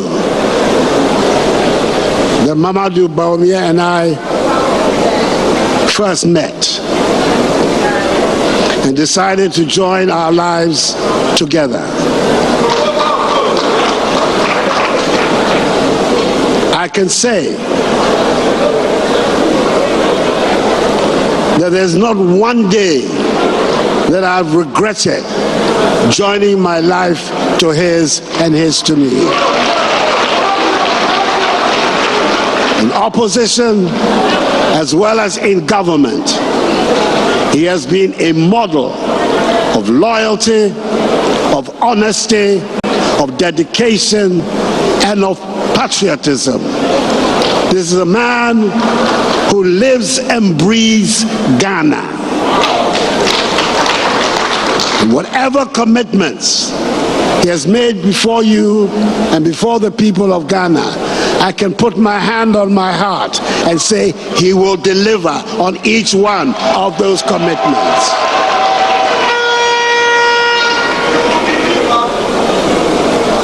have had problems with their vice presidents in the Fourth Republic. We won't go over that. I, Nanado, I've never had any problem with my vice president.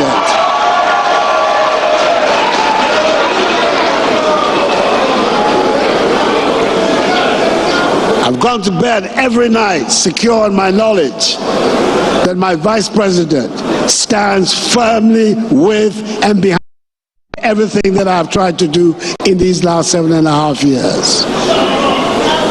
He has been the picture, the model of loyalty itself. And all I can say to his vice is that even if he has half of the loyalty that Mahmoud Bawumia has shown to me, he is going to be an excellent vice president.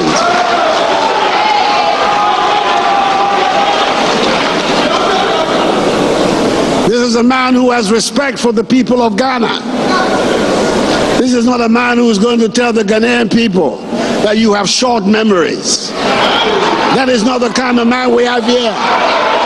That is not the type of man we have here. He's a man who has respect for the people of Ghana. This is not somebody who's going to say to the Ghanaian people when his policies have failed that I am not a magician. That is not the language of Mahmoud Bawumia. That is not the sort of person that he is. We have here a man who is respectful and who will work night and day to make sure that our country continues on the upward trajectory.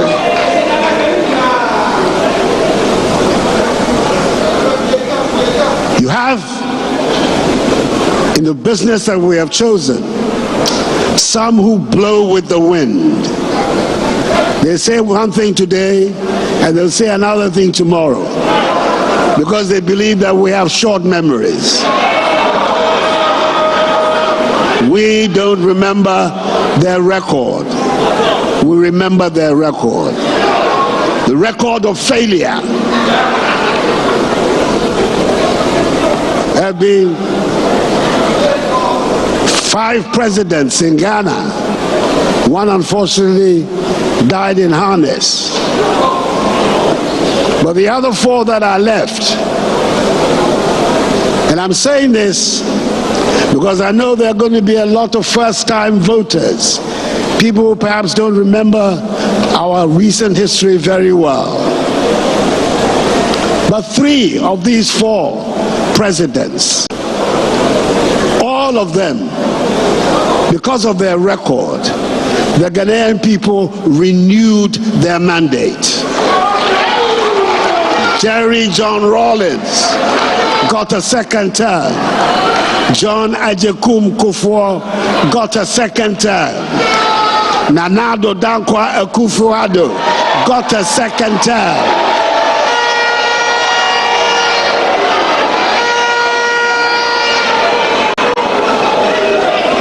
There is only one whose record did not merit a second term. And you and I know who I am talking about. Is a man who wants to come back to save his image because he believes that Ghanaians have forgotten his record.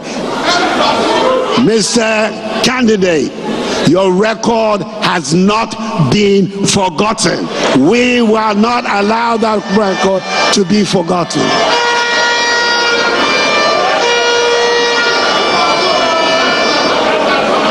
So I don't have any hesitation in saying to you and saying to the people of Ghana that the leadership that Mahmoud Bawumia is going to provide for us is exactly the leadership we need to take us to the next step of our development. If indeed the biggest strategic interest of the 21st century is the development of the digital economy and the unfolding of the 4th industrial revolution, There is only one man in Ghana today that can take us through that fourth industrial revolution. Mahamudu Bawumia is his name.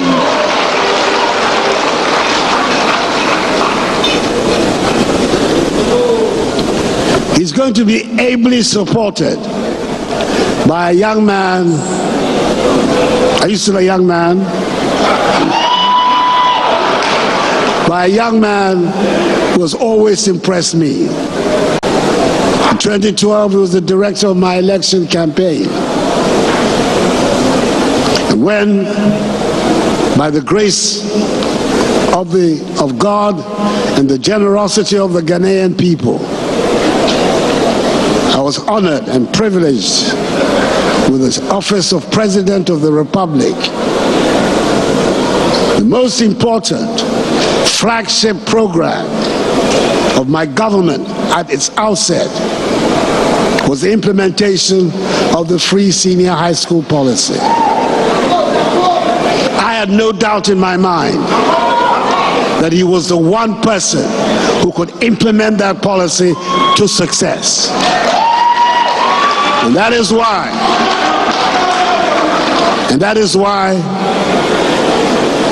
I confined him to this job. And everybody in Ghana can testify to the success with which he implemented the free senior high school policy.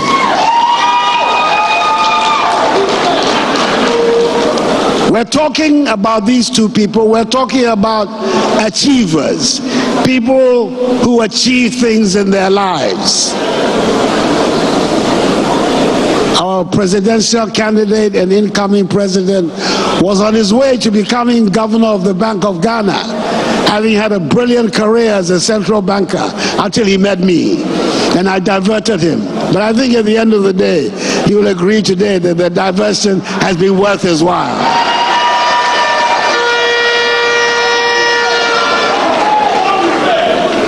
Matthew Poku Prempeh is an achiever.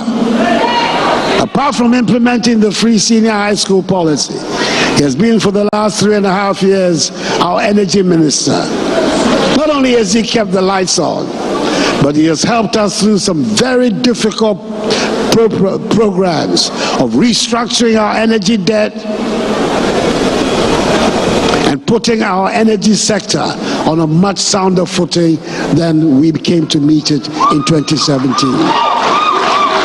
These are the two people who are asking for the mandate of the Ghanaian people. I have no hesitation, as the outgoing president is saying that they will be worthy successors to the office of president and vice president. So I want all of you here, the leadership of our party, from top to bottom, from the polling station to the national leadership, from all members of the campaign committees, from the electoral area through the constituency, through the regions to the national level, to make an extra effort to go out and sell this golden ticket to every nook and cranny of our country, to make sure that when the results are declared, hopefully on the 8th of December, we will hear the sweet news. The 6th president of the 4th Republic, Mahamudu Bawumia, has won a clear victory.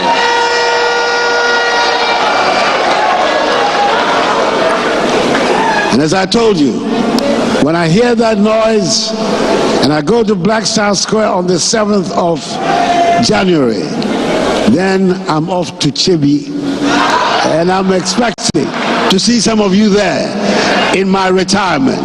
Thank you, and may God bless you all and bless the NPP. Thank you.